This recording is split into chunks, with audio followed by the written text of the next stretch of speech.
Hello friends. This is Phoenix What If.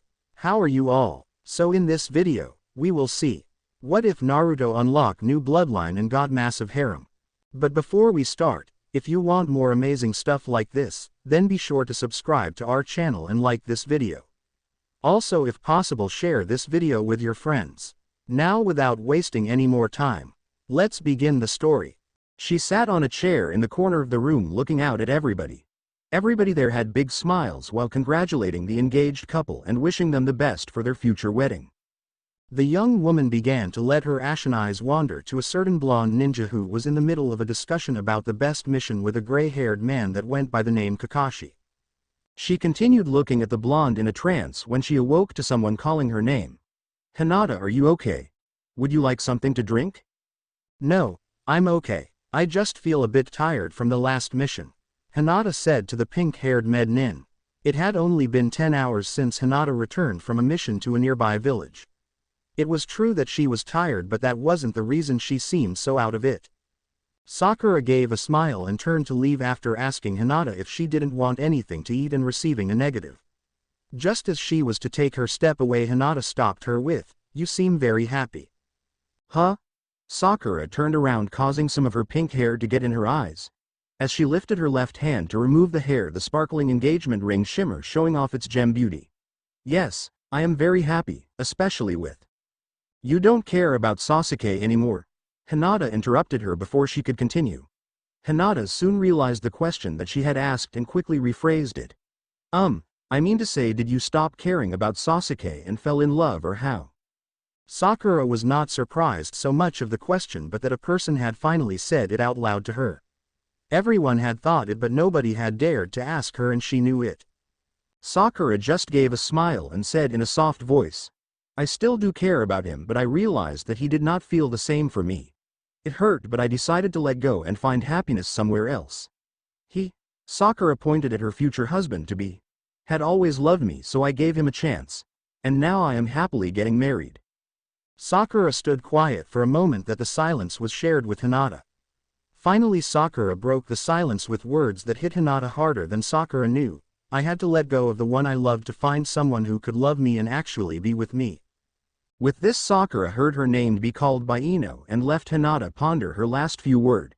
"Let go of the one I love. Can I do that?" Hinata looked up and saw the one she loved. Naruto. She had loved him for 5 years, but he never showed any interest in her. Should she do the same and try to find one who loved her and try to be happy? She knew of one person who wanted to be with her. Hinata turned and saw Kiba as he had some food. Akamaru was not with him since he had grown too big to be carried everywhere. "Can I try to be with Kiba? But how can I forget about Naruto?" Hinata thought. Hinata's heart began to feel heavy as she saw the party continue and needed to get out. She rose up to leave, bumping into Ten. "Sorry," was all she could say before she was out the door, crying her eyes out. She did not know how long she was outside crying, but the cold night air helped her ease some of the pain. She knew all the happiness of seeing the happy couple fill her with pain of her unrequited love. She was still going after the same blonde. Hinata soon heard inside someone asking everyone to quiet down. It was Kakashi wanting to say a few words to the happy couple. At that moment Hinata heard someone open the door and step outside.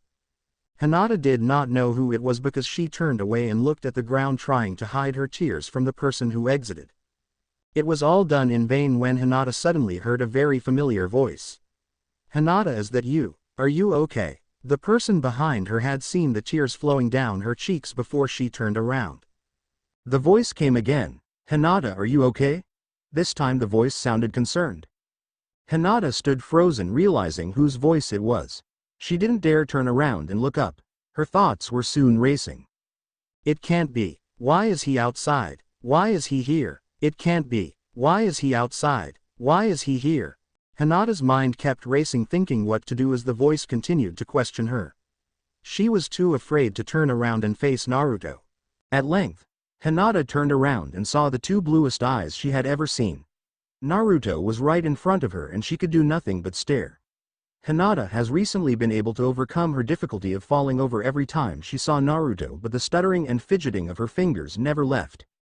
In this current situation, she rather had any of those two bad habits kick in instead of standing silently in front of Naruto as if she were a pillar. Naruto looked at her and repeated the question, "Hinata, are you okay? Were you crying?" Hinata finally seemed to be taken off the spell that Naruto always had a hold on her. Nah, Naruto-kun. Her stuttering finally came, "I'm okay." "So why are you outside? And crying?" It is just," Hinata tried thinking of a lie to tell Naruto, but she knew she was a bad liar. Everyone knew when she lied. "That I am happy for, Sakura and Lee." Naruto didn't seem to have noticed Hinata's stuttering and length that it took her to answer by believing her. Well, almost everyone knew. Hinata's last comment made Naruto look down and do something that many wished they knew how to do. It made Naruto be utterly silent. Hinata looked at Naruto, afraid that she had done something wrong. Her heart started aching again at the sight of a serious and sad Naruto. Naruto had been on a long-term mission when Sakura and Lee had gotten together. He did not know exactly what had happened between Sakura and Lee for them to end up together. Although Sakura had always said that she would never be with Lee, it had changed when Lee arrived at Konoha Hospital. It had already been a month since Sakura had declared her position of giving up on Sasuke. This declaration was made to herself, not everyone. Lee was badly injured when he was admitted to the hospital and was in critical condition. He had been too bold in his mission, trying to do what was correct, according to him. Lee had too big of a heart to let anyone suffer, and this often had gotten him in trouble. Other times he had been fortunate to escape with only a few scratches, but this time it was different. His life was in danger again, and Tsunade was having enough trouble keeping Guy away from the hospital, trying to see his former pupil. "How is he?" the man in the unsightly green jumpsuit asked. "We are currently trying to do all we can do. You must be patient. These things cannot be rushed. The effect of Lee opening the Wonder Gate, the seventh gate, has made a toll on his body. It is a surprise that he is still alive. Last time I saw him in such a bad condition was years ago. Currently the major problem is not the torn muscles but his major organs. Most of the major organs including his heart have gone through a lot of deterioration. We have a group of medic nin working around the clock doing all we can do. But Guy, you must understand that there is a low chance of any shinobi making it through this." Those words flooded Guy's memory of what the medical team said to him after the preliminary. He will never be able to live as a shinobi again. That is what they said last time Lee had opened 5 gates of the Extreme Lotus. But Lee had proven them wrong, and he was sure that Lee would prove them wrong again. Meanwhile, in the emergency room, Sakura and Shizune were hard at work doing all they could do for Lee. Lee's opening the 7th gate of the 8 celestial inner body gates had indeed taken a toll on him. Sakura remembered how opening 5 gates caused Lee a lot of damage, but this didn't compare to opening 7 of the 8 gates. He was 1 gate away from death, Sakura thought, recalling all she knew about the forbidden technique. Sakura continued working on his heart. "We must not allow his heart rate to lower anymore." Shizune's voice brought Sakura back to the urgency at hand. One bad mistake could cause Lee his life. Sakura continued working on Lee for 5 hours until they were able to bring Lee up to stable condition. His life at least was stable, but he had to be monitored for the next 24 hours in case of a relapse, which wasn't unlikely. Shizune stood outside of the emergency room breathing heavily. She was indeed tired from all the chakra drained from her body, but had a smile that they had saved Lee. Shizune saw Sakura walk out of the double doors with the same distant look. She knew Sakura was wondering what would cause Lee to open the gates when he knew it could lead to death. It was his only choice. Sakura immediately looked at Shizune. Shizune had undeniably answered the question that had been in Sakura's mind. He had to do it, continued Shizune. It was his only choice unless he wanted countless people to die. Sakura looked at Shizune in a confused manner. This made Shizune continue. "I don't know much of what happened, but it seems that the mission no longer was a mission but higher. Lee was trying to save a whole village and his pupils from annihilation. The ninjas that Lee and his team had encountered were no ordinary ninjas." Sakura's emerald eyes stayed fixed on what Shizune said. Lee would rather die protecting those who were precious to him than doing nothing. Those were his only choices, and he chose certain death. Leaving the hospital and having the rest of the day off, Sakura decided she needed fresh air. Walking around, she could not take Lee out of her head. She worried for Lee not only as a doctor would for a patient but as a person, for a dear friend. Her mind was flooded with memories of Lee at the preliminary exams and his words of not using the forbidden technique unless someone precious to him was in danger. Also, for some reason, her mind recalled the words that Lee had said to her. "Next time I see you, I will be a stronger man. I promise." Precisely then Sakura looked up and saw Ino watering the flowers at her family's flower shop. Ino usually helped out around the shop when she wasn't off on a mission. Sakura decided to pay a visit to Ino and the flower shop. Lee opened his eyes and found himself confined to a bed in a pale white room. He looked around his hospital room. He gave a sigh, trying to remember what had happened. All he could recall was defeating the shinobis that almost destroyed a village and passing out. Now here he was in a room that gave him bad memories. He looked out the window at the blue clear sky, thinking, it is a great day to train. Lee was about to rise out of bed, or thought he would, not knowing that his body was too injured for him to even raise an arm, when something caught his eye. Right on the drawer next to the bed was a single daffodil in a plain clear vase. A smile formed on Lee's face as the name Sakura came to his mind. A daffodil. Last time he had a daffodil next to him was after his battle with Gaara at the Chunin exams. Just like last time, he had woken up and found it next to him. Sakura, Sakura. That was all Lee could think of now as his eyes started shining with delight. How are you feeling today? Sakura entered Lee's room for his daily checkup and to make sure he did not escape again to train. She was only doctor in charge of Lee with the occasional visit from Tsunade. Lee smiled at Sakura as she entered the room. A lot better. Lee indeed had recuperated most his strength and, to everyone's surprise, except Guy of course, defied all odds against him. Lee was able to walk and run, as most of the medic nin knew when they tried to hunt Lee down after one of his escapes. But him being able to live as a shinobi was still unknown. Are you ready to leave the hospital? You must be tired of this room and me being your only companion. Sakura gave a faint smile. Sakura wouldn't admit it, but she had grown accustomed to having Lee around the hospital and talking to him.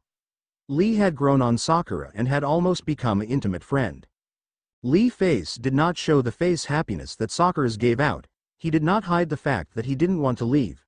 Why would he possibly want to leave? Sure, he was tired of being within the same four walls, but he had the most beautiful kunoichi seeing him every day. Lee finally gave a faint smile that was less convincing than Sakura's and replied with a simple, yeah. 3 days after Lee was released from the hospital, he continued visiting Konoha Hospital, mostly because of Sakura. Before anyone knew or had time to assume that something was going on with Lee and Sakura, Lee informed Guy about his accomplishment of his secret mission. Lee had confided in Guy that he had a secret mission that he himself had assigned to. The mission was to capture Sakura's heart, and he had finally accomplished it. In other words, Lee had won Sakura over and they were planning on getting married.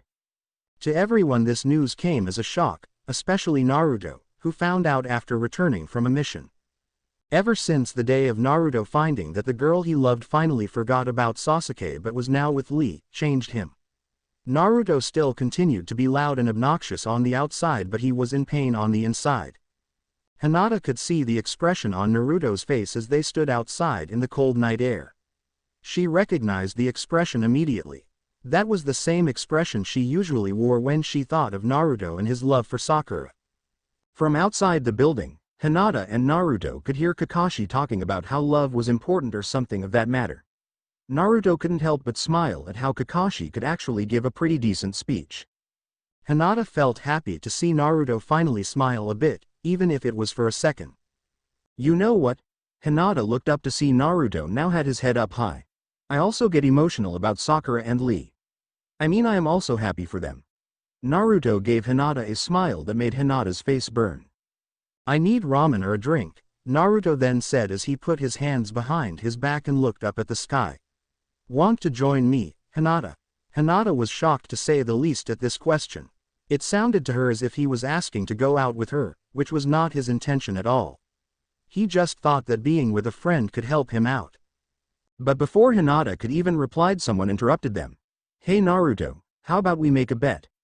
Naruto turned around to look at Kiba, who was standing by the door. What kind of bet? What else, Baka? The one you mentioned earlier, see who could hold their sake better. Naruto's face seemed to show puzzlement as if trying to remember if he did make that comment. Naruto could not recall himself saying that and was about to reply when Kiba taunted him by claiming that if he was afraid it was okay by him if Naruto wanted to back down. With this, Naruto was inside the building ready to show Kiba how much he could drink. As Naruto entered the party, Kiba gave a big smile to Hinata. "Oh, Hinata. I didn't know you were out here." This was a lie because Hinata had passed by Kiba when she was leaving the room a few minutes before. "Come on, Baka. Let's start so I can beat you quickly." Naruto's voice was heard making Kiba enter the party to join Naruto, but before he entered he gave Hinata one last smile. Hinata stood outside alone for a while longer trying to remember why she was trying to give up on Naruto again. He wasn't with anyone but she knew she had a reason to let him go. It was a good reason. Hinata recalled, but after seeing Naruto, she had forgotten what that reason was. "Oh, those eyes and beautiful face. Every single time this happens to me. What is the reason again? Why have I decided to forget about Naruto? Why? Why?" Hinata said out loud absent-mindedly, not realizing someone heard. A voice came in reply, "Because. Why is everyone creeping up on me today?" Hinata thought as she slowly turned around to see who her intruder was this time. This time she was not nervous like with her last intruder because this one was not Naruto. Hinata looked at Shino, who was only just arrived for the engagement party. Shino stood in front of Hinata blankly staring at her. Or it seemed that way since hardly anyone could see his face. He now wore a hood and black shades on his eyes that concealed most of his face. Hinata smiled at Shino's apparent sense of humor. Nobody found it funny, but a few understood that was Shino's best try at humor. "Shino." Hinata stammered with the words. "You just arrived?" "Yes. I just finished with a mission and decided to drop by to congratulate Sakura and Lee. But what are you doing outside? I saw you coming with my Byakugan and decided to come outside and greet you." Shino raised an eyebrow at this. "Why did you have your Byakugan activated?" Hinata was found out with her own lie. She knew better than try to lie, especially to Shino. Hinata reddened a bit at not being able to figure out an excuse, but began to have a full blush when Shino stated that he saw her talking to Naruto and had no need to explain.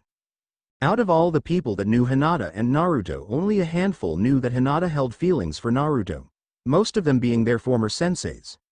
There were a few others that included Shino and possible Shikamaru, but with Shikamaru it wasn't certain because he mostly felt anything was too troublesome to pay attention to. Back inside, the party was just as it was when Hinata left. Everyone was having fun and it seemed it would continue like this until a loud screech was heard coming from Sakura. Sakura started yelling at a pile of clothing on the floor. A closer look would reveal that it was not a pile of clothing but Naruto. Sakura had found out about Naruto and Kiba's drinking game and had begun pounding Naruto to the ground.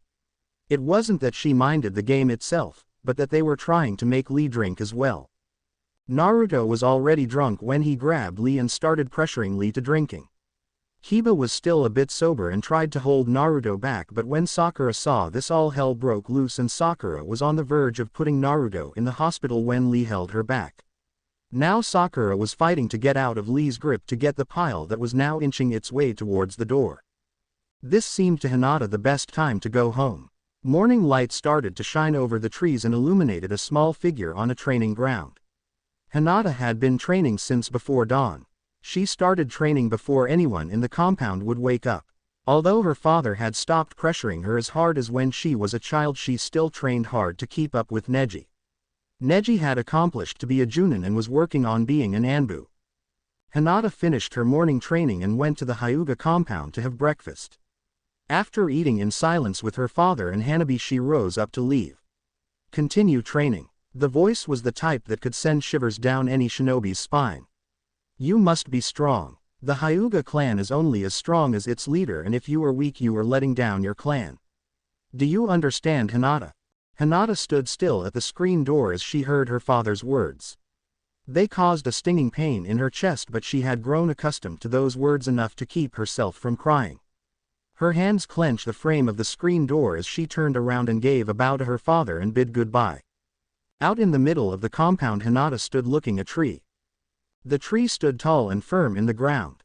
It was the only tree in the middle of the compound, not including the small flowers on the side. For many the tree was a decoration, but for Hinata it meant so much more. Several years back the tree had grown ill due to insects. They tried everything but it seemed that the tree was going to die and would have to be cut down. Hinata's grandfather stood up and told to let the tree live one more year, and if it did not have blossoms the next spring then it would be cut down. 1 year passed and everyone expected to see the tree gone, but spring came and the tree bloomed the most beautiful blossoms. That was roughly 19 years ago, around the same time Hinata was born. To Hinata that tree was a symbol of her life. Right now Hiyashi found her weak, but she would grow strong and bloom like no one has ever seen. But she would need a great deal of training to accomplish her goal. Hinata took one last look at the tree before she left to meet her former teammates. Back at the training ground, Hinata waited for Kiba and Shino to arrive. Even though they were no longer a team, they still trained together when they had time or no missions. Hinata never mentioned her morning training to her training partners for fear of what they would say. She was barely keeping up with them with the morning training and felt that if she didn't continue with both training she wouldn't improve. Konnichiwa, Kiba-kun. Konnichiwa, Shino-kun. Hinata-chan, Kiba said as he came close to Hinata. Shino stood still and gave Hinata a greeting. How do you feel, Kiba-kun? Your head isn't hurting? Kiba stood pondering at this unusual question that Hinata asked him. After a few moments it seemed that its meaning came to Kiba's mind and he gave a grin. You're talking about my and Naruto's drinking game, huh? Thank you for worrying, but I am okay, although I don't think I can say the same for Naruto. Hinata could not but blush a bit at Naruto's name. No, I really didn't drink much. That Dobi didn't know how to play. He kept drinking and not stopping. He deserves any headache he gets. Also, did you see the beating he got from Sakura? Kiba gave a laugh as the image of Naruto trying to move towards the door while Sakura was going towards him. Hinata just looked down in silence when she thought of poor Naruto. He must have done it to try to feel better. Enough talking about drinking, we should get started. Shino changed the subject quickly to Hinata's relief. She couldn't stand hearing how poor Naruto might be suffering with a hangover. Let's get started. Kiba took his stance against Hinata and Shino. Akamaru barked as he stood next to Kiba. Hinata activated her Byakugan and Shino stood still as his insects started rising from his arms. They were ready for training. After a couple of hours of training it was time for lunch and rest. Kiba sat next to Akamaru and rested against him. Within minutes Kiba's light breathing could be heard. Hinata sat a short distance away on a log. May I join you? Hinata nodded to Shino as he sat next to her. Shino was always silent, but this silence made Hinata feel awkward. Shino sat staring at unseen item in the horizon.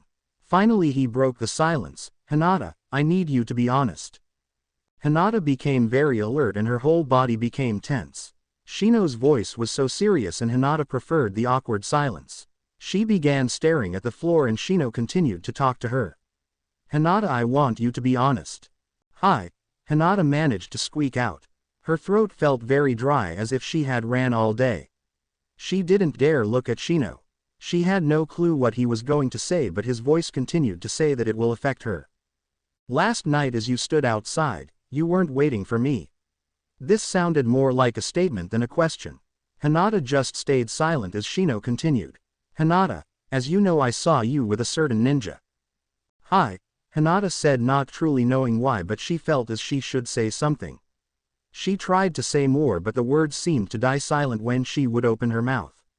She was now fiddling her index fingers while her face started feeling as if it were burning. I can't but notice that you may have feelings for this loud ninja. These words were more silent to not be heard by Kiba, who still seemed to be asleep. Hinata's head shot up and looked at Shino, who still was looking straight ahead. I have only found out recently, but I had a feeling about it for some time now. Shino stood quiet waiting to see if Hinata would say anything, such as denying it, but she had resumed at looking at the floor. Shino gave a big sigh. Have you told him? No. Have you been having feelings for him for a while? Hinata looked at Kiba for a moment as to make sure if he was still asleep. His breathing seemed slow and steady, making Hinata sure that he was asleep. Hi. Since the academy.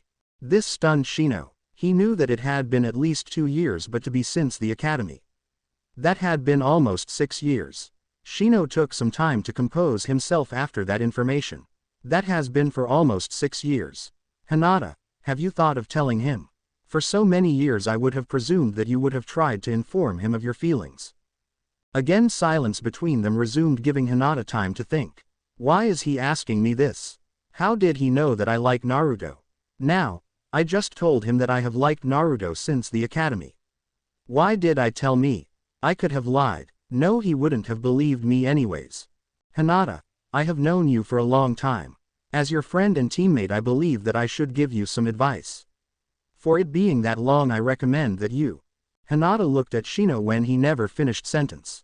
As she looked up, she saw what the cause of his silence. Are you going to stand there all day, or are you coming down? Shino spoke out loud to a blonde nin that was in the tree branch right above Hinata and Shino. Naruto jumped off the tree and stood in front of Hinata and Shino. Seeing this, Hinata froze in place, not only because it was Naruto but also the conversation that Shino and her were having. She wondered how much he had heard and why hadn't she felt his presence. Fortunately for Hinata, Shino had felt his presence, and that was the cause of his falling silent in the last moments. Going any further would have said too much, but then again it is Naruto, so it probably wouldn't have mattered. What are you doing here, Naruto? Are you training? Shino stood up and walked towards Naruto. Naruto stayed where he had landed, looking towards Kiba direction. Kiba had woken up with Naruto jumping off the tree and was rising to his feet. Shino again repeated his question to Naruto, but Naruto seemed too preoccupied glaring at Kiba to hear the question. Naruto. Shino hardly ever raised his voice, but it seemed that this was the only way to get Naruto's attention. It did work, since Naruto turned around and complained about the yelling. Well, if you would have been courteous enough to answer, I wouldn't have yelled. Naruto grinned. It wasn't the first time that this had happened. What question? If it wasn't for Shino having a large tolerance level for this type of behavior, Naruto would have heard more than he would have wanted. But all that Shino did was repeat the question. Toussaint Bosson is calling for you. She has a mission for us. She wants you at her office. Fine, I'll be there now. Shino turned to Hinata. I'll talk to you after the mission. Hinata, remember what we talked about? Hi. Hinata bowed her head in responding to Shino, but also in trying to hide the blush that had crept on her face on seeing Naruto. Naruto in the meanwhile seemed to resume his glaring at Kiba, who now was standing next to Hinata. What are glaring at, Baka? Kiba asked with a smile, knowing that Naruto was still mad about the incident of the drinking game and Naruto's beating. Kiba, I am going to get you for that. Hey, don't blame me. You're the one that made Sakura mad. It is your own fault for being a baka. Naruto grew angry and ran towards Kiba, ready to attack. Kiba accepted the challenge and began to charge when Shino grabbed him by the back of the collar and pulled him to the side. Naruto stopped from his attack when he almost ran into Hinata. Hinata stood trying to catch her breath. Naruto had been so close to her that she was able to smell his scent. Hinata-chan, are you okay? Kiba was grabbing Hinata's shoulders and looking at her with eyes full of concern. Hinata took a while to recover after smelling Naruto. Naruto had smelled so good that it made Hinata go into a daze. Baka, you almost hit Hinata. Kiba turned his eyes back to Hinata. Hinata realized that Kiba was holding her and was startled at how close he was to her. Kiba, I'm okay. Hinata took a step back and faced Naruto, who had calmed down and was feeling guilty for what almost happened. Hinata, I'm sorry. Are you okay? Did I hurt you? Hinata blushed at Naruto, feeling concerned for her. He was really concerned for her and was worried about hurting her. It's okay. I am not hurt. Thank you for asking, Naruto-kun. Are you sure? You look a little red. With this, Naruto placed his hand on Hinata's forehead as to see if she had a fever. This was the breaking point for Hinata and Kiba. Hinata started to see her vision become dim as she started to fall unconscious to the floor. Kiba rushed in trying to catch Hinata. Unfortunately for him, Shino was closer and was able to catch Hinata before she hit the ground. Naruto, why did you do that? Are you trying to hurt Hinata? Kiba was now fuming. Not only did Naruto almost kill Hinata, but now he had done this. But he was angrier with Naruto touching her than his charging at her. Kiba didn't understand why this was the case, but it didn't matter. All that mattered was that it was Naruto's fault. Naruto stood perplexed at the situation. He had only touched her, he didn't do anything else. He knew she wasn't that weak, was she? Hinata woke up hearing two voicing that were screaming at each other. I didn't do anything to her. If that is the case, why is Hinata unconscious? You did something to her and now you have to answer to me. Tell me. Kiba was grabbing Naruto by the collar. Naruto pushed Kiba off of him and continued with his defense. Hinata continued to lie on the floor as she watched all of this. Akamaru came close to her and nudged her with his head. Shino turned to look at Hinata, who now was sitting upright and looking at the show that Kiba and Naruto were making. Are you feeling better? Shino kneeled next to Hinata but still continued to look at Kiba and Shino. The two of them have been at it for the past 5 minutes. I think I should stop it. Suan-sama is waiting. Shino stood up and walked in between the two loud rivals. Naruto, we should get going. You know Suan-sama's temper and it is not wise to keep her waiting. Kiba, take Hinata home to rest. Hi. Both loud opponents responded in unison. After Naruto and Shino left, Kiba walked up to Hinata. Hinata continued to look dazed as if trying to gather her thoughts. All of the day's events had taken a toll on her emotions. Finding out that Shino knew about her love for Naruto. Naruto running by her. Naruto's scent, that was so sweet and refreshing. Also his touch. All of it was too much. Hinata-chan, do you want to? With me? Kiba continued to stare at Hinata, waiting for her answer. His face was only inches away from hers, staring into her eyes. Kiba continued to question her, but he was so close that it made Hinata uncomfortable. Although they were good friends and they had been around each other for many years, they had never been this close. Hinata could smell his scent. Kiba didn't smell bad even after the training, but it was not the same sweet smell that she smelled with Naruto. Hinata, did you hear me? Do you want to go get a bite to eat before taking you home? Hinata couldn't answer Kiba because he continued to stare at her so closely. He still was only inches away from her face. Being this close caused Hinata to blush. She decided to take a few steps back, away from Kiba before she answered. Kiba was taken aback a bit to Hinata's distance but began to smile when he heard her agree to go out and eat. Great, let's go. I know this really good place that has grilled squid and, Hinata, aren't you coming? Kiba stared at Hinata, who stood her ground and did not move. Kiba-kun, we need to pick up the equipment first. Oh, hee. With Hinata agreeing to go out and have dinner with him, Kiba was so happy that he had forgotten that they had yet to pick up. Kiba smiled and scratched the back of his head. Yeah, I didn't forget. Hinata just giggled, fully knowing that Kiba indeed had forgotten. At the restaurant, both Kiba and Hinata had their food placed in front of them. Kiba gave thanks to the server and resumed talking to Hinata. Kiba was too happy having the chance to be alone with Hinata that he didn't notice Hinata was not fully there. Her eyes seemed to lack something, not just color and a pupil but also attention.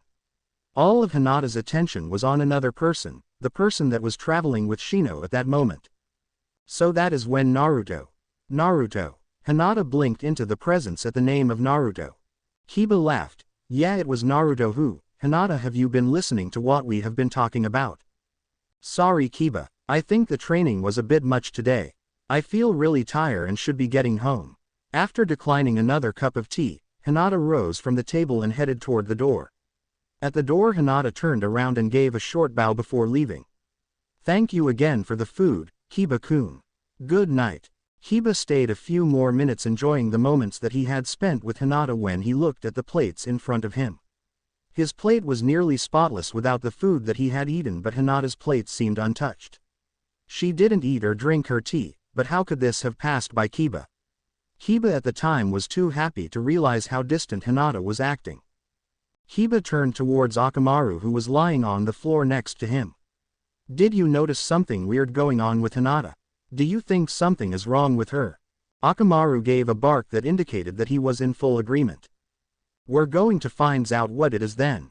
A determined face was on Kiba as he left the restaurant and headed home for the night. It had been 3 days since Naruto left on a mission with Shino.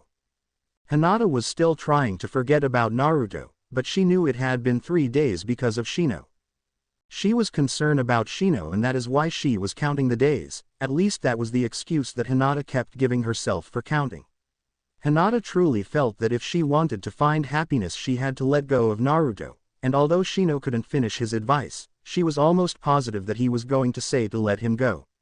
Now she needed someone to give her advice in how to do it. Hinata stood in front of the Hokage's office waiting for Sakura to exit. Hinata seldom talked to Sakura, but she had a message to give her. Hinata was growing tired of waiting, but since she had nothing to do and her training was done for the day, she decided to continue to wait. Finally, after 20 minutes, Sakura exited the room looking exhausted after finishing her training with Tsunade-sensei. Sakura had continued her training upon Tsunade's request.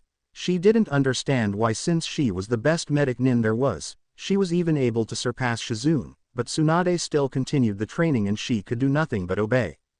Upon exiting, Sakura saw Hinata waiting in front of the doors. "Hinata-san, if you are going to see Tsunade-sensei, she is in her office." "No, I came here to deliver something for you." Hinata extended a small package to Sakura. Sakura stared at the package as if it were an explosive note. She had never expected to receive something from Hinata.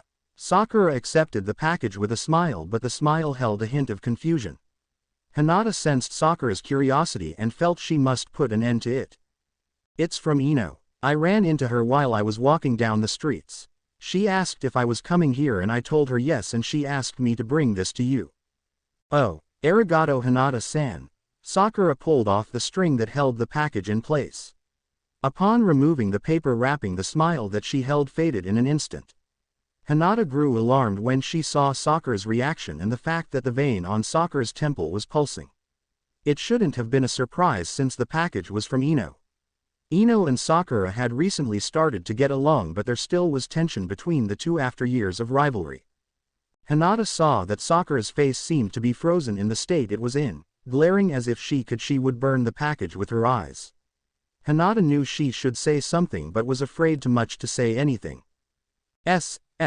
Sakura-san, Hinata continued cautiously in case Sakura vein exploded. "Are you okay?" Hinata saw the vein reduce speed and Hinata began to relax a bit. At least enough to stay closer than 2 arms length of Sakura. Sakura turned and faced Hinata and gave a non-convincing smile. "I'm fine." "Why do you ask?" Although Sakura tried to compose herself and looked as if she had succeeded in calming down, the fact that she still continued clenching her teeth told otherwise. Sakura continued to reassure Hinata that she was fine. "It's just that Ino is playing those silly childhood pranks again." At the mention of Ino's name, Sakura clenched her teeth further than seemed healthy for the teeth. Just as Sakura was about to throw the package into a bin that was on the side of the wall, Hinata's curiosity got the better of her. With the Byakugan activated, Hinata peered at the package. With the Byakugan, Hinata could see the image of a small child.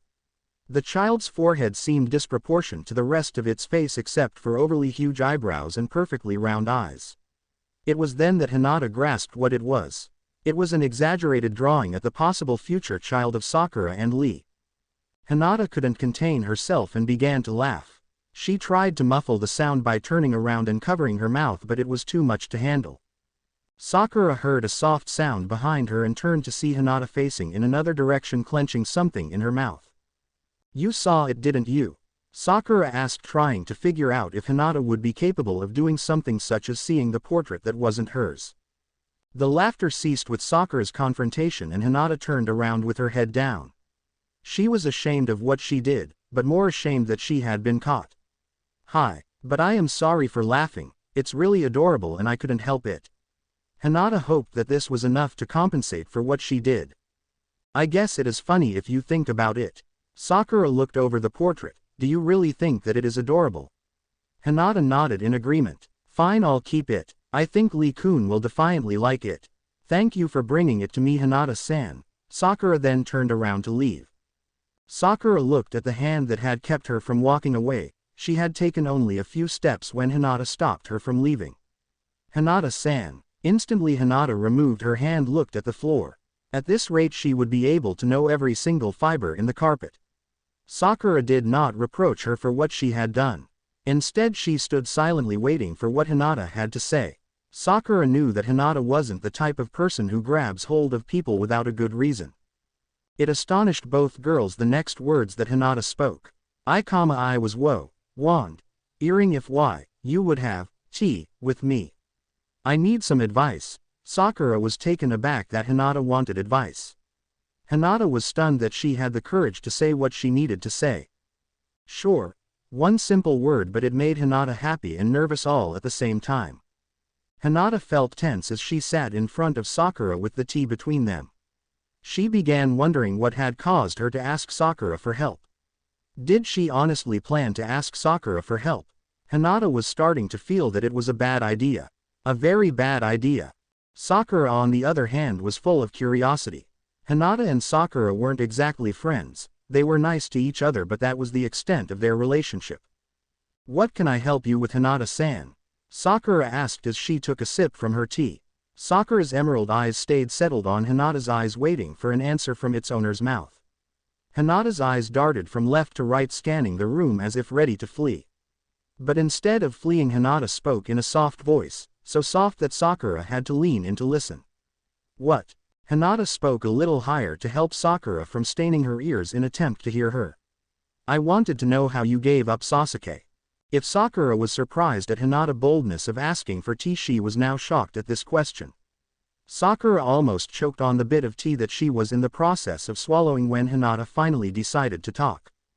After coughing and drinking a bit of tea that Hinata offered, Sakura said in a raspy voice. "What?" Hinata once again inquired about how Sakura gave up on Sasuke. Sakura stood shocked and only stared at Hinata while analyzing the situation. She was almost sure that Ino had put her up to this, or worse, Lee. Ino wouldn't waste a chance to humiliate her and probably paid Hinata to do this to her, but then again, Sakura thought Hinata wasn't the type of person to go along with something so underhanded. No, Hinata was no Ino. But Lee, maybe Lee didn't trust that she had fully given up on Sasuke and had asked Neji to make Hinata ask her. But this situation was also impossible because Neji didn't like to get involved in other people's lives, especially Lee's. Hinata peered at Sakura, who seemed to be in deep thought and knew it was a mistake to ask Sakura. Hinata began to apologize. "Sakura-san, I'm sorry, I should have nay." "What are you talking about? It's okay. But why do you want to know?" Sakura had come to the only option, which was that Hinata was being fully truthful and would have never asked if it wasn't truly important. This turn of events made Hinata once again uneasy, knowing that she should continue since she was the one who initiated it. After taking another sip of her tea to get courage, Hinata finally said the words she had been too afraid to tell anyone. "I am trying to give up on someone I love and I need advice." Hinata had said the words so quickly that if Sakura was not been used to having commands thrown at her at that pace in the emergency room, she wouldn't have caught its meaning. The blood began to rush to Hinata's face as she waited Sakura to answer. To Hinata the silence was long and nerve-wracking, but it only took 2 seconds for Sakura to reply to Hinata's comment. "Have you told him?" Hinata's face drained of all blood and became pale. What Sakura asked was not what she had hoped for. Truly, Hinata didn't know what she had hoped for, but this was definitely not one of the responses she hoped for. Sakura continued, "Because if you haven't told him, it will make giving up on him harder." Sakura took another sip of tea and placed her hand in front of her, making her look like Suan-sama. Sakura continued in a serious tone that also sounded like Suan-sama. "If you have told him, it makes a difference in how to give up, based on how he reacted. Who is it that you love, Hinata-san?" Who? This is what Hinata had feared the most. She couldn't tell the woman that was friends with Naruto that she was in love with him. Sakura might laugh, or in worst case scenario she would tell Naruto. "Who is the man that you want to give up?" Sakura began to stare down Hinata, hoping that this would cause Hinata to let it slip and say a name. "It is, someone I have known," squeaked Hinata. Sakura gave a heavy sigh. She wasn't dumb, she could have guessed that much. No, Sakura was not giving up, she will have to figure out who was the man was. One part of her wanted to know so she could truly help Hinata out, but the other part of her wanted to know out of curiosity. Sakura tried once again to get a name. "Yeah, but who is it?" "Do I know him?" Sakura kept her gaze upon Hinata, hoping Hinata would speak the name this time around. The silence between them continued until Hinata finally decided to speak. "All I can say is that you do know him. We were all genin at the same time. He is very kind and determined. He can be loud sometimes, but he has helped me many times and is really sweet." Sakura began to analysis all the men she knew to figure out which one was the one Hinata was in love with. Sakura went one by one of all the men she knew, and based on all the qualities it seemed only a few fit except the loud part. Only one fit that category, and that was Naruto, but then again Hinata said he was loud sometimes and Naruto was loud all the time, so he was eliminated from her choices. So why do you want to give him up? I want to give him up because, Hinata continued, because like you I want to find happiness. He doesn't even look towards my way. He doesn't feel what I feel for him. So you already have confessed to him and he rejected you, huh? Hinata felt so ashamed of never really telling Naruto about how she felt. But she didn't want Sakura to know, because if she knew, Sakura probably wouldn't help until she confessed. Lying was the only way to get help. Sakura sat silently as she began to study the situation before continuing. Does anybody know other than me or the man you love? Shino knows, but only him.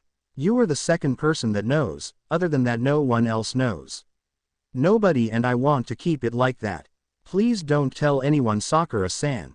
You really haven't confesses, have you, Hinata-san? Hinata widened her eye at Sakura's revelation. Hinata-san, you have to confess. No, I don't want to. I just want to forget. Please, Sakura-chan, just help me. Sakura saw the pleading in Hinata's eyes and the suffix chan that she had added to her name. She honestly wanted help. Okay, I'll help you. Sakura and Hinata continued to drink tea and talk, all the while not realizing there was someone outside who was listening to their conversation. Kiba paced back and forth in his room while talking to no one in particular. I can't believe it. It just has to be. Who else could she love? It had been 2 hours since he got home. Kiba was walking Akamaru after dinner when he heard Hinata-chan's voice. Her sweet voice brought Kiba close to the restaurant, but didn't enter when he heard the conversation that she and Sakura-san were having.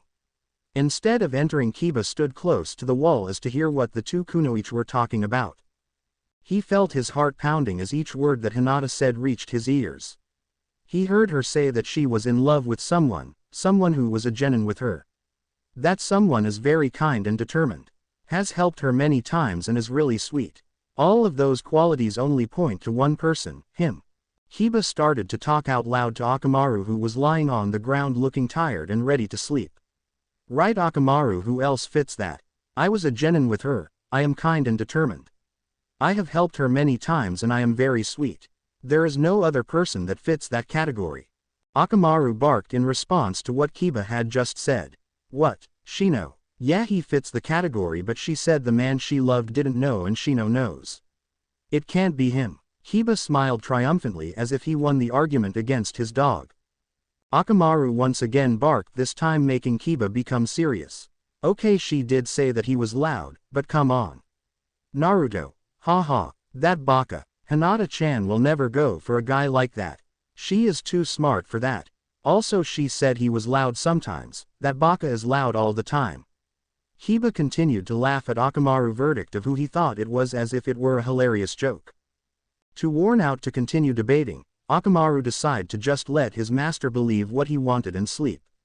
But Kiba wouldn't let him. Kiba continued to talk. I have to tell her that I know. If I tell her we can be together. Kiba smiled at his plan. But I can't. Kiba continued his pacing, causing Akamaru to whine. I can't tell her because she will know that I overheard her talking to Sakura. She might think I was spying on her. But if I have her confess her feelings to me, then. Oh no. Akamaru. Wake up. Akamaru opened his eyes and looked lazily at his master. Honestly, if Akamaru wasn't so loyal to Kiba for being a great master, Akamaru would have just slept through Kiba's dilemma. Sakura-san was giving Hinata pointers in how to give up her love, right? Akamaru barked in affirmation to the information. That is why she was so quiet when we had dinner that night. Hinata-chan was probably trying to confess her feeling to me, but me and my big mouth kept talking and didn't allow her. That is why she probably thinks that I didn't respond to her. I have to do something for her not to give up on me, but she doesn't want me to know. Kiba began to think of ways to encourage Hinata to not give up but confess her love, but he couldn't think of anything. I need a walk. Come Akamaru, let's go. Akamaru began to whimper as he left his warm bed to go out in the cold night air, following Kiba. The next morning the air was crisp as Hinata finished her morning training and was about to check if she had any missions for that day. She felt rejuvenated and happy. Talking to Sakura-chan had helped her a lot. She had taken the burden of keeping her love for Naruto a secret off her shoulders. Okay, she didn't say it was Naruto, but it still felt good to tell someone. Sakura-chan had given good advice. Keep busy and hang out with friends. That is what Hinata was going to do, follow Sakura-chan's advice, but not all of it. Hinata whispered to herself, I don't care if confessing is the first step to anything, I am not going to do it. Hinata-chan. Hinata instantly looked up and saw Kiba coming up to her. Kiba looked tired, as if he didn't get much rest last night. He didn't have a mission, as far as Hinata knew, and Akamaru seemed perfectly well rested. Kiba maintained the smile that he had on his face as he went up to Hinata. Kiba-kun, you look tired. Did you have a mission? Hinata looked at Kiba and saw how tired his eyes looked. It not only looked as if he hadn't slept the night before, but that he had stayed up all night long worrying about something. Ignoring her question, Kiba continued to smile as he saw Hinata, and knowing that she loved him. Looking into her ashen eyes, Kiba instantly placed his hands on her shoulders, making Hinata uneasy. He looked so serious even with the smile he maintained. Hinata-chan. Hinata began to feel uncomfortable and alarmed because of Kiba. Her face began to have a tint of red to it, causing to Kiba's beliefs to be confirmed. Kiba mistook Hinata's blush as a sign of her being close to the one she loved. Kiba couldn't contain himself anymore. Growing impatient, he proceeded to talk. Hinata-chan, I know. Why, you know what? Hinata replied, all the while trying to escape from the grip that Kiba had on her shoulders. I know that you, ow. Kiba immediately let go of Hinata's shoulders and bent down to rub his leg. To Kiba's surprise and Hinata's, Akamaru had bitten Kiba on the leg. Hinata took this chance to get away and told Kiba sorry Butch had to go see the Hokage for a mission. As Hinata left, Kiba continued to rub his leg, all the while glaring at Akamaru. What was that for? Akamaru whimpered and took a few steps back while having his head down. I was in the middle of telling Hina. Kiba fell silent as he realized what he was about to tell Hinata. With guilt, Kiba apologized to Akamaru. Sorry Akamaru, you were trying to help me out, right? I was about to ruin it, wasn't I? Akamaru barked in agreement. Well, I guess I have to figure out a way to tell Hinata-chan. Let's go Akamaru. Hinata was walking away from Kiba as fast as she could. She couldn't understand what had come over Kiba or Akamaru. But she didn't have time to figure it out. She had to see Suan-sama. As she reached the door to Suan-sama office, the doors suddenly opened.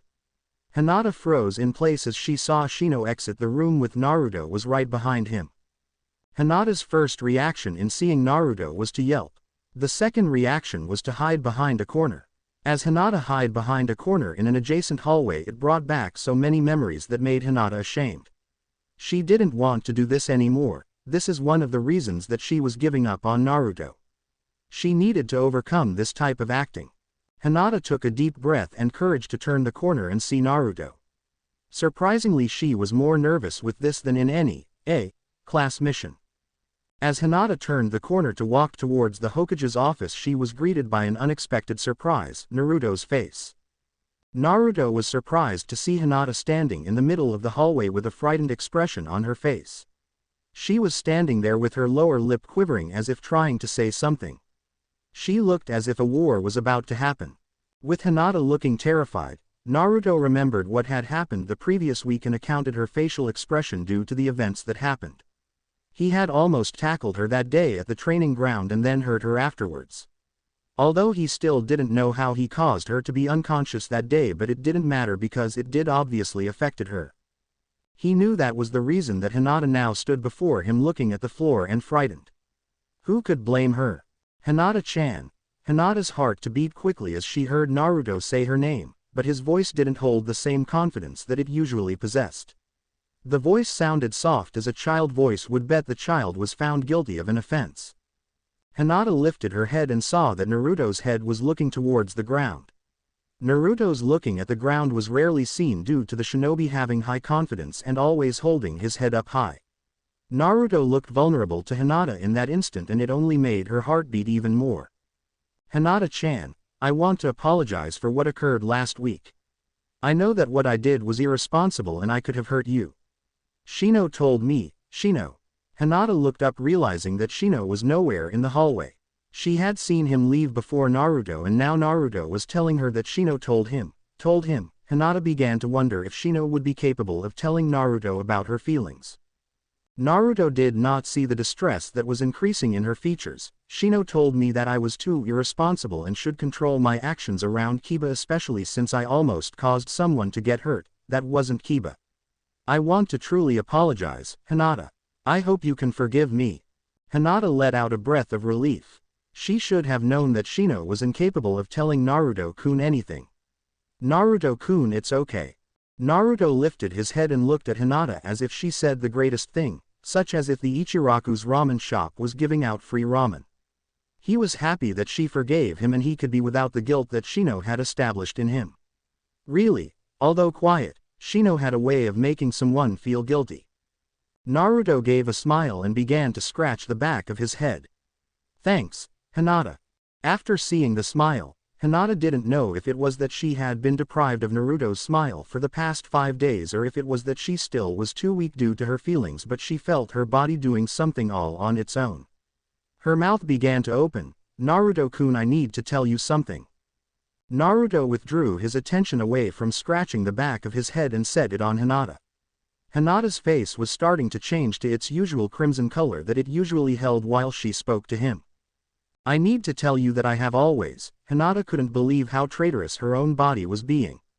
On its own it was telling Naruto how she felt. She tried to stop, but the words seemed to continue to flow.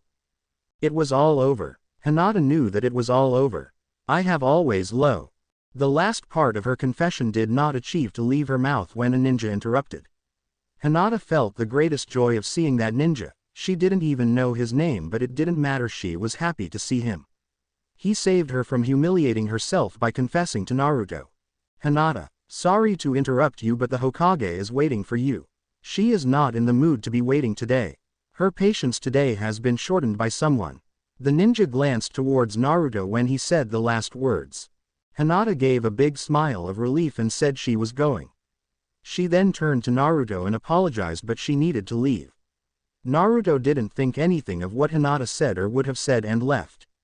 He was off to get his precious ramen. Hinata's heart continued to beat uncontrollably. She couldn't believe that she almost confessed to Naruto. She didn't understand what had taken over her body to react in such a careless manner. But now she had to calm down before she entered Suan-sama's office. When Hinata felt that her heart was beating closer to its normal pace, she proceeded to enter the office. Inside the office, Tsunade did not look pleased. She was working on paperwork that had accumulated while she was procrastinating and gambling. The pile of paperwork was sure to keep her busy for a while, taking her precious time away from drinking and gambling. Tsunade was grumbling about this when she heard Hinata enter. Ah, Hinata, come in. Hinata walked up to the desk and peered over all the paperwork, barely being able to see Tsunade's face. I have a mission for you. It isn't one of your usual missions, but I do believe that this will not be a hard mission. Tsunade continued to talk in this way as if Hinata already was knowledgeable with the mission details.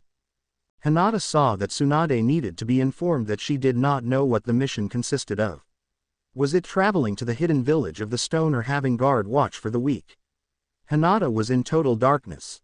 Tsunade gave an apology and informed Hinata of the mission. There had been an important mission that needed the use many of Konoha resources, meaning ninjas. The mission was highly classified and the students did not need to know about the absence of their sensei, and now we are short of a few ninjas that are needed to train some of the genin. I want you to be a substitute for one of the ninjas and train a team. It will only be for a while and I believe that you will do a good job. Tsunade mentioned the last part, seeing that Hinata was about to refuse due to her belief of lack of skills. Hinata, you are one of the finest ninjas there is, and I thought of you for providing the training that is needed for the future of Konoha. This will only be for a few days or the most for 2 weeks. Hinata felt nervous at this mission. She was used to going out and helping or protecting someone, not training. She felt more comfortable to fight someone than train. She feared that she wasn't skillful enough to teach, even if it was a genin. But before Hinata was able to oppose Tsunade, a thought came to her head. This was the perfect opportunity for her to keep busy. Training a team of genin would take most of her time, preventing her from thinking about Naruto or running into him. This would also help from repeating the mistake she almost committed earlier. It was perfect. Hinata agreed with Tsunade about being a sensei to a team. Tsunade looked satisfied that Hinata hadn't put up the fight that she expected. Good, I shall inform team number 10 that they have someone to train them. Who is in team number 10? Team 10 consists of Udon, Moegi and Konohamaru. There are your pupils for the time being until Ebisu returns. Hinata was happy at hearing the names of her saviors that were sure to preoccupy her time and keep her away from Naruto. You may go and meet them. They shall be waiting at the academy. Hinata walked down the hall of the academy looking at the information she had managed to obtain about each member of Team 10. Not much information was found on Udon, only that he had an average score on his exams during his academy and was mediocre in his jutsus. Moegi wasn't much of a difference from Udon in her exam scores. Her skills in jutsus were a bit above average according information Hinata held in her hand. Konohamaru was one that Hinata knew a bit more. He was the third's grandson and remembered him at the funeral of the thirds that had taken place many years ago. Although the information on him was clearly the same as the rest, there was something that kept bothering Hinata. Hinata couldn't understand, but she felt that there was something important about Konohamaru that she kept overlooking. She tried to process it but nothing would come up. She dismissed any more thought, asserting that it was only due to the fact the day had brought along a lot of stress. First it was Kiba with his actions of grabbing a hold on her. Then Akamaru's biting Kiba for no apparent reason. But more importantly, the one that caused her the most stress was the fact that she nearly confessed her love to Naruto. All was enough to drive anyone unnerved, but now she had something to occupy her time. Team 10. Inside the room, Konohamaru and the rest of the Konohamaru Corps continued to talk about who they thought was to be their temporary sensei. They were really hoping for Naruto but knew that Tsunade most likely wouldn't choose him. Although Naruto had become a great ninja, Tsunade still didn't want Naruto teaching the future of Konoha, not after an outbreak of perverted jutsus, which was an effect of one of Naruto's lessons. No, they acknowledged that it would not be Naruto. They could only hope that it was someone that wasn't as stern as Ebisu-sensei. Just as they were talking about who they believed it would be, the sliding door opened, revealing their new sensei. Both Konohamaru and Udon stared at the kunoichi that had long dark indigo hair and white eyes that is only seen in the Hyuga clan. Moegi looked up after hearing her two teammates had silenced and saw Hinata in the doorway. They were confused, wondering if this was their new sensei. Hinata entered the room and looked upon her temporary pupils who seemed stunned. Hinata's perception of them being stunned was not inaccurate. Each one knew about Hinata and her strength using the Byakugan. Although Hinata didn't know it, she was well known in the academy due to her skills and strength. Also, Hanabi was currently attending the academy and often spoke about her sister, Hinata. After the initial shock, each of Team 10 gave a greeting to Hinata and Hinata began the introductions and training. Hinata-sensei, can't we take a break? Konohamaru whined for the 5th time. Although Team 10 didn't believe that there could be a harsher sensei than Ebisu-sensei, they were proven wrong by Hinata-sensei. It had only been 2 days and they were praying to Kami for the return of Ebisu. Hinata was taking full advantage of her new mission. She was keeping busy and hardly thought of Naruto. She had established a nice training routine that took most of her time. Unfortunately, it also took up most of Team 10's time too. The training itself was also grueling for the students. Hinata had been so accustomed to training herself to a point of exhaustion that she was imposing the same requirement on the team. Finally, after the 12th plea, Hinata allowed her trainees to rest. Hinata-sensei is killing me. Konohamaru commented between breaths. Who thought she would be worse than Ebisu-sensei? Konohamaru's teammates were laying on the ground trying to catch their breaths. Konohamaru was right about Hinata-sensei and his teammates agreed. No wonder Hanabi is so good, Moegi said in a low voice as the three were talking. Having a sister like that, you would have to train hard to keep up. None of them knew that the situation was reversed in the eyes of Hinata. Before Team 10 was able to fully rest, Hinata called out to them to continue training. Team 10 rose to their feet, grumbling at how tired they were. Then in an instant Konohamaru's face brightened and he dashed to the right. Hinata stood perplexed at what Konohamaru did, but soon her body tensed. Naruto Nissan, Konohamaru yelled as he ran towards Naruto. That is when it hit Hinata that her paranoia about overlooking something important about Konohamaru was without a premise. Konohamaru looked up to Naruto. Hinata could feel her breathing to deepen. She tried to control herself. She couldn't face Naruto after what happened in the hallway. She felt her head spinning. She wanted to run but she couldn't because she was the sensei of Team 10. Oh, she wished she didn't have Team 10. Hinata-chan, what are you doing here? Naruto asked Hinata when he walked closer to her. She is our sensei for the meanwhile. Udon replied for Hinata, who still seemed to be at lost for word. Where is the closet pervert? Since this question was aimed towards Hinata, she was forced to comply and give a response. He has responsibilities to attend to.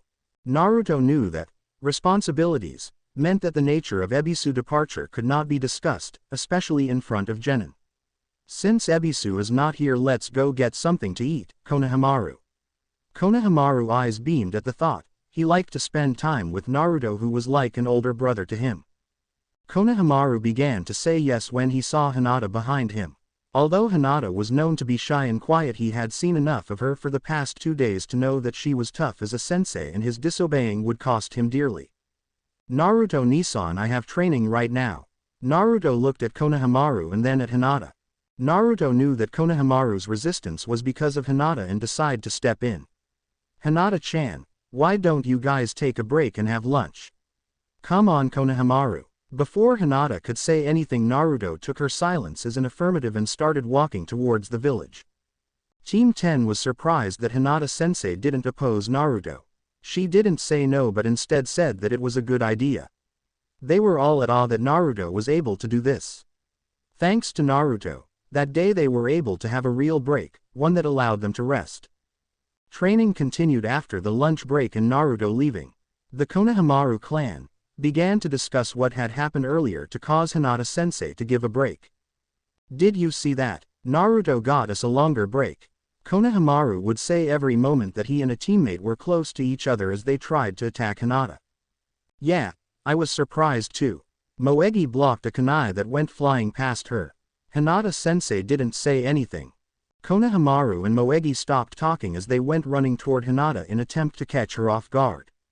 Udon was behind Hinata at that moment, ready to grab a hold of her when she spun out of the way with a speed that surpassed all three, leaving Udon to be rammed by his own teammates. All three sat on the floor, hurt by the attempted attack that they failed in. Okay, that is enough for today. You can all go have the rest of the day off, Hinata said as she began to take up some of the equipment. Konohamaru, Moegi and Udon looked at each other. Hinata-sensei said to have the rest of the day off, but it was already dark outside. There was no more day to have off. They were not going to survive till the return of Ebisu-sensei. They needed to do something. But what could they do to have rest? Then it hit them, they only knew one person that seemed to give them rest, and that was Naruto. They didn't understand why Hinata-sensei would not oppose Naruto's request. She must look up to him like we do. Come on, Naruto is one of the best ninjas there is, Konohamaru replied, trying to answer the cause for Hinata's actions. But it doesn't matter because I think Naruto is our ticket to be relieved from this extensive training. When Hinata was out of view, each began to devise a plan to accomplish their own mission. They would find ways of having Naruto around and ask for breaks, giving them time off. Hinata, without knowing the danger that her pupils were planning for her, continued walking towards her own training ground to train for the rest of the day. Her thoughts were filled with finding ways to stay away from Naruto. It was going to be harder now that she knew that Konohamaru looked up to him, but she would find a way to accomplish it. As she arrived at the training ground, she surprised to find that someone was already there waiting for her. Hiba sat on top of Akamaru waiting for Hinata, whom he hadn't seen her for the past 2 days. When he had arrived at the Hokage's doors, she had already left and he didn't know where she had gone. He later found out that she was assigned to be sensei for Team 10 and most of her time was occupied. His only chance of seeing her now was when she went to train. Hiba knew what training ground was preferred by Hinata and had been waiting for her to arrive. As he sat and talked with Akamaru, Hiba saw Hinata's figure walking toward them. His face began to glow with a smile at seeing the woman that he loved and knew she loved him in return. Hinata saw Kiba from a distance and the first images in her head was of him grabbing her 2 days ago. He seemed worried back then, but now he seemed better than 2 days ago, although it still held that big smile on his face. Hinata-chan, I was waiting for you. Where have you been? Kiba looked at Hinata with softness in his face. Hinata informed him that she was training Team 10 and most of her time had been with training. Have you eaten yet? We can go and have some senzai or something. Kiba hoped that at the naming senzai, which was Hinata's favorite food, she would agree. Sorry Kiba-kun, I had a big lunch with the team and Naruto. Also I need to train before I go home. Kiba then offered to train with her. He informed her that he had been busy with other things that he hadn't been able to train, failing to mention that the reason he was busy was because of her. Hinata accepted this offer knowing that it would help in her training and following the advice. Hang out with friends, which was one of the advice that she was able to do without great difficulty. As she sparred with Kiba, she noticed that it wasn't a good training. Kiba seemed preoccupied with something and his attention was not on the match, allowing Hinata accesses to deliver punches. Hinata stopped her attacks and looked at Kiba. Kiba, what is wrong with you? You don't look like your usual self. Kiba told her that everything was okay, it was only that since he had been deprived of training he wasn't at his full skill. Hinata knew better than this and said that it was enough training for the day. As they were walking towards their own homes, Kiba thought it was the perfect time to initiate the conversation that he had been playing in his mind for the past 2 days. Hinata, I have been reading an interesting story. The story itself I do not recall, but one phrase caught me. It said, not giving up is part of self-confidence. This story that Kiba spoke about was a lie, but Kiba knew that Hinata did not need to know that.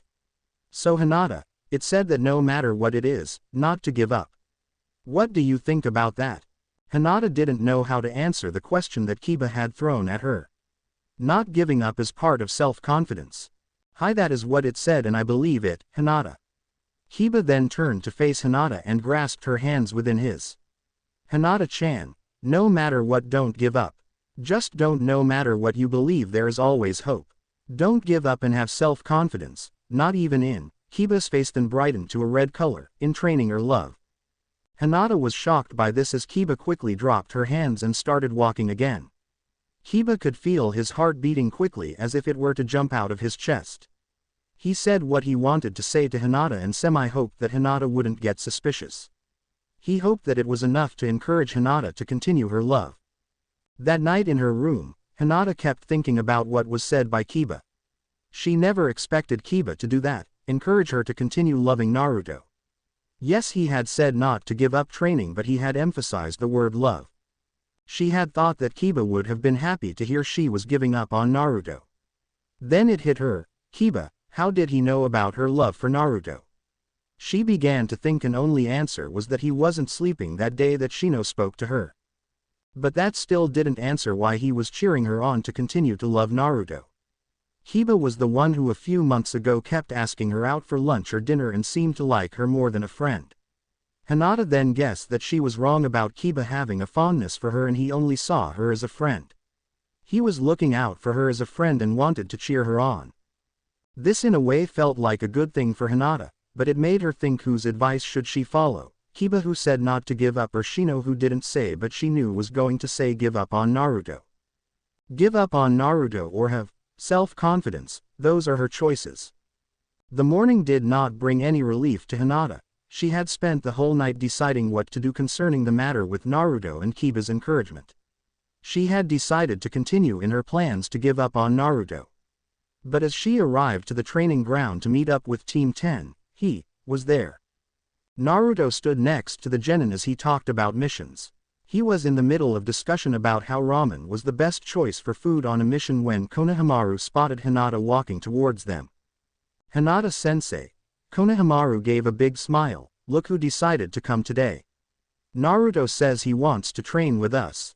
Naruto's eyes widened at this remark and he began to reply when Moegi took hold of his arm and led him away. Come Naruto, I want to show you something. But no, you need to see this first. Moegi took a stronger hold of Naruto's arm and pulled him off to a corner of the training ground. When Moegi walked far away enough not to be heard by Hinata, she began to scold Naruto. Naruto, we told you that we don't want Hinata-sensei to know. She will feel bad if she found out, remember? Right, I forgot that you don't want Hinata to know that you guys don't feel like she is giving you sufficient training. Yes, We need you to help and train with us. Now just play along, will you? Moegi gave a sigh. She wasn't accustomed to lying to Naruto, but this was the only way that the Konohamaru clan could think of that would make Naruto be around. In fact, it not only took lying to Naruto about the reason but also free ramen for a week. This of course was courtesy of Team 10. They knew it was a high price to pay for their freedom. They had seen Naruto eat, but they felt that it was worth it. Hinata looked at Konohamaru and Udon suspiciously as she heard the reason why Naruto was there. Konohamaru continued to explain the situation as sweat began to build up on his forehead. But now you understand why Naruto is training with us. With Sakura busy with her work at the hospital and training with Tsunade. Sai is also busy with missions, and you know about Sasuke. That left Naruto alone with none to train. Konohamaru smiled, trying to make his actions look as sincere as he could. Hinata thought about what she just heard. Hinata did not find it possible that Naruto would want to train with them, but she could not think of any other reasons. Hinata continued to stare at her pupils, trying to pry out the true reasons, but both Konohamaru and Udon stood their ground. After a moment of consideration, Hinata accepted the fact that Naruto would train with them that day. She wanted to deny Naruto from training but couldn't come up with a solid objection that would not put her in suspicion. Although she allowed Naruto to train with them for that day, she continued to think of ways to make him leave. She feared of what might happen if she continued to be around Naruto.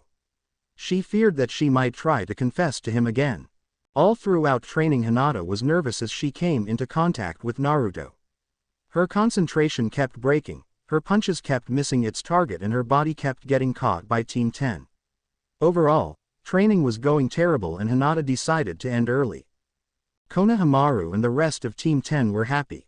Their plan hadn't accomplished what they wanted, which was longer breaks. Instead it gave them the rest of the day off. Inside they all rejoiced. Hinata was the first to leave as she gathered all of the equipment and walked away. Naruto stared at Hinata as she left and understood what Konohamaru was talking about when he said that they needed his help. If this was how Hinata trained them, he would seriously continue to help them out.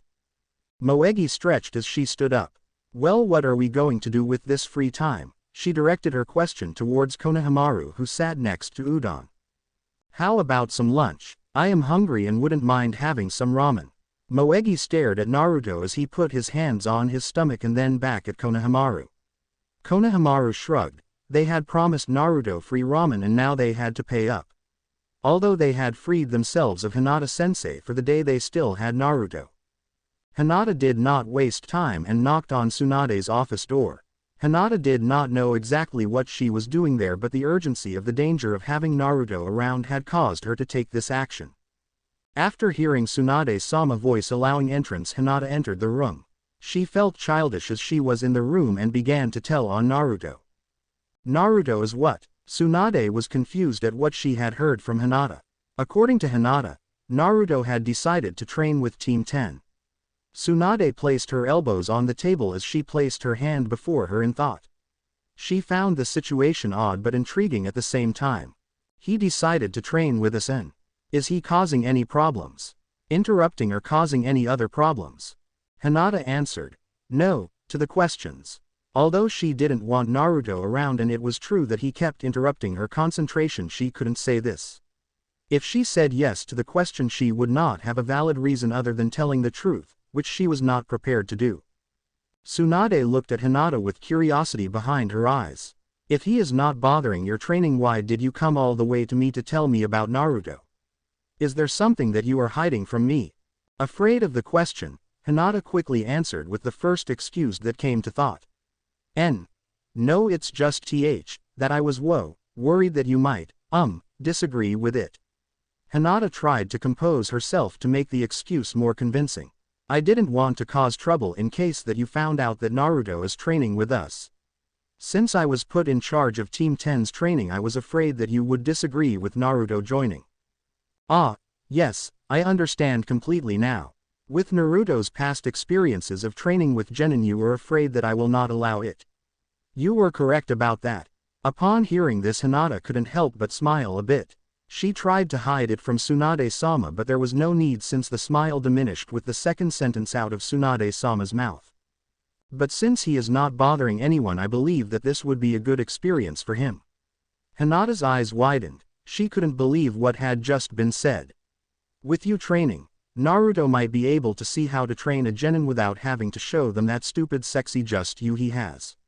I have been meaning to get him to observe a training, but he always refused, but this sure saves me the effort. Suinata-sama, you mean to have Naruto? Hinata could not even finish speaking. She couldn't believe what was happening. Hi, I want Naruto to train or observe your training. That is all right with you, right? This was more of a statement than a question, allowing no objection from Hinata. Hinata only agreed with Tsunade-sama and left the office in silence. Tsunade relaxed and thought of her decision about Naruto. Naruto had matured a lot in the past years but still was unable to teach without acting childish. Training with Team 10 might help him, especially with Hinata, who was best suited for it. Hinata was shy, but Tsunade knew that she had the strength and capabilities to teach and keep Naruto under control. It will be all right, Tsunade thought out loud. But what I need now is a break. This paperwork will be here when I return. It is not that much, and a drink will help me. Tsunade walked to the door and opened it, ready to step out when. Where are you going? You are almost done and you're running away. Shizune, I was just going to get a drink, to relax. Tsunade-sama, finish first, then we can both go. Shizune said, Taunton, whom she was carrying on the floor, and Taunton, Bui, in agreement.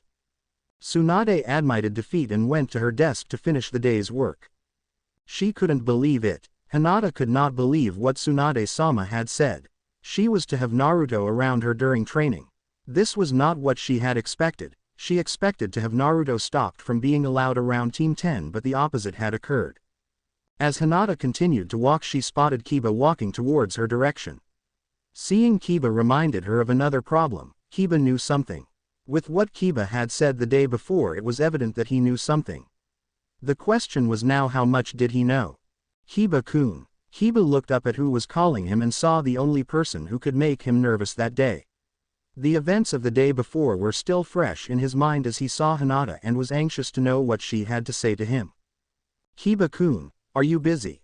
I was wondering if you wanted to have lunch with me. Kiba tried to suppress the joy that was raging in his body. It had taken less time than he thought. Hinata was now going to confess to him only after half a day. Of course, Kiba yelled. Hinata looked at him suspiciously, which composed Kiba and responded in a more typical voice, I mean yes. Where were you thinking about? Anywhere will be fine. This was the chance that Hinata would take to find out how much Kiba knew. The tension between the couple was intense. On one side, it was filled with ecstasy and anticipation. On the other end, it was filled with confusion and anxiety. The waitress tried to stay far away from Hinata and Kiba, only returning to place the order in front of them. What are those two up to? The hostess asked the waitress. It looks like a first date, but at the same time that girl looks almost as if she is afraid of him. Yeah, but the tension is thick between them, even making me uncomfortable. But I have to go outside and give this to that guy's dog. He was too big to enter, but his master still wants us to provide service. Hinata-chan, did you have something to tell me? Hinata looked at Kiba warily. How did he know that she was planning to ask him something? Hi, but how did you know? I didn't mention it to you earlier. Duh, that is because I've known you for a long time. You looked as if you had very important news that you could only tell me, right? Actually, yes. I don't know how to ask you, but Kiba looked anxiously at Hinata, who at the moment was looking down. You know that I like someone, don't you? That is why you said that yesterday, didn't you? Hinata was now looking at Kiba straight in the eyes, awaiting the answer. Hi. Hinata's face paled a bit as she continued her inquiry. Do you know who it is? Kiba could see the pleading in Hinata's eyes, wanting him to answer, no. Although he wanted to yell, yes and I love you too, and kiss her, he could not help but see her pleading eyes. No, Hinata, I don't know who it is. Hinata let out her breath that she was holding and color returned to her face. Kiba kicked himself. He should have just said yes. If he would have said yes, he could have been kissing Hinata and she wouldn't have to suffer like this. He was such a baka. Hinata observed how Kiba looked let down. Kiba, why don't you tell him? Kiba blurted out, cutting Hinata's sentence. Kiba was struggling to keep his composure, but he had expected Hinata to confess, and now this occurred. He wanted to tell her he loved her, but he had let the opportunity pass. Now the only hope was to make her confess. I have given up on him. I have decided that it is the best thing to do. Hinata's face showed determination as she spoke those words. She was sure that this was the only way. Kiba tried to look surprised, but he was pained by Hinata's words. She sounded so cold and resolute by her decision. He didn't want her to give up on him. Fortunately for Kiba, although he was in pain, Hinata mistook his facial expression as surprised. She decided to enlighten him about her reasons. I don't think that it is worth it anymore. Hinata, you have never been one to give up. You have fought for everything, and that is why you succeed. Hinata tried to explain that this time it was different, but Kiba only continued. It is not different. I have known you for a long time, and I know that you only go after what is truly worthy. Any man that you love is worthy of you, and you must continue. Kiba's voice began to escalate as his emotions took over. Hinata, why did you fall in love with him? Kiba hoped that her remembering why she fell in love would strengthen her love for him. Hinata quickly looked around the room. Kiba had raised his voice so loud she was sure people must have heard him, but to her luck, it seemed that no one paid mind. She turned to Kiba, who looked as if he was going to explode if he didn't get an answer from her. Afraid that Kiba would ask again, this time having people hear, she began to tell her reasons. She was cautious in what she said, making sure not to give too much specifics on the individual. He is very kind and thinks of others before himself. Hinata continued her list, and with each point her facial expression softened. The image of Naruto came to mind, and it made her fall in love with him more and more with each word that left her mouth. Kiba's plan was working, in a way. Kiba began to blush with each point that Hinata made. He continued to believe that Hinata was in love with him and that the praises were for him. He was soon lost in thought of what Hinata was saying and began to only listen to her voice instead of her words. Hinata abruptly stopped talking and looked at Kiba. Did he hear what she had just said? If he heard the last sentence, Kiba was sure to guess that it was Naruto whom she loved. She couldn't believe it. She had said that she loves that he always lived his own way of the ninja. Kiba would definitely figure it out. Surprisingly to Hinata, Kiba wasn't even listening. He seemed to be lost in thought.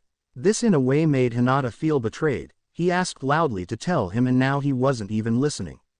True that she didn't want to tell him in the first place, but it still made her somewhat annoyed. Kiba, are you listening? What? Of course I am listening. I was just thinking. Hinata again prayed to Kami-sama that Kiba hadn't figured it out.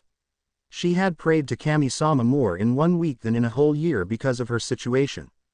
What were you thinking about? Or whom? Hinata was cautious with her question. Hinata, don't give up. This startled Hinata by Kiba's raised voice. And unlike with his questioning what she loved about Naruto, this did get the attention of everyone in the restaurant. Hinata blushed as everyone stared at them. Kiba, please lower your voice. Everyone is looking this way. Sorry Hinata, I just want you not to give up on him. From all the things that you described about him, he is worthy of you continuing to love him. You will only find true happiness with him, so continue and confess to him. True happiness. Kiba could see that this struck a nerve in Hinata. Her facial expression changed, and although she was paying attention, she still seemed to be lost in thought. Hi, Hinata, that man deserves to know, and I know he will return your love. Hinata gave a small smile thinking about Naruto returning her love. Kiba took this opportunity to leave Hinata and think of what he had said. Hinata, I'll see you later. I have other things to attend to. Just think of what I said. Kiba stood up and made his grand exit. Hinata continued sitting thinking about what to do. It was like last night all over again, but this time she seemed to be swayed towards not giving up on Naruto. She rose from her seat ready to leave when, "Excuse me, miss." The waitress called out to Hinata, "We need you to pay for the check." While Kiba was making his grand exit, he had forgotten to pay for the check, leaving Hinata with the whole bill. Naruto meanwhile was sneezing throughout his lunch. "Are you okay, Naruto?" Konohamaru asked as he finished his first bowl of ramen. "I'm okay. I just keep sneezing." "Hey Ichiraku, what did you put in this ramen? It is making me sneeze." Ichiraku turned around insulted by what Naruto said. "It is not the ramen. If it was, Why didn't you sneeze with the first 4 bowls? Naruto smiled knowing he was mistaken about the ramen. Oh, I know what you were doing. You were trying to get free ramen, huh, Naruto? Ichiraku said as he held the ladle in front of Naruto as if ready to hit him with it. No, no, Naruto waved his hands in front of him. That is not true. It is just that, shoo. Naruto sneezed again. He was now finding it annoying. Probably somebody is talking about you, Naruto-Nisan. What did you do wrong this time? Why do you assume I did something wrong? Naruto began to order another bowl of ramen. Konohamaru began to worry. At the rate Naruto was eating ramen, Konohamaru would be broke within 2 days. You know what, Naruto, you're probably right. The ramen must be making you sneeze. Let's go. Konohamaru pulled out money to pay Ichiraku before Ichiraku complained about the comment. Seeing that Konohamaru was the one paying, Ichiraku understood why Konohamaru said what he said. Arigato, Ichiraku. I'll see you tomorrow. Naruto waved goodbye and disappeared through the curtains, leaving Konohamaru looking at his wallet as it became empty. I'll see you tomorrow as well, Ichiraku. Konohamaru followed after Naruto. Hopefully tomorrow will be a day off too. If not, it was not worth the 5 bowls of ramen he just paid for. It was a tranquil morning. Only a few stubborn stars remain in the sky as the sun began to shine behind the horizon. Hinata sat staring at the sky as she waited for her pupils. They still had 15 minutes before it is 5:30 to get to the grounds. If they were late once again, the training would go longer than planned. Off in the distance a figure started to appear. Although the sun wasn't fully up, the bright orange of the individual's clothing could be seen. Hinata's eyes grew as she saw that it was Naruto that was advancing towards her. Fortunately for her, he had yet to see that she was there and she was able to recompose herself. Hinata. Naruto was surprised to see her there. He did not expect to see anyone this early in the morning, let alone Hinata. Naruto-kun, what are you doing here, this early in the morning? Hinata smiled, trying to hide her nervousness of being alone with Naruto. I was going to ask you that. I am waiting for Team 10. The expression on Naruto's face told Hinata to elaborate in what she meant. Team 10 have to be here in. Hinata looked at the time and saw that they now only had 5 minutes to arrive. 5 minutes. Naruto continued to hold his puzzled expression. He didn't expect for Team 10 to have practiced so early in the morning. In fact, the way that Konohamaru spoke about training with Hinata, it seemed that they really didn't have any schedule. Hinata, do you always start this early? Because yesterday when I joined your training it was 9. Why so early today? What do you mean? We always. Oni-chan, what are you doing here? Konohamaru hunched over, trying to catch his breath. He had woken up late and ran all the way to the training ground. Udon and Moegi looked fine as they stood next to Konohamaru. This was due to them being at the training grounds 5 minutes early, but decided to wait on the edge of the training ground for Konohamaru to arrive. Hinata looked at the time and saw that if only 1 more minute would have pasted, Team 10 would have had a longer training session. She looked at Naruto and almost scared to ask if he would be joining in the training for the day. Before she was able to ask, Moegi did the honor of taking that task away from Hinata. Naruto only replied with a nod. He had planned to watch the training but hadn't expected it to be starting so early. He was in the process of walking to his own location to train. Although he did want to train by himself, he did promise Konohamaru to help train due to Hinata's training being insufficient, but curiosity sparked as he saw the time their training began. He had known Hinata for years and known her to be determined, but how was she at training other people? I will be watching for today. I want to see how you all train. Naruto sat down with a determined face as he began glaring at them. The Konohamaru clan gave a small awkward smile as they exchanged looks. They did not understand Naruto's actions, but it looked like Naruto was getting serious. Konohamaru, are you sure about this? Yesterday Naruto didn't do anything and today he does seem serious about training. Calm down, Moegi. Naruto is always serious at first, but he can never be serious all through the training. Also, he will not skip on lunch, especially since it is free ramen. Konohamaru had managed to reassure Moegi, but he himself was not fully convinced by his own explanation. It was true that most of the time Naruto began serious and eventually got bored, but there were the few times when he was genuinely serious. Konohamaru could only pray to Kami-sama that this wasn't one of those times. As the Konohamaru clan fidgeted with the idea of Naruto be serious, Hinata was starting to feel uncomfortable with Naruto just sitting and watching. The night before she had prepared herself to train with Naruto, figuring out ways as to not have him too close, but now Naruto was going to watch. For years this was what Hinata wanted to do, show Naruto how much she had grown in strength, but due to her actions in the past week it made anything dealing with Naruto uneasy. "Oi, Hinata, I talked to Tsunade yesterday and she told me that you went to talk to her about me." Hinata and the Konohamaru clan's eyes widened at what Naruto had shouted. "She told me that you asked for permission to have me around, so I guess I can observe for a while." Hinata gave a small grin as the Konohamaru clan turned to look at her. The Konohamaru clan could not understand what she was up to, or if she knew about their plan. "Naruto, I just didn't want you to get into trouble because of me." Hinata then turned to face the team. "Okay team, let's start." The Konohamaru clan could only hope that she didn't know and began to prepare to train. Hinata tried not to look towards where Naruto sat staring at them. He was attentive and just looked at her. Why her? This made her tense and freak out. He was probably judging her and thinking how bad she was at training other people. Although she was lost in her thoughts, Hinata blocked any attack that Team 10 would aim at her. Her stance was firm as she deflected any kunai that flew by her. Moegi went in to attack Hinata on her right side just as Udon threw a kunai to Hinata's left side. Hinata jumped back and swiftly in a blink of an eye jumped up again away from the trap that Team 10 had set up. If Hinata had stayed 1 second longer on the spot she had landed, she would have been hit by an attack by Konohamaru. Moegi reverted back into trees and held her stance.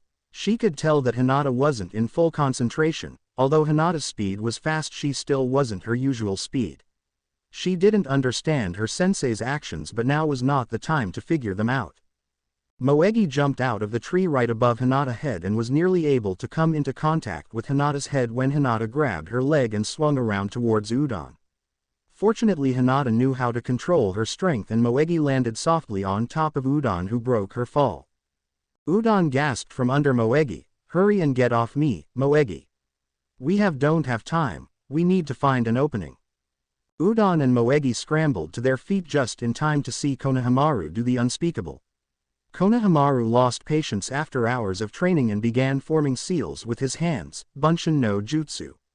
All around there stood several Konohamaru clones. "This is not good. Hinata-sensei is not going to like this," Moegi commented as she backed away from any Konohamaru clone that stood nearby. "Hinata-sensei even warned us about using any attacks with chakra. I hope Hinata-sensei doesn't hurt him. I just hope he survives." Udon knew that Hinata-sensei was incapable of hurting anyone, but he also knew that Konohamaru could do things that would cause injury even in a total safe zone. The words, "Bunshin no Jutsu," rang in Hinata's ears. She could not believe that one of her students defied her command. She had warned them only to fight with taijutsu and no chakra, but Konohamaru used chakra and now she had no other choice. She was going to have to talk with Konohamaru, but first needed to find the real Konohamaru. Konohamaru's eyes stayed widened as Hinata stopped directly in front of him. She had annihilated all of the clones in an alarming speed. He didn't even have time to hide by the time the last Konohamaru clone disappeared in a cloud of smoke. Hinata stood directly looking at Konohamaru with her calm face, but Konohamaru knew better than to feel relaxed as he looked into her white eyes. He didn't understand why, but he feared for his life at that moment. It could be the fact that her face showed no expression, making it look as if it was Neji that stood before him. "Konohamaru, what did I say that we were training in today?" Hinata's face softened from the stern look she held before into a disappointed look. Konohamaru gulped as he tried to regain his voice, but after seeing the attack that Hinata performed on the clones he could not move. She also looked so much like Neji, he never expected this from Hinata. Hinata could see the fear in Konohamaru's eyes. They held the same fear that her eyes held when she was scolded by her father. She couldn't believe that she was capable of doing this to another human. Hinata smiled at Konohamaru, trying to comfort him, and asked her question again in a softer tone. This time Konohamaru was able to find his voice and spoke in a low but audible voice, "Sorry Hinata-sensei. I didn't mean to do it, it is just that I understand. It does get frustrating, but you must understand why I said only taijutsu for today. You are good at using ninjutsus, but you must also know how to fight with only taijutsus. Hinata once again smiled as she turned to the Moegi and Udon. Time for a break. Naruto sat astonished at what he just saw. He hadn't seen Hinata fight in years, and now he had witnessed her strength in one instant. This was not the same Hinata that he had known for years, or even the same Hinata that he saw training yesterday. This Hinata that he had witnessed was strong and confident in her abilities. Naruto, are you hungry? Doesn't ramen sound good about now? Naruto kept staring blankly without responding, ignoring Udon's questions. Naruto, Naruto, Naruto. Naruto fell backwards off the log that he until recently been sitting on and hit his head against the hard ground. What the hell was that for? Naruto screamed as he got up and rubbed the back of his head. Hinata turned around to see what the commotion was about. She instantly blushed as she saw a screaming Naruto. Due to the clones and her attacks, she had forgotten that Naruto was still around. He had seen her attack. But that also meant that he had seen her act so cold to Konohamaru. Hinata felt ashamed and tired to compose herself from the situation that had occurred. She looked on at the floor and sighed. Hinata-sensei, I just want to apologize again. Konohamaru kept his eyes down. I'm sorry for going against your commands. Konohamaru could see that what he did was troubling Hinata. I am truly sorry. Konohamaru only hoped that this would compensate for what he had done. That, and also he hoped that this would not mean that they were going to have a longer training session, because if it did, Moegi and Udon would not be happy. Actually, Moegi and Udon were already not happy with Konohamaru, but after seeing Hinata's face they did not pay mind to Konohamaru. Hinata-sensei seemed more hurt than Konohamaru, and this worried them. They could not understand Hinata's facial expression because they never knew what she had to endure with her father. They had only seen Hanabi's interaction with Hiyashi, and that relationship was full of compassion. They did not know that this was in great contrast to Hinata's relationship with her father. Hinata smiled and felt relief that she did not hurt Konohamaru and that he gave a sincere apology. But she still could not believe that at that moment she sounded like her father, and worse, Naruto could have heard it. Konohamaru let out a breath of relief as he saw Hinata give a sincere smile. Hinata, I can't believe you did that. Naruto confronted Hinata, leaving Udon struggling to stand up after getting hit by Naruto. Hinata looked at Naruto with a questioning gaze. I can't believe you did that to Konohamaru. This was what Hinata was afraid of. Naruto had seen her coldness to Konohamaru, and now he was confronting her. Why not? She deserved it, and Naruto was like an older brother to Konohamaru. She began to look down towards Konohamaru to give an apology when Naruto interrupted with his words. Since when did you get to that speed? That attack was, ow. Naruto looked down and saw where Udon hit him. Udon had a lump on his head and was glaring at Naruto. Why did you hit me? All I was asking is if you wanted ramen. Udon was yelling at the top of his lungs. This meant that he was truly angry, since he never raised his voice. A smile emerged onto Naruto's face as the word ramen was caught in his ear. Ramen sounded good and training was over, so why not? Naruto was mistaken about training since it was only a break, but Udon knew that Naruto did not pay much mind to the schedule of Team 10's training. Okay, let's go and have ramen. Naruto-kun, can you have ramen in 10 minuets? Naruto tried to understand the question that Hinata asked. Was it a trick question? It's because we are going to resume training in 10 minuets. 10 minutes. They were going to continue training. Naruto did not expect this. Yes, he did train for hours on end, but he thought this training was done for the day. Poor Team 10 having long training sessions. If he were them, he would think of a way to get out early. Hi, I can eat ramen in that time. But I could wait until the end of the training. But ramen. I thought you like ramen. Udon began to stutter. Shut up, Udon. Moegi dug her elbow deep into Udon's side. If Udon kept complaining, Hinata was sure to figure out that something was going on. What was that for? First Naruto, now you, Moegi. Udon's eyes were watering from the pain that Moegi caused. Moegi shot a glance at Udon and then towards Konohamaru. Udon knew this was not good. Konohamaru-kun, Udon-kun, let's go rest for a while. The sweet voice of Moegi was a warning to Udon and Konohamaru of what was to come. Just like the beautiful songs of the sirens meant certain death to sailors, Moegi's sweet voice meant a certain amount of pain for Konohamaru and Udon. What is happening? What did you do to Naruto, Konohamaru? Yesterday he was able to make Hinata-sensei finish early, but today this. Moegi pointed at Naruto, who was sitting waiting patiently for the training to begin anew. What? While pointing at Naruto, the Konohamaru clan saw that not only was Naruto sitting patiently, but he was eating ramen. Where did he get the ramen? Moegi shook her head, pushing out the question of her head and to think about a more important question, like what were they going to do? The Konohamaru clan sat in a circle talking in hushed voices. This looked very suspicious to Hinata, who was drinking water and stretching to continue training. What could they be up to? Right then Konohamaru was pushed out of the circle. Konohamaru smiled weakly as he stood up and walked towards Naruto. Oni-chan, are you still going to stay and train today? Naruto slurped the last bit of noodles that were left in the cup and looked up at Konohamaru.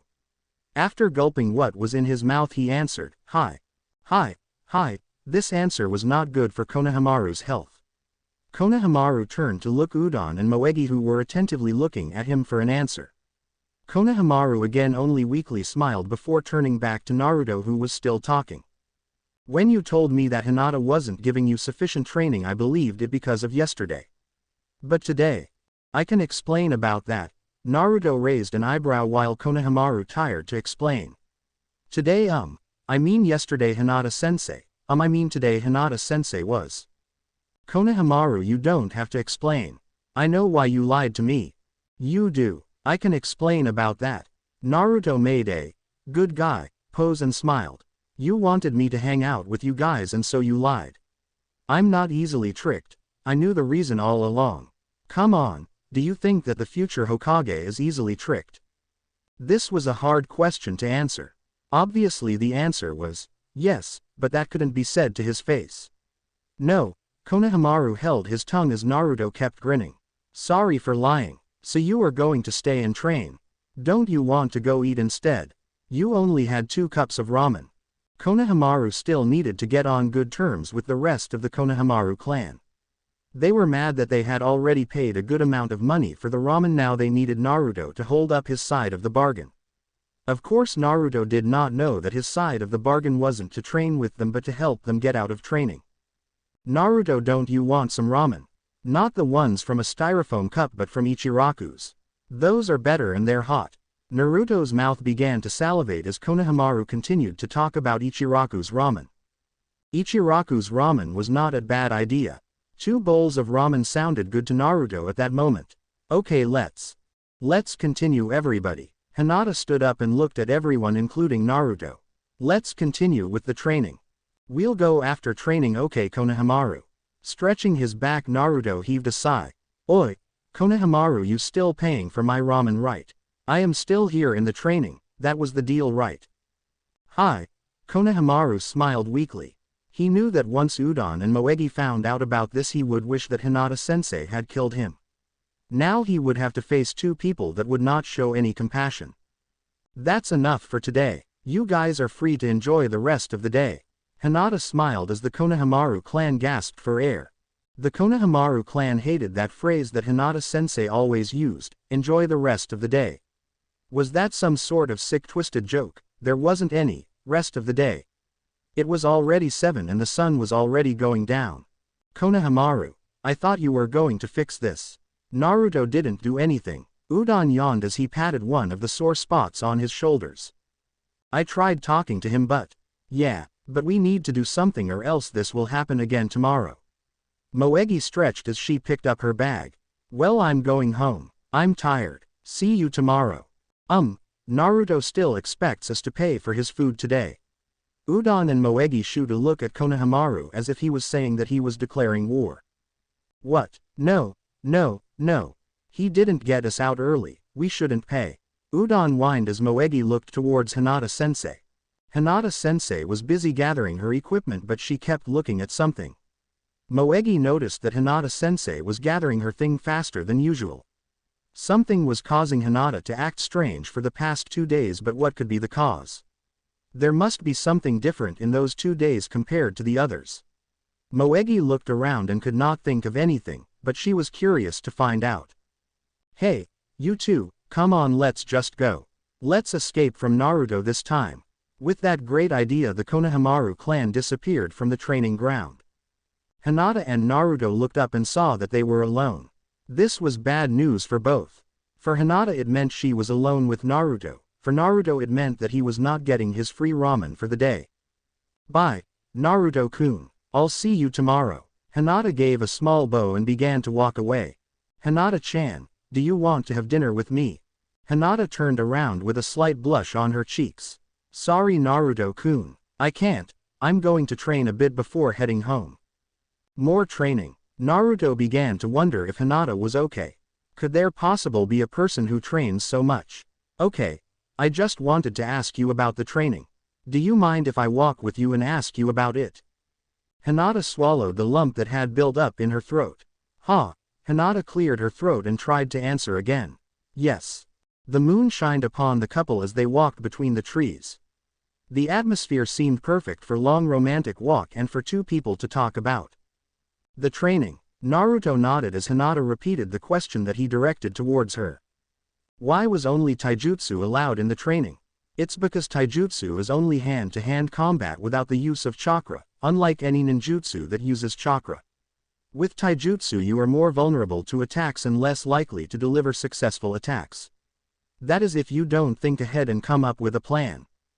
Oh, I understand. Naruto looked up to the sky with his hands behind his head. But why only taijutsu for the training?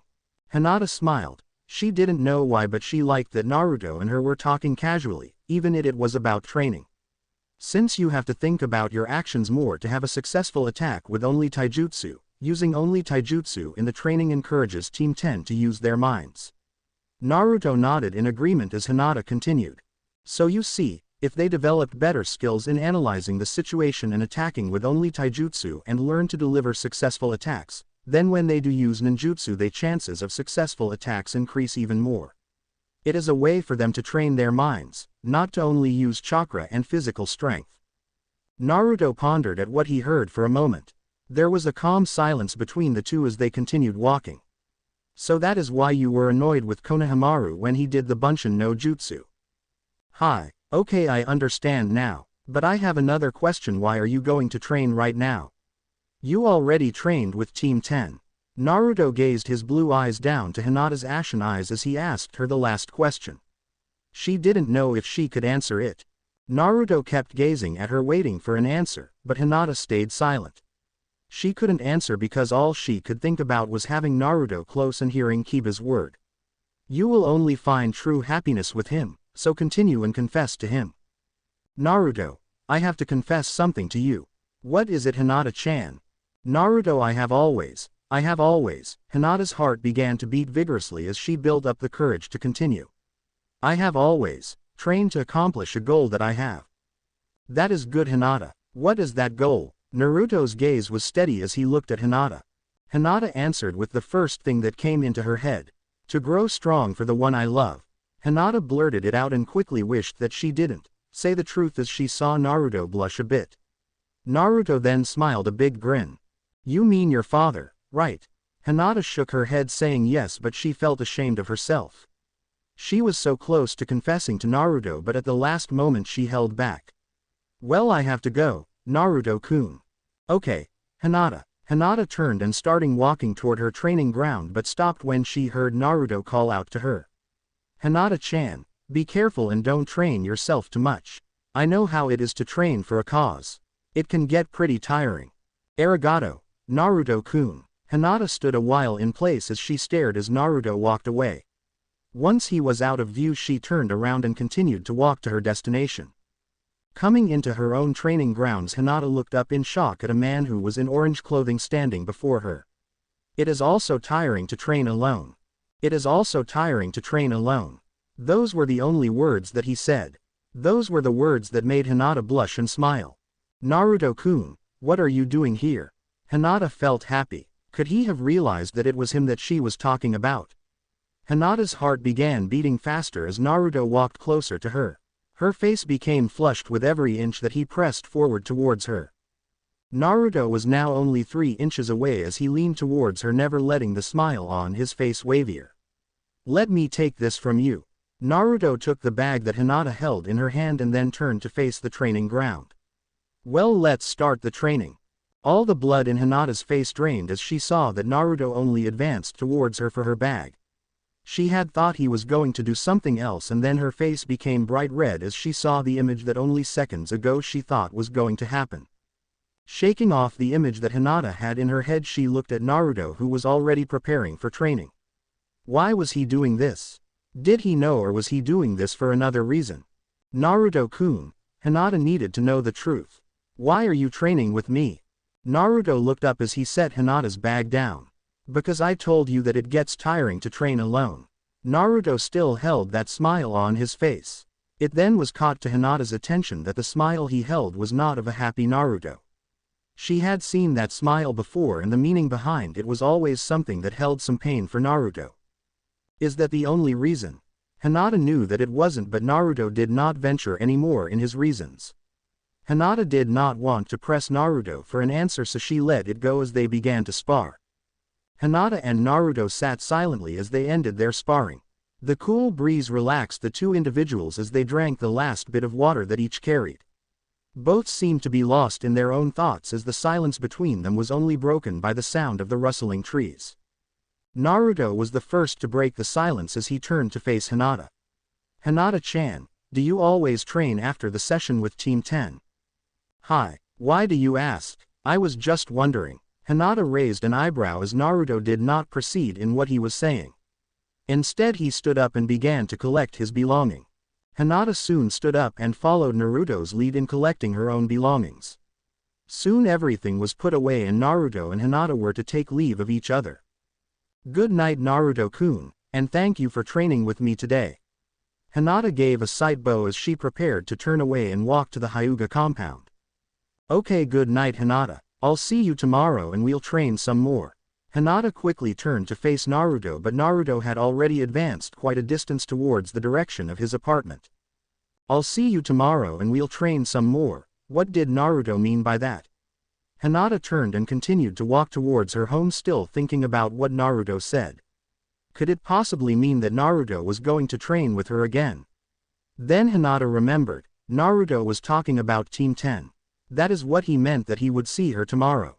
Naruto had joined in the training with Team 10 and she was sure that was what he meant when he mentioned training tomorrow. But Hinata could not shake the thought that maybe he meant something else, or at least she hoped.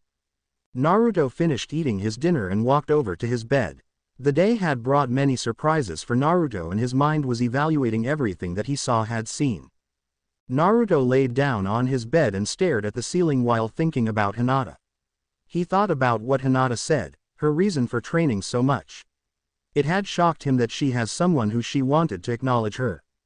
He knew this feeling far too well. It had only been a few years back that he was trying to win the acknowledgement of those around him. He remembered that he always tried his best and slowly he began being acknowledged by those who surrounded him. But Naruto also knew that if it wasn't for those around him that encouraged him, he would have lost hope. As he closed his eyes, he began to see the images of the people who acknowledged him before anyone else. He saw the face of Iruka, the third, Kakashi and Tsunade came up. Other faces also appeared, but he snapped his eyes open when he saw one specific face. Naruto sat up on his bed and thought of the image he just saw. He clearly saw Hinata's face. He remembered that Hinata was one of the first people to acknowledge him. He remembered her words that she had spoken so long ago. "I think you are an incredibly strong person." Those words came flooding back to his mind. As he continued sitting on his bed, he thought not only of what Hinata said so long ago but also what she said a few hours ago. She is training for someone she loves. Naruto thought out loud. Now I am sure about it. There's no more doubt. Naruto laid back on the bed as he closed his eyes. He was now sure. I will help and train with Hinata-chan because she helped me long ago. I will help her gain strength to be acknowledged by her father. Naruto then drifted off to sleep. The Konohamaru clan was surprised. It had been almost 1 week since Naruto joined in the training, but all he did was observe. At first this seemed like a problem since they still had training sessions that took up all day, but lately the sessions had been cut little by little. Wow, look, we are walking around town in broad daylight. Udon, what time is it? Konohamaru was walking around with a big grin as they walked into town after the training. It's 5. Udon walked next to Konohamaru and both began to talk about what they would do with the free time. Don't you find it odd that Hinata-sensei is cutting our training and Naruto is not asking for the free ramen? Both Udon and Konohamaru stopped and turned to look at Moegi. What are you talking about? Are you complaining that we got out early, or are you complaining about the fact that you don't use up your money for ramen for Naruto? Konohamaru asked, but soon regretted using the sarcastic tone on Moegi. No. Both Udon and Konohamaru jumped as Moegi snarled at them. It's just odd. I was just wondering about it. Don't tell me you two haven't noticed. Konohamaru and Udon looked at each other with raised eyebrows, then turned to Moegi and responded, "Notice what?" In unison. Moegi just sighed as she saw that both boys did not find anything odd about what was going on with Hinata-sensei. She then wondered if all guys were like that. The subject soon changed and they continued to walk as if Moegi had never inquired about the situation. As the Konohamaru clan continued to walk, Moegi continued to think about Hinata-sensei. There was something odd in the way she had been acting the past several days and Moegi wanted to know what it was. Something had changed, but she could not think of what it was. She tried as hard as she could to think of what it could be, but nothing came up in her mind. So what do you say, Moegi? Konohamaru turned to face Moegi but just found an empty street. Konohamaru and Udon looked around but they could not see Moegi anywhere. Where did she go? Udon shrugged as he also had barely noticed that Moegi was gone. She probably decided to go home. But she didn't even say goodbye. Maybe she is annoyed by us for not understanding about the whole odd thing and decided to just leave. Udon said as they stood still looking around to see if they could spot Moegi. Konohamaru looked worried as he heard Udon's words. You don't really think that, do you? If that's true, we got to find her. I don't want to deal with an irritated Moegi if I don't really have to. Udon nodded as both started walking towards Moegi's residence. Moegi had reached the training ground in time to see Hinata-sensei walking off with Naruto. Curiosity had already taken a hold of her, and now seeing her temporary sensei walking off with the person who originally was paid to cut training short walking together made her more curious yet. Now thinking about it, Moegi did remember that she did need more training in stealth and spying. Hinata held a smile as she walked with Naruto to their training ground. For some reason their part made her smile more. The day after the first time training with her, when Naruto said, "I'll see you tomorrow and we'll train some more," she seriously thought that he meant with Team 10. But after the training, Naruto started walking with her when she expected him to go to town. She wasn't complaining that he didn't go, only that it shocked her. Hinata continued to think as she and Naruto walked towards their training ground to train for the 6th time. Naruto had kindly offered his services and was helping her with sparring. He was also kind enough to observe how she trained Team 10 and inform her in what she needed to work on. Sometimes Naruto did not make sense in what he said, but Hinata knew that he was just trying to help her. And that is it. I can see you are getting stronger already. Hinata could not help but blush for the compliment that Naruto had tagged on for the analysis of the day. Surprisingly to Naruto, he did not mind the blush that Hinata made. For some reason he had grown accustomed to seeing Hinata blush, and for some stranger reason it made him almost blush as well. Reaching the training ground, Hinata turned to face Naruto. Oi! Naruto-kun, shall we start now? Hinata had already set her bag down and was ready to start. Hi! Naruto grinned as they would soon begin to take stance. Let's begin. Moegi sat on a tree limb as she saw both Naruto and Hinata-sensei spar.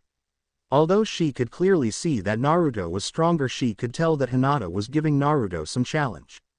Both bodies leapt into the air and the sound of metal clashing is heard as Naruto and Hinata's kunai meet. The force of each other's attacks deflects their bodies and each one is thrown backwards. Naruto lands firmly on the ground, but Hinata staggers a bit as she regains balance after landing on her feet. Moegi can see that Hinata is breathing heavily but maintains a stern stance as she stares at Naruto. Naruto gives a small grin and thrusts forward towards Hinata.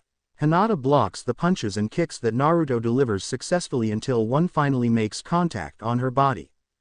Hinata staggers backwards and quickly regains her breath that was knocked out of her. Hinata stands up and firmly places her feet on the ground. Although she wanted to go through one training without having to rely on it, she gives in as she finally activates her Byakugan. Hinata now can see the chakra flow in Naruto's body. Naruto then moves his hands in front of him and performed a seal. Hinata could tell that he was forming the seals for the Kage Bunshin no Jutsu, and sure enough in front of her several Narutos appeared.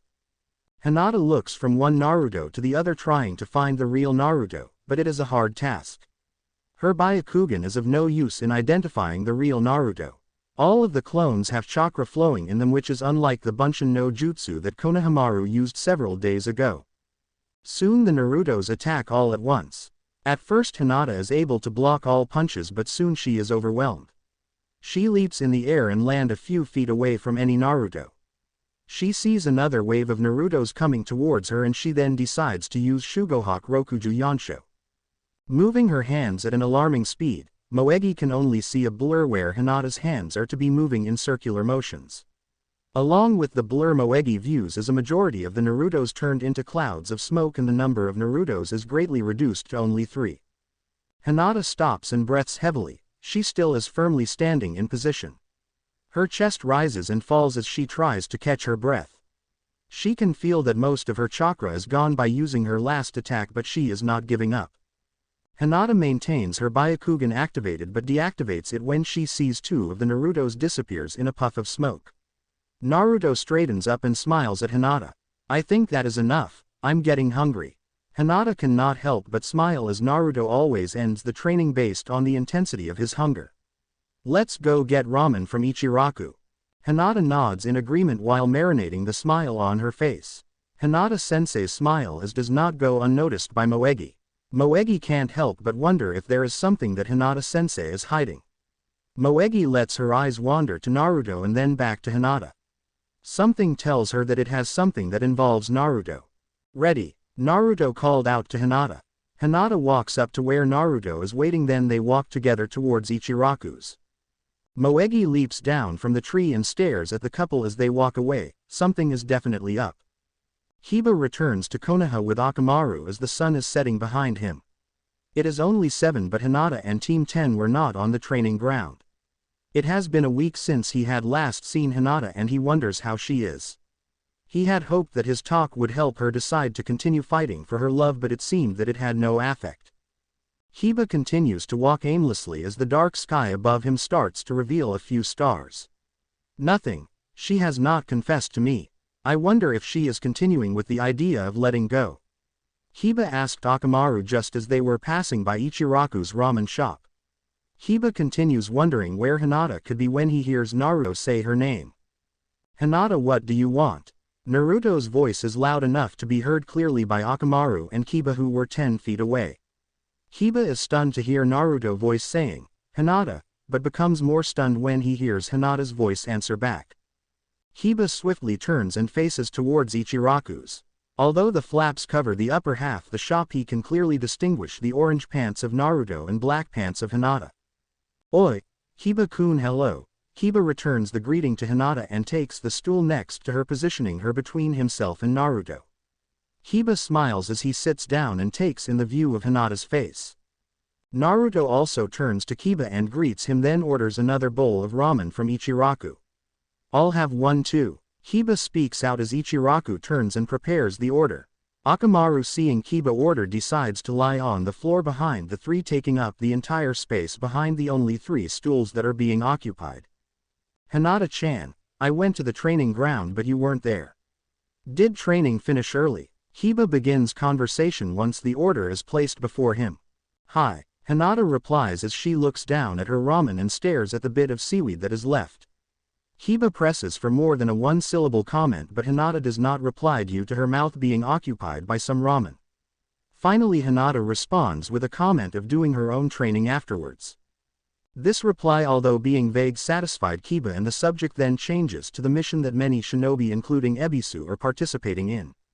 Many of the details are not known to about the mission, but there have been several rumors that have been traveling around. One fact that wasn't a secret is that the hidden village of the Mist had been having problems with several mysterious incidents of Mist shinobi returning dead, but the cause has not been discovered. Rumors had gone around that there are several people wanting another great war between the hidden villages, and tensions between the 5 major villages is growing strong. Yeah, I heard that they sent several of the best from here to go and find the cause. They are hoping to find out who the culprit are and end the tension between the countries. That is why Ebisu is gone, Hinata commented as she looked to Naruto and Kiba. And the reason why Kiba didn't go. Naruto laughed, trying to joke around, but soon his laugh fades as Kiba responds that Naruto himself didn't go either. Hinata can't help but laugh at this and Naruto faces her. You agree with him? No, Hinata says between her giggling, and Naruto gives a small smile and resumes eating. The conversation continues through Naruto's 4 bowls as each talk about the mission and when they believed that it was going to end. They were told that the mission would only last about a week or 2, but the 2 weeks mark was almost upon them. Also, with the ending of this entire mission, it means the end of your training Team 10, Hinata. This piece of observation made by Kiba felt a bit tragic to Hinata. She had grown so accustomed to training Team 10 that the thought of not training them made her grimace. Are you alright, Hinata? Hi, it's just the thought of not training Team 10 is sad. Hinata commented as she tried to surface a smile onto her face. That's understandable, you have been around them for nearly 2 weeks. But you will see them around and you will have other missions to occupy your time. Kiba smiled at Hinata, trying to reassure her. Kiba then turned his attention over to Naruto. Oi, Naruto, why haven't you been out on any missions? What have you been doing?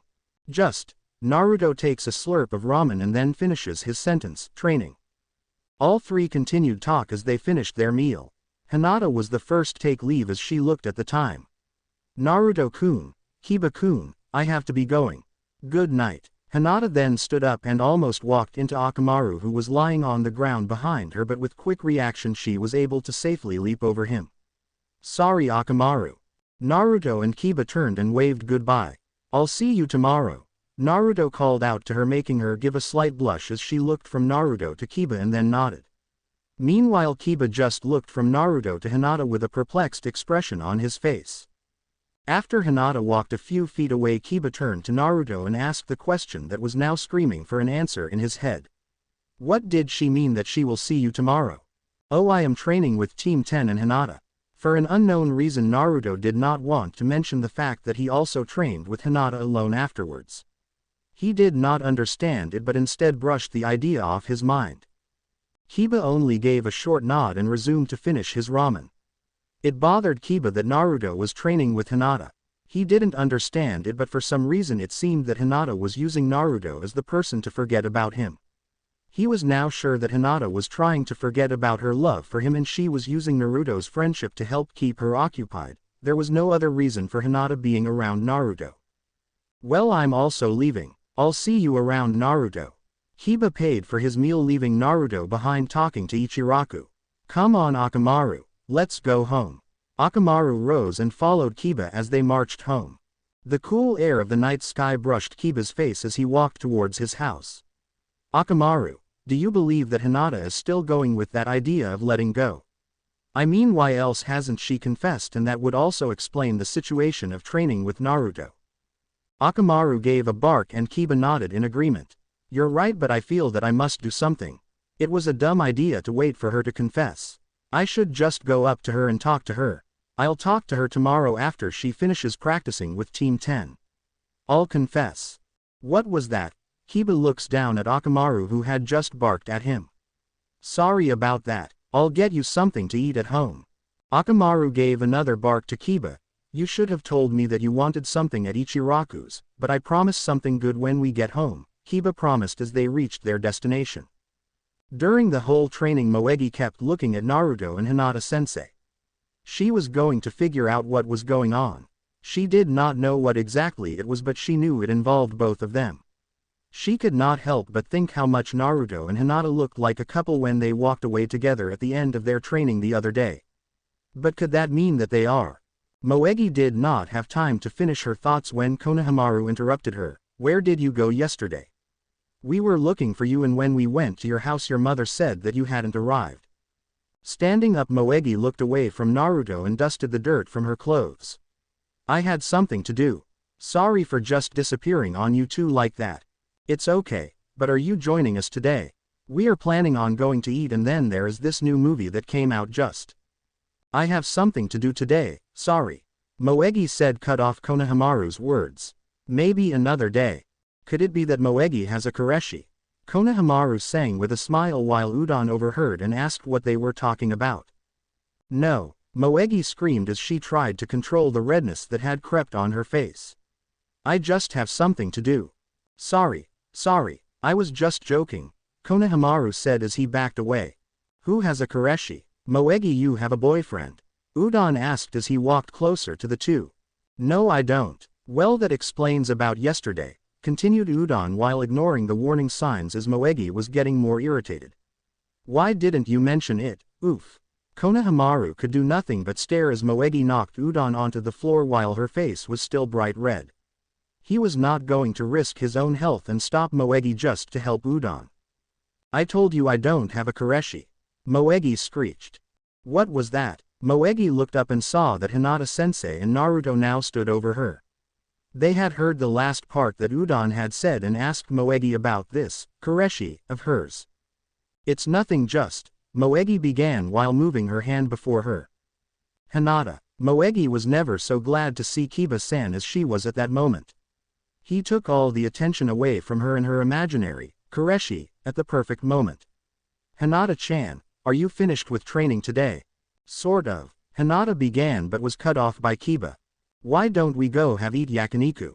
It has been a while since we had any and I need to talk to you. Hinata smiled, but she could only think about missing out in training with Naruto if she agreed. Ever since last night and talking about Ebisu returning, it had made Hinata sad because the return of Ebisu-san not only meant the end of her training Team 10 but also most likely it meant the end of her training with Naruto. And now with this invitation by Kiba made her feel torn between going to eat with an old friend or spending time with the one she was in love with. Hinata turned to face Naruto as if to ask if it was okay to skip training that day. Naruto understood the look. It's okay, Hinata. We'll just continue tomorrow. Hinata gave a smile and turned to Kiba. That sounds good, Kiba-kun. Hinata turned back towards Team 10 and Naruto bidding them goodbye. As Kiba and Hinata began to walk away, Kiba could not help but look back. What was the meaning of Hinata looking at Naruto when he invited her to eat? Worse was now he didn't have the option to ask Akamaru his take of it due to Akamaru staying home on Kiba's instructions. But he still held that question in the back of his mind. Most likely Hinata told Naruto that she was trying to forget about me and Naruto was advising her on what to do. Kiba thought as he walked with Hinata. Kiba knew that it didn't make much sense, but that was the only explanation he could think of. Naruto continued to look at Hinata and Kiba as they walked away until he heard Konohamaru and Udon talking about going to eat. Food that sounded good to Naruto, although for some reason he did not have much of an appetite. Something felt odd, ever since he saw Hinata leave with Kiba. Naruto then thought that it was because without Hinata he didn't have someone to train with that day. He would have to miss training that day. So where are we going to eat? Naruto smiled as Udon and Konohamaru looked at Naruto as if they couldn't believe what he had asked. So where are we going to eat? Naruto asked when Hinata was out of sight. The Konohamaru clan smiled and decided to go out and eat with Naruto. Moegi seemed to have changed her mind and decided to join them, as well. Soon all four individuals began to walk towards town. Are we going to have to pay for him? Udon whispered to Konohamaru as they walked towards town. I hope not. I don't have enough to pay for him. Konohamaru then looked up and saw that Moegi walking closely to Naruto. What is she doing? Konohamaru thought. Moegi made sure that she walked beside Naruto. She was still trying to figure out what was happening between Naruto and Hinata-sensei. Was there something that both were hiding? Naruto. Naruto looked down at Moegi and this made Moegi lose all confidence in what she was going to ask. Naruto, do you want ramen? Yeah, that sounds good. Hey Konohamaru, Udon, let's go get ramen. Naruto yells to Konohamaru and Udon who were walking behind them. Okay. Both Udon and Konohamaru already knew that they were going for ramen. They didn't expect anything else when going out to eat with Naruto. Hey Konohamaru, do you really think that Moegi has a Koreshi? Konohamaru looked stunned at Udon's question. I don't know. But she said she doesn't, so I guess she doesn't. I don't think she would lie to us. We're her best friends and companions. Udon nods in agreement as they continue walking, but Konohamaru couldn't help and look at Moegi, who still persisted in walking next to Naruto. Could it be possible? Hinata took a seat as Kiba sat across from her. Where's Akamaru? He decided to stay home. He needed a checkup by Oni-chan. Kiba replied, but then stayed silent. Hinata could see that Kiba was trying to collect his thoughts. You needed to talk to me, Kiba-kun. Yes, I don't know how to say this. Kiba looks around the room and then continued. Have you decided to let go of the great guy that you love? Hinata blushes as she recalls how Kiba has been encouraging her to continue to fight for Naruto. I have decided to follow your advice and continue. Hearing this, Kiba can't help but smile. He is happy to hear that Hinata is still continuing to love him, but why hasn't she been around him? Hinata, you haven't confessed why. Hinata looks up at Kiba with surprise in her eyes. How does Kiba know that she has not confessed to Naruto? Hinata stays quiet as she tries to think of a reply to Kiba's question. The only sound is the sound of sizzling meat as Hinata continues to think of an answer. Kiba repeats his question, wondering if Hinata heard him the first time. I have been working up the courage to tell him. Hinata responds as she turns over a piece of meat that had begun to char around the edges. I want to be strong and I wanted him to acknowledge me first. Do you mean that you prefer that he confess to you instead? Not exactly, I mean that I want him to acknowledge me. I don't want to be weak around him, or have him see me as weak. Hinata, I have never seen you as weak. Kiba stops himself and blushes as Hinata looks up to him with wide eyes. What? Kiba staggers with word for a moment, trying to figure out what to say.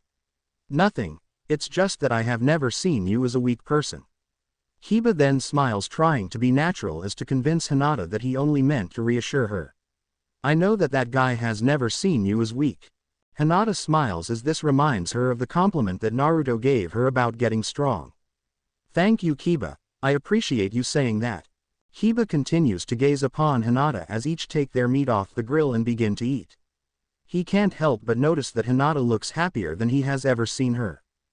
Kiba knows that her happiness comes from only one source, of her being around the one she loves. Of course, Kiba mistakenly believes it is due to the fact of being with him at that moment instead of the constant days she has been exposed to Naruto. Seeing her so happy, Kiba realizes that he desires one thing, for her to always be happy. He would do anything to make her happy, and if he knew a way to make her even happier, he would do it. With this, he recalls that there is a way. He knows that he has selfishly waited for her to confess, but he should have just confessed long time ago. Kiba smiles at Hinata and makes the decision to make her happy by confessing to her after dinner. Hinata and Kiba continue to talk about trivial things, such as their days and past memories. Just as they are finished and Kiba pays, they walk towards the exit. Kiba begins to feel anxious as he knows that now is the time to confess. Kiba looks up at the sun-setting sky and sees the radiant colors that are painting the natural ceiling above them. Even nature is with him, exposing the most romantic atmosphere for him and Hinata to share a nice long romantic walk.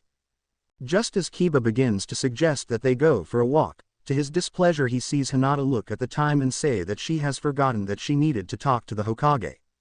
Sorry Kiba-kun, I need to give an evaluation to Tsunade-sama. Thank you for dinner, I'll see you around. With that, Kiba's heart plummets as Hinata runs off to the fifth's office. Konohamaru stares at Moegi as has she seated herself next to Naruto. Usually Moegi takes the seat next to Konohamaru, seating herself between Konohamaru and Udon. Moegi continues to talk as nothing has changed in their seating arrangements. She once in a while would comment on Hinata-sensei and peered to see if there were any changes in Naruto's complexion, but to her dismay nothing was seen. Moegi, what happened to what you had to do today? Konohamaru looked over to Moegi. I changed my mind, I can do it tomorrow. Moegi smiled. Well, what were you going to do? It's private. Konohamaru continued to focus on Moegi as Moegi resumed talking to Naruto. She was currently asking Naruto about what type of training he did and if he did it alone. She is really trying to get into his personal life. Konohamaru thought as he ate. You don't train with us, so that means you train later, don't you? Moegi asked as she took a sip of the broth. Yes, I observe your training and then this helps me when I train. Naruto replied without looking away from Ichiraku boiling pots. Moegi could tell that Naruto's awareness attention was not fully present with them. Do you train with someone else? Moegi assumed that if Naruto wasn't fully there maybe he would inadvertently disclose some piece of information that otherwise would be unattainable. Yes. Moegi was cautious as she proceeded in her next question. She didn't want anything to get in the way, so Moegi looked towards Konohamaru and Udon to see if they were aware of the topic of her conversation with Naruto. To her pleasure she saw that both Udon and Konohamaru were in deep conversation with occupied their full attention. Do you care for that person you train with? Moegi proceeded. Hi. Naruto replied but sustained his gaze forward. Do you often think about the person you train with? With this question Moegi also received a yes. Moegi wasn't sure if this was a valid answer or if he was just saying yes to anything. She needed to ask a question that required more than a one-syllable reply. Finally thinking of a question, Moegi ventured further but not before quickly glancing to see if Udon and Konohamaru were still fully consumed in their own conversation. Choose one, Sakura or Hinata. Hina, what? At that moment Naruto shook his head and looked at Moegi. What were you just saying?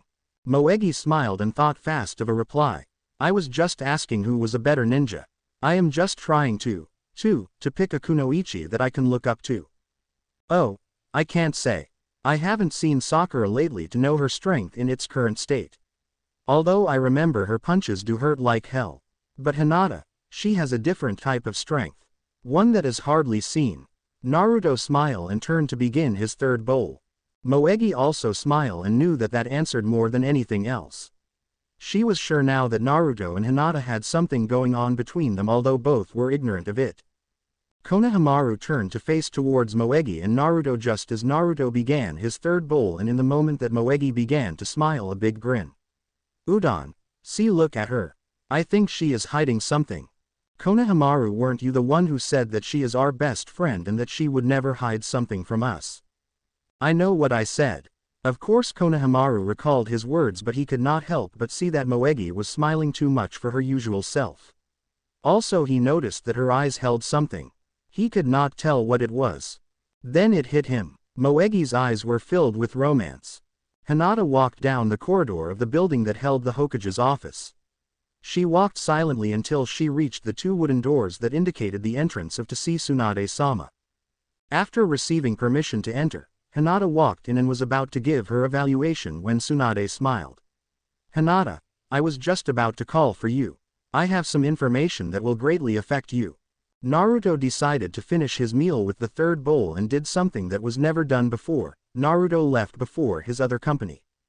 Seeing that Naruto left, Konohamaru took this chance to confront Moegi.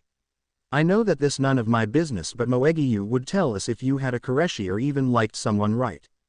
Konohamaru began to blush as he asked Moegi about her possible crush on Naruto. Moegi gave a heavy sigh. I told you I don't have a boyfriend. And no, I don't like anyone right now. Why are you so interested? I am your friend, can't I just be curious? You were one of my best friends, I just wanted to know. Konohamaru wailed. I just want to be a good friend. Udon nodded in agreement and stated that he too was concerned for her and just wanted to know for her well-being. Moegi found this interest that her friends had in her quite abnormal. She once again denied any boyfriend or any chance of her being with someone and bid them goodbye. I have to go home now, Konohamaru. I'll see you tomorrow. Bye, Udon. Moegi left with her mind racing. She didn't understand what was with her friends, but it didn't matter at that moment. She had just figured out that there was a high possibility that Hinata liked Naruto and Naruto liked Hinata in return. She now needed peace and quiet to evaluate her finding, and this would not be accomplished with Konohamaru and Udon around. Konohamaru continued to look at Moegi as she walked away. She's lying, I can tell. There is nothing that passes by me. I'm too smart for that. I know what it is. Konohamaru turned to Udon, who was still sitting on the stool. She didn't pay for her meal. Konohamaru, you pay for it, okay. Udon then left before Konohamaru could even objection. It was already late into the night, but Naruto decided that he would train since sleep wasn't emerging that night. He had already been training when he suddenly stopped when he saw a figure approaching towards him. The night sky held a new moon and no light illuminated the figure that was walking casually towards the training ground. Naruto quickly hid and prepared himself in case if it were a foe. He then recognized the figure's flowing hair and instantly knew. Hinata. Naruto stared at Hinata in disbelief as she now stood in front of him. Hinata smiled timidly as she stood in front of Naruto under the night sky. She was surprised by his presence. She wasn't able to sleep with so much going through her mind. She knew that the only way to obtain sleepiness was to waste her energy, and training always was just the prescription for it. Hinata continued to stare at Naruto. I came to train, but I didn't expect to find anyone training this late in the night. Sorry if I interrupted, I'll be leaving you. What are you talking about? You're my training partner, right? Since you're here we can train and not lose a day of training. Hinata smiled as Naruto replied, and unknowingly a smile appeared on Naruto's face. Hinata began to set things in order to start training but remembered that there was something she had to do first. It was probably the best time to tell him. Naruto, before we start I have something to tell you. Naruto stopped and slowly turned to see Hinata's face. He could tell that something was bothering her since her gentle face held a serious expression. Naruto, The Konohamaru clan sat quietly as they heard the lecture their sensei was giving to them. It had been going on for 10 minutes and the end seemed nowhere in sight. Their heads began to dip as their eyes began to close. Moegi was the first to spot Kiba-san walking towards them and nudged Udon and Konohamaru awake. What is he doing? He's coming this way. I guess he hasn't heard the news. As all three young students turned to face Kiba, their sensei stopped talking and began to scold them for not paying attention. But soon their sensei's attention was also seized by Kiba's presence. Kiba stopped walking and looked surprised. He began to look at all the sides as if he was lost or looking for a lost item. Do you see that? Konohamaru whispered to Moegi. Moegi nodded. She also noticed that Kiba held a small box. The smell of cinnamon rolls emerged from the box, making Udon's stomach grumbled. Are those cinnamon rolls? Udon asked as his stomach made another set of noises. Aren't cinnamon rolls Hinata-sensei favorite, Konohamaru? Moegi smiled as Konohamaru just looked even more perplexed. How should I know? Konohamaru replied, but Moegi didn't seem to pay mind to his answer. She just continued smiling and looking at Kiba. Moegi began to understand a bit more of what was going around. The invitation to dinner, the nervous look in his eyes the other day, and now the cinnamon rolls. Kiba held his own secret. Konohamaru turned to look at Moegi and noticed her constant gaze towards Kiba. Moegi just kept staring at Kiba with a smile pasted on her face. He now began to think that he was incorrect about Naruto and Moegi. Maybe it was just any older guy that attracted Moegi. Then Konohamaru faced towards their sensei, whom at the moment began to talk. Inuzuka, is there something I may help you with? Ebisu looked at Kiba through the black shades. Kiba stayed silent for a moment as he continued to look towards the sides. I was looking for Hinata. Kiba shook his head again as if to regain some mental capacity. When did you return? Ebisu adjusted his glasses as he controlled the annoyance of having Kiba speak to him with such informality. If you are talking about the young Hyuga, I don't know where she is.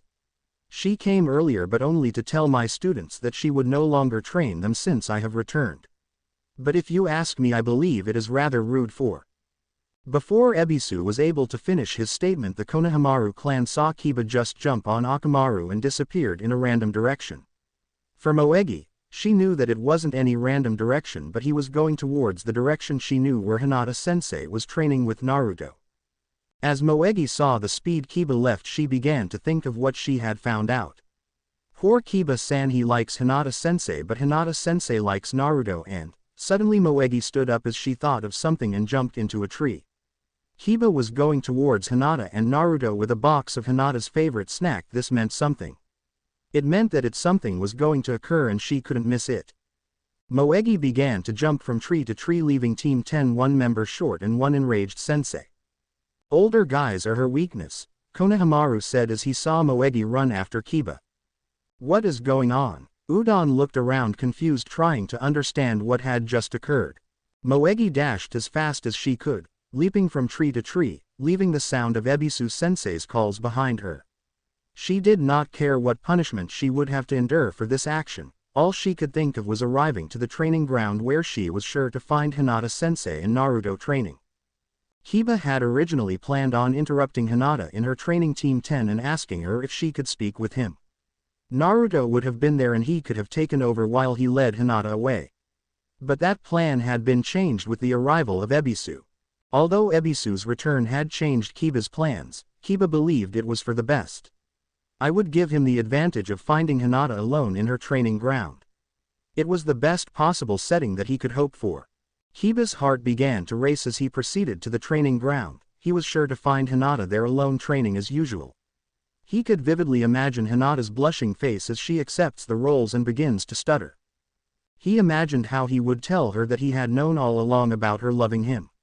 He would then confess that he loved her in return and apologize for not confessing to her sooner. This was as far as his imagination reached when he arrived at the training ground. "What are you doing here?" Hiba called out to the male ninja. "I am training. What else would I be doing here if it wasn't for training?" Shino replied to the cold welcoming that his friend gave him. Hiba jumped off of Akamaru and walked over to Shino. "Sorry Shino, I didn't expect to find you. But when did you arrive? I haven't seen you for almost 2 weeks." "I arrived yesterday." Shino stood still as he called for his insects to return to their home inside him. The mission lasted longer than was expected but shorter than it could have turned out. "Are you here to train?" Hiba gave a response that he had other business to attend to. "What are you doing with cinnamon rolls?" Hiba gave a quick glance to the box that Shino was talking about. "I thought you didn't like them because they were too sweet for you. I have decided to give them to Hinata." Shino continued to be silent as he waited for Kiba to elaborate in his meaning for the gift. "They were, on special." Hiba smiled but Shino kept his face expressionless. "And why, yo, you know me, thinking about other people, I just thought that she would, enjoy them." Hiba stammered. Hiba knew that Shino was not convinced as he continued to stand silent under the hood. "Also, I bought them for her because..." Hiba thought carefully for a while. "I knew that she would be feeling bad that she is not training Team 10 anymore." Hiba was happy with his own memory as he remembered that Hinata mentioned a few days before that she would miss Team 10 when Ebisu returned. "I understand." Although this reply was short, Hiba was able to let the tensions in his muscles relax as he saw that Shino found this excuse more plausible than the other. Moegi reached her destination to see 2 people deep in conversation. To her displeasure they were not the 2 individuals she had hoped to see.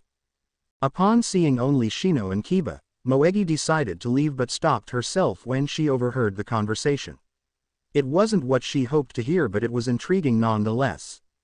She had arrived in time to hear Kiba tell Shino that he bought the cinnamon rolls for Hinata because she would be sad with her dismissal of being Team 10's sensei. Moegi laughed mentally for she knew that Kiba had only known about Hinata-sensei's dismissal for 10 minutes. "Have you seen Hinata today?" Hiba asked Shino. "No, I came to the training ground and no one was here. I was expecting to find you and Hinata training together," answered Shino. Hiba then began to look around and mumble to himself. Where she could be, he was sure he would find her training.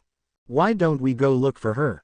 I haven't seen her in a while and I also want to say hello to her," Shino said as he began to gather his item in as he prepared to leave when Kiba stopped him.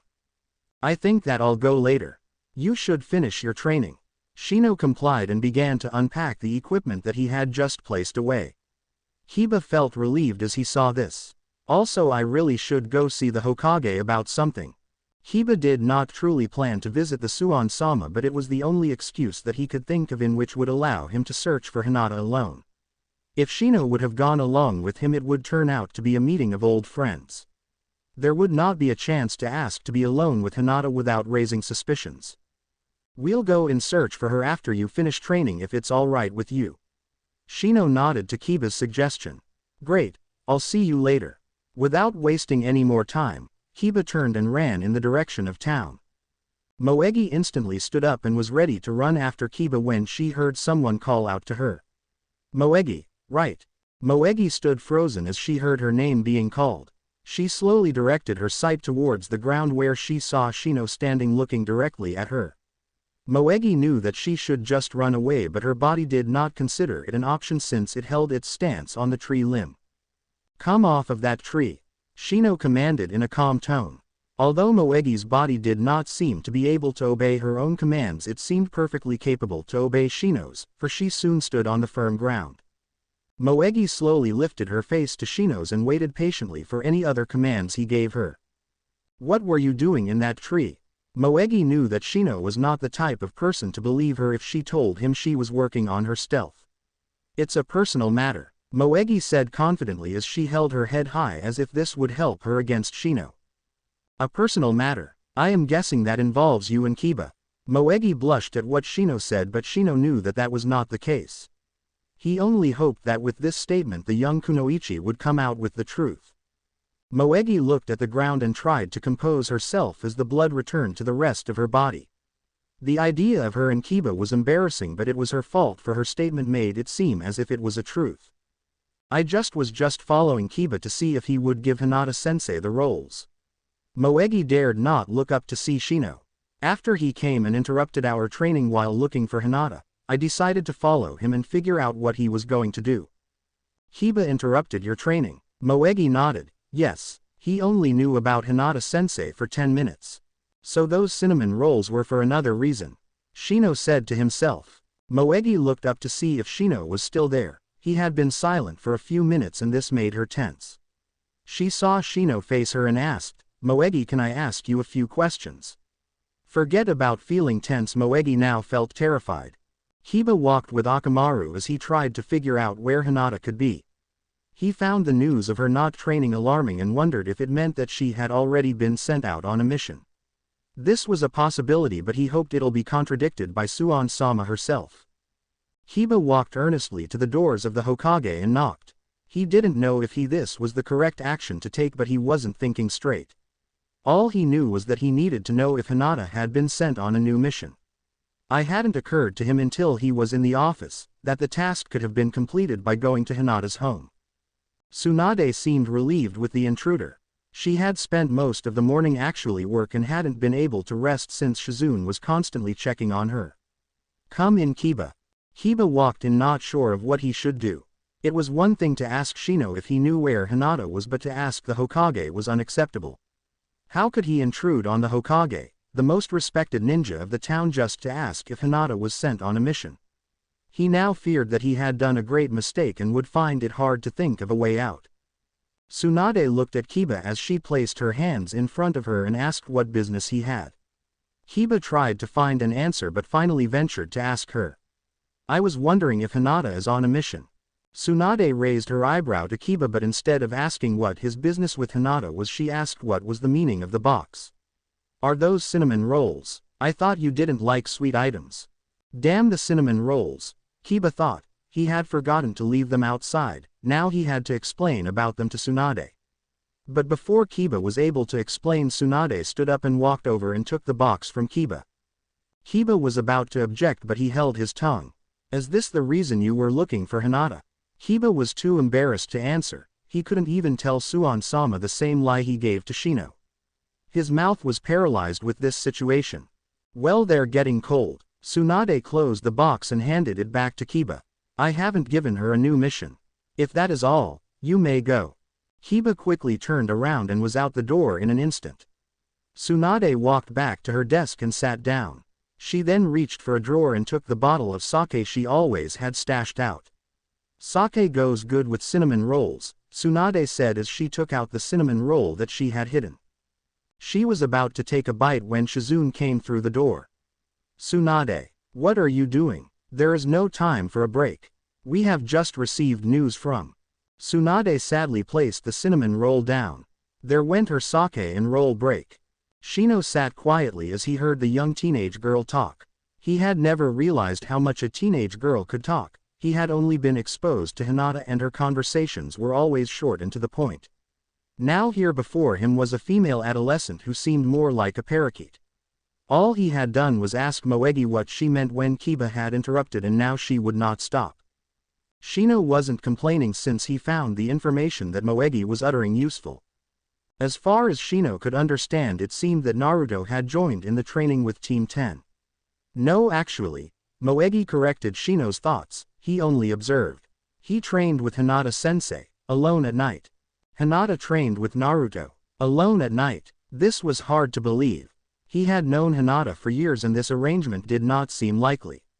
How do you know this? Moegi looked to the sides trying to avoid looking at Shino's glasses. I sort of followed them. I was curious and I followed them and found them training alone. That is normal. Shino knew this was a lie.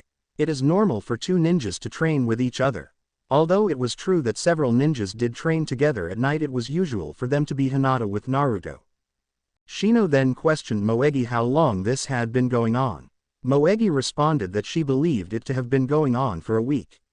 She wasn't quite sure since she had only seen them once. This satisfied Shino sufficiently as he went on and asked for other information. One by one, Moegi began to tell Shino everything she knew, from Naruto's conversation with her to Kiba's cinnamon rolls. She also informed him of how Naruto ate only 3 meager bowls of ramen the night that Hinata skipped the training and went to eat with Kiba. Shino sat silently as he absorbed all the new information he received. It was interesting what had been going on while he was gone. He had missed most of the excitement to his dismay, but thanks to Moegi he at least had been informed. Arigato, you have given me a lot of information.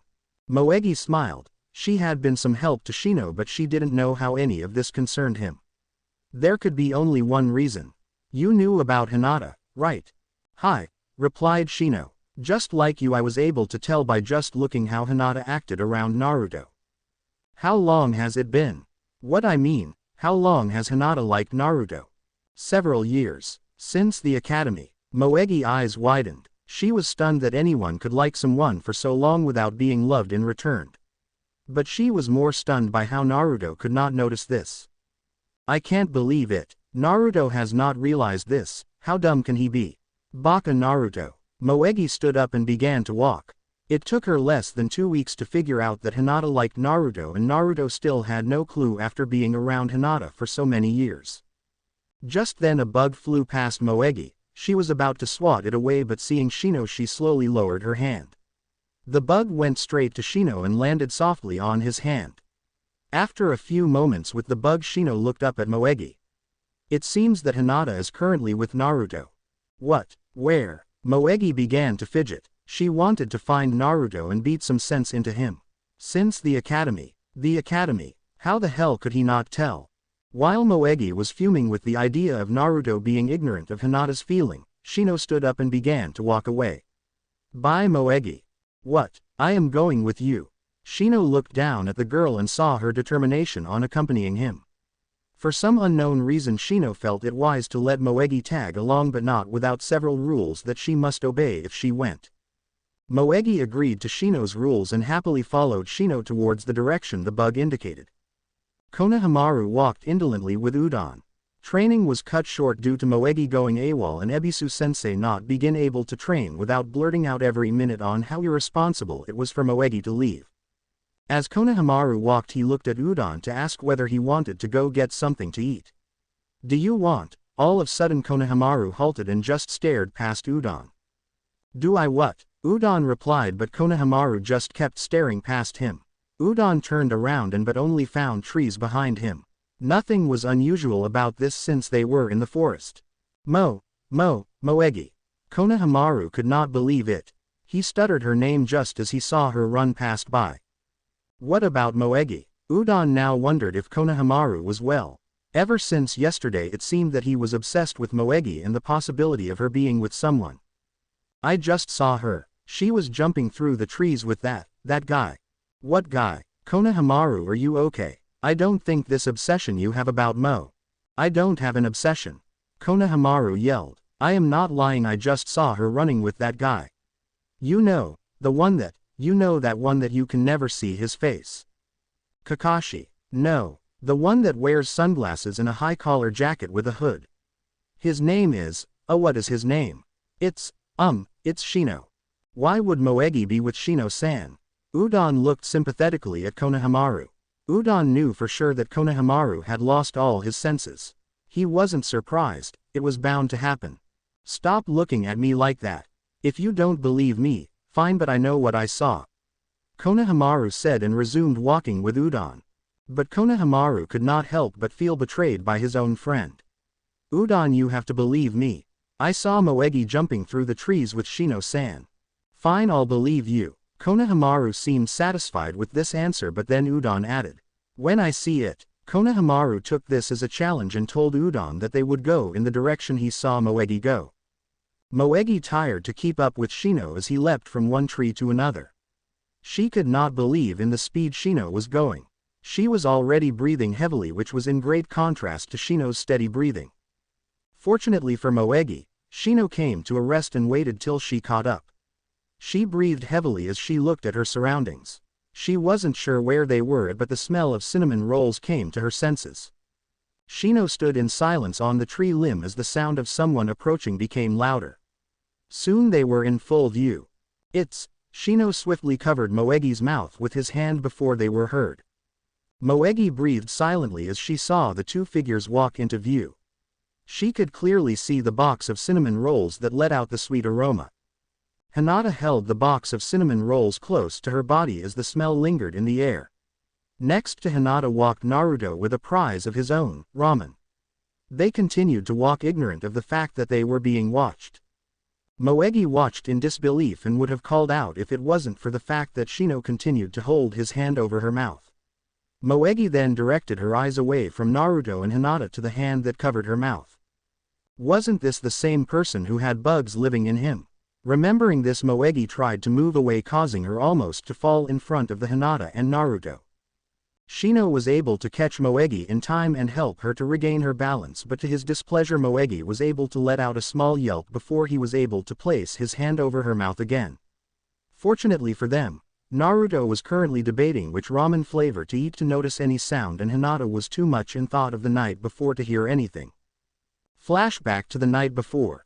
The night before, Hinata stood still as she tried to tell Naruto what she needed to say. Naruto, I'm not training Team 10 anymore. Naruto looked at her with a perplexed expression on his face. Why?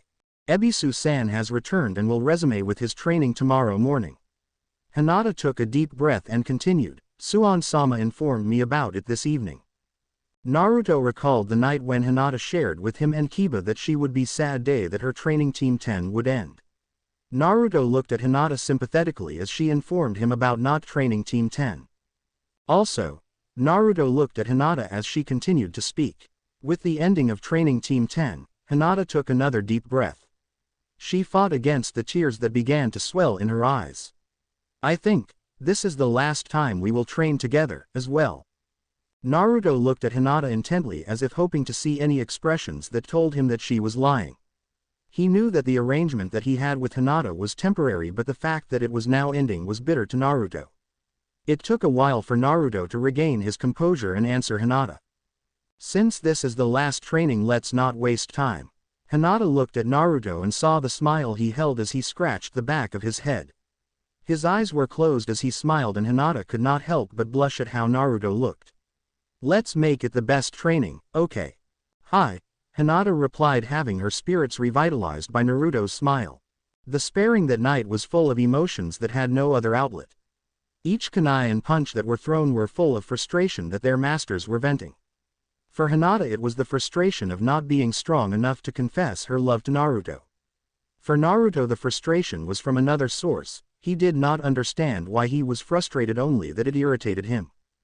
Although both were together alone in the middle of the night, each was lost in their own battle, each one fighting in their own minds, trying to understand something that could not be explained.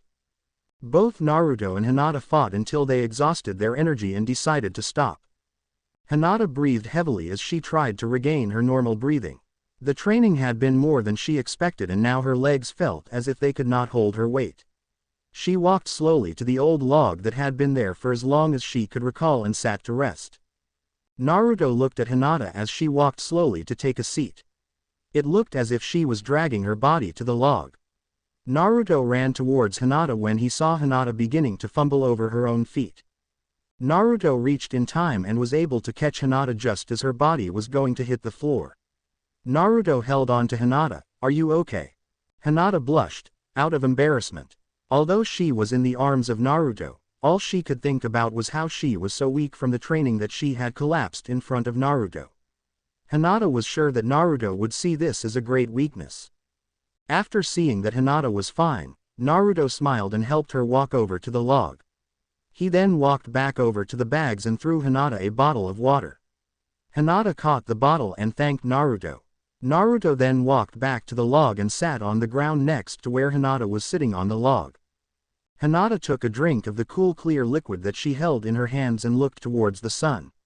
On the horizon Hinata could see the light blue color that was emerging. The yellow glow of the sun's rays began to make its way into the new day, the last day. It was the perfect ending for the last day. Hinata closed her eyes and let the cool morning breeze caress her face. Perfect, thought Hinata, perfect time. She then took a deep breath. Hinata opened her eyes and looked down at Naruto, who was sitting next to her. Naruto at that moment seemed to be deep in thought. He hadn't spoken for the last couple of minutes, he only sat staring at the same horizon that Hinata had. Naruto. Hinata began to build up the courage. Today was the last chance she would possibly have. She closed her eyes and let the breeze sweep across her face as she relaxed and let the words flow. I love. Have you told Team 10? Naruto interrupted. Hinata opened her eyes and stared at Naruto. He had interrupted her when she was so close to confessing. Hinata felt tears begin to swell in her eyes. It was a mixture of frustration, sadness and anger. She was so close. Naruto saw the drastic change in Hinata's expression. He could see the tears building in her eyes and knew that he had done something wrong. He knew he had brought up a topic she was trying to avoid. If you haven't told them, you should go right now. Naruto's voice was calm as he tried to soothe Hinata with his words. Hi. Hinata's voice was small and timid. She was desperately trying to hide the pain she felt. Hinata could tell that Naruto meant to be of help and she glanced at the ground. She could not help but feel defeated. Hinata rose to her feet and began to walk towards her bag. Leave those, I can clean up. Naruto quickly stood up from the ground and took a hold of Hinata's bag. Hinata slowly let her hand fall off the bag and giving full possession to Naruto. One of the best relationships a ninja can have is between themselves and their sensei. Go tell Team 10, Naruto said before turning to fill the bag with equipment. Don't worry, I will clean up. You can come back for it later. Later. Hinata smiled at the thought. She gave a slight bow of appreciation and left. There is still a chance. The Konohamaru clan was gathered waiting for their sensei when they noticed the time. What is taking her? It is already 6. Konohamaru asked to no one in particular. I don't. Udon yawned. No. Udon laid on the ground ready to catch up on some sleep. Look. Moegi walked to where Konohamaru and Udon were. I think that we should prepare. Why? Both Konohamaru and Udon replied. Most likely Hinata-sensei had an emergency come up, there is no other explanation. That means that when she comes she will be in a hurry and it will be best to be ready. Udon nodded to Moegi's explanation but Konohamaru only continued to stare at her. Seeing no visible change in Konohamaru's expression, Moegi went further and explained. We will be ready to start training if we prepare now. Finally Konohamaru nodded and Moegi began to set up. Udon had also risen and was preparing when Moegi stopped and looked towards Konohamaru. Konohamaru had ignored Moegi's command and only continued to look around searching for any sign of Hinata-sensei. Konohamaru, come on in. There she is. Konohamaru pointed out to the horizon where a figure was visible seen walking in their direction. Hinata walked slowing between the trees. It was already 6:14 and her students, her former students would be waiting. When she reached the training ground she could see that Moegi and Udon were ready to begin. Konohamaru on the other hand was far from ready. Hinata-sensei, where were you? Konohamaru asked without greeting Hinata. Naruto also didn't come today. I was wondering where he was but he wasn't home. Hinata only gave a smile and ignored Konohamaru's question. She knew that with her telling of her dismissal would be sufficient explanation and it would satisfy his curiosity. I have something to tell you. Did an emergency come up? Is that why you're late? Udon asked. No. Hinata looked at Konohamaru as he answered for her. Moegi and Udon also turned to Konohamaru who seemed confident in his answer. How do you know? Inquired Udon emphasizing on the word, you. Because of that, Konohamaru pointed to something beyond Hinata-sensei. Because of him. Udon and Moegi turned and faced in the direction that Konohamaru pointed. They both saw the figure and let one single word escape their lips. Ebisu. Their sensei had returned. Ebisu-sensei had returned from the mission, and that meant that. Moegi instantly turned towards Hinata-sensei. Why didn't you tell us? I'm sorry, I just found out yesterday. I then was training with Naruto-kun and time pasted. Moegi was so stunned by the news of having Ebisu-sensei back that she let the fact that Hinata-sensei confession of training with Naruto past. Her concern was more directed towards not having Hinata-sensei train her. Can't you train us for today? Moegi asked while trying to hide the pleading tone in her voice. There is no need for that.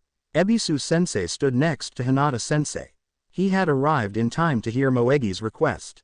Hyuga-san has been dismissed from being your sensei. I am sure she has other duties to attend to. Hinata was stunned and slightly offended on how Ebisu-san made her decision for her. But Hinata also knew that although she wanted to train Team 10, it was no longer her choice. I can't train you today. I have to go to my training ground to collect something. Hinata tired as best as she could to make her excuse seems as if it was the reason she could not train Team 10 instead of it being because Ebisu-san would not allow it. You see, Ebisu said as he pushed his glasses up the bridge of his nose. Hyuga-san has other duties to attend to. Hi. Hinata then gave her last goodbyes.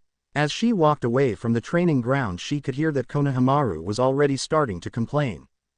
I don't feel like training today. Konohamaru complained, catching Ebisu-sensei's attention. I know. Udon gave a long yawn before he finished his sentence. What you mean? She had responsibilities. Ebisu could not believe the way his students were talking. Responsibilities are an important part of a shinobi's life. You all need to take responsibilities and train before the next Chunin exam. So Moegi could see that Ebisu-sensei was now heated up and would be talking for a long while. She then turned and faced Konohamaru, giving him a, great, now we have to hear a lecture. Look, and it's your fault, look. Konohamaru retaliated and gave Moegi a, it's not my fault, look, as he telepathically sent her threats. The Konohamaru clan sighed as Ebisu-sensei continued in his lecture. They could only pray for a savior to save them from this torture. At the edge of the training ground, Hinata took one last look at Team 10, as if she were burning their faces into her memory, and then continued her way back towards Naruto. Upon reaching the training ground, Hinata found only her bag in the middle of the dirt patch. Naruto was nowhere in sight. Hinata sighed and walked slowly towards her bag. Hinata knew that there was no point in her feeling sad, but she had honestly believed that Naruto would have been there waiting for her. She felt as if she had only deceived herself, and she looked at the ground as she began to walk away. Naruto rose from behind the log where he laid when he heard footsteps waking around. He had felt tired and decided to rest while he waited for Hinata. As he looked up, he saw Hinata with her head down. He could tell that she was heartbroken. Naruto could see that saying goodbye to Team 10 had been more painful to her than he had expected.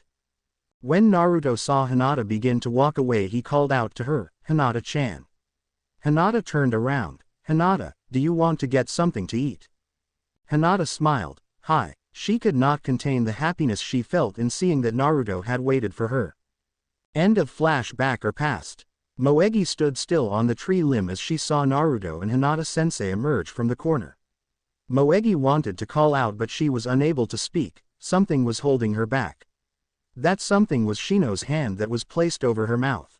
After seeing that Moegi had calmed down, Shino removed his hand away from her mouth, but he was ready in case he saw any signs of her preparing to speak. Shino continued to be expressionless, as far as anyone could tell, and observed the couple below. Naruto and Hinata walked closely together in deep conversation. They both looked as if they were a couple on a date. Shino looked at this and after a few seconds of observation stood up. Moegi looked over at Shino and wondered if he was going to jump down and confront the couple. But it did not occur how Moegi thought. Instead, Shino turned to leave in the opposite direction. Where are you going? Moegi whispered. Shino just turned around. I've seen enough. Shino's words were calm and expressionless, giving no hint to Moegi of what he was thinking. Was he there out of pure curiosity, or did he have an ulterior motive? What? Where are you going? Moegi could not contain her own curiosity. Shino did not answer this time but prepared to jump away. Moegi was about to ask Shino again where he was going when something else caught her eye. Kiba-san. This stopped Shino immediately and turned towards Moegi. Moegi quickly pointed towards Kiba. He's over there. Although Shino had not said a word to her, Moegi somehow knew that this was the reason Shino had stopped. Shino turned and faced in the direction that Moegi pointed. Just as Moegi had said, there was Kiba walking towards Hinata and Naruto. I have to stop him, Shino thought to himself. Shino began to descend from the tree, but alas, it was too late. Kiba's face brightened as he saw the figure of Hinata. Hinata-chan. Even though Kiba wanted to act mature and walk calmly up to Hinata, he could not contain himself and he called out to Hinata as if he were a child. Huh? Did someone call you Hinata-chan? Naruto asked, and he turned around towards the direction he heard someone call out. Kiba came to a sudden halt when he realized that Hinata-chan was not alone. In his own ecstasy of finding Hinata, his mind had blocked the presence of Naruto, but now that Naruto faced him he could not help but acknowledge his presence. Kiba was shocked. Why are they together? Akamaru growled something, but Kiba was too stunned to hear what Akamaru said. He tried in his own mind to understand the situation before him. They're friends. That's it, rationalized Kiba. There was no other explanation. Akamaru looked up at Kiba and was about to nudge him when he saw his master proceed forward. Kiba continued to walk towards Hinata but again stopped when he saw Naruto touch Hinata's arm and lean in to talk to her. Hinata turned around after Naruto told her that Kiba was behind them and saw Kiba was standing still a few meters away. He looked stunned as he stood still and only stared at her and Naruto. Instead of looking at Hinata-chan's beautiful smooth face or white eyes, Kiba stood still staring at the small box she held in her hands. They were a box of cinnamon rolls. Hinata noticed where Kiba's eyes were directed and gave a small smile. Naruto-kun bought me cinnamon rolls, Hinata said as she blushed. This enraged Kiba. How dare Naruto buy Hinata-chan cinnamon rolls when he had bought her some? Hinata looked at Kiba and saw as his eyes began to look intently at the box, then at Naruto-kun. She knew Kiba well enough to know that he was not pleased about this. What the hell? Kiba finally erupted. What the hell? Kiba snapped. The loud yell startled everyone, but just then a kunai flew by Kiba. Kiba was able to see the kunai in time to dodge it. Kiba moved to his right side just as the kunai flew by him, missing him by millimeters. With the unknown attack on Kiba, Kiba's attention was quickly averted from Naruto and Hinata to Shino, who was visibly seen standing on a tree limb. Moegi looked at Shino-san, who now stood in a tree across from her. She glanced to her side where he was only seconds ago with wonderment. Hinata relaxed her tense muscles as she saw Shino appear. She feared that Kiba was mad at Naruto-kun, but seeing the kunai attack in Shino, she knew that Kiba's outburst was directed towards Shino. What was that about? Naruto asked Hinata. They were her former teammates, so she must know what was going on. It was possible that Kiba and Shino always did this. Hinata shrugged. I don't know, Naruto-kun. This was something that she had never seen. She looked at Shino, but it seemed that Shino was not angry, so the attack was not a hostile attack. Hinata then looked towards Kiba, who was still in shock by the surprise. Shino jumped off the tree limb and began approaching Kiba. Moegi seemed to be the only one to understand that what Shino did was save Kiba from complete embarrassment and to save Hinata and Naruto from trouble. What the hell? Kiba was growing more irritable by the second. The sight of Naruto so close with Hinata was one thing, but also being attacked by his friend. Kiba was losing it by the second. It was too much to handle in the middle of the afternoon. Shino ignored Kiba's outburst and turned to Hinata. Sorry, Hinata and Naruto. I did not know you two were here. What about apologizing to me? I was the one who was attacked. Kiba found it annoying how Shino could apologize to Naruto but not him. Kiba, let's go. Now you have to buy me lunch, Shino said as he turned and faced Kiba. What? Kiba was baffled at what Shino was saying. Shino was making no sense for to all that were around him. Even Moegi, who continued to sit on the tree limb and watch, was lost by Shino's words. Is this some kind of joke that you and I? Don't try to back away from your word, Kiba. Shino interrupted Kiba. Let's go. Where? Kiba had now passed the point of trying to comprehend his friend and wanted to know at least some information, any information. Hiba-kun. Hiba turned to face Hinata just as she called out to him. Hiba thought that probably Hinata felt the joke went too far and would now end it. Hinata looked at Kiba and what he held. Hiba, what are you doing with cinnamon rolls? Hinata had noticed the box that was exactly as the one she held in her hands and wondered why Kiba would have a box. He wasn't one who liked sweets in the morning. Hiba looked down at the box that he was clenching and felt his face turn red. Instead of being angry this time, Kiba felt embarrassed. Hinata had noticed the box that was meant to be her gift, but now it was too late to offer it to her. Damn, Naruto. So that is how you did it. I must say that was smart on your part. Everyone looked at Shino as he added another mystery for the day. What are you talking about? Naruto ventured to ask the question that was on everyone's mind. Naruto, Kiba and I have been sparring, but Kiba found it to be too much of a routine and proposed a challenge. He challenged me that I would not be able to track him before lunch, and if I did not accomplish it I would have to pay for lunch. If I did find him in time, just as I did, he would have to pay the bill. Shino then reached out and took the box from Kiba and placed it in front of Naruto's face. You see, Kiba used the cinnamon rolls to cover his own scent and confuse my insects. My insects were not able to find Kiba due to the scent of the cinnamon rolls. But Shino, Hinata could not help but doubt what Shino was saying. She trusted Shino, but what he was telling them did not make sense. I have never seen you have trouble with tracking. Your insects are not that easily deceived. I understand your confusion in the situation. True that my insects have an almost perfect success rate of tracking, but there are some things that inhibit them to successfully track an object or individual. Shino afterward handed back the box to Kiba and sent out some of his insects towards Kiba. The insects swarmed around Kiba, never coming in contact with him, for a few seconds, then returned to Shino. You see, the combination of the cinnamon and Kiba's scent repels my insects. I don't understand. Naruto was still baffled about the information that he was receiving from Shino. Of course you don't, Baka. Kiba barked. He had tried to control himself, but it was too much for him to keep those words from leaving his mouth. Naruto glared at Kiba and was about to fight back when Shino interrupted. Hinata, can you explain it to Naruto? Next Shino turned to Kiba. Kiba, we should be going to lunch now. What? Kiba was once again put in the dark. I found you in time and now you have to pay. Don't try to trick your way out of this.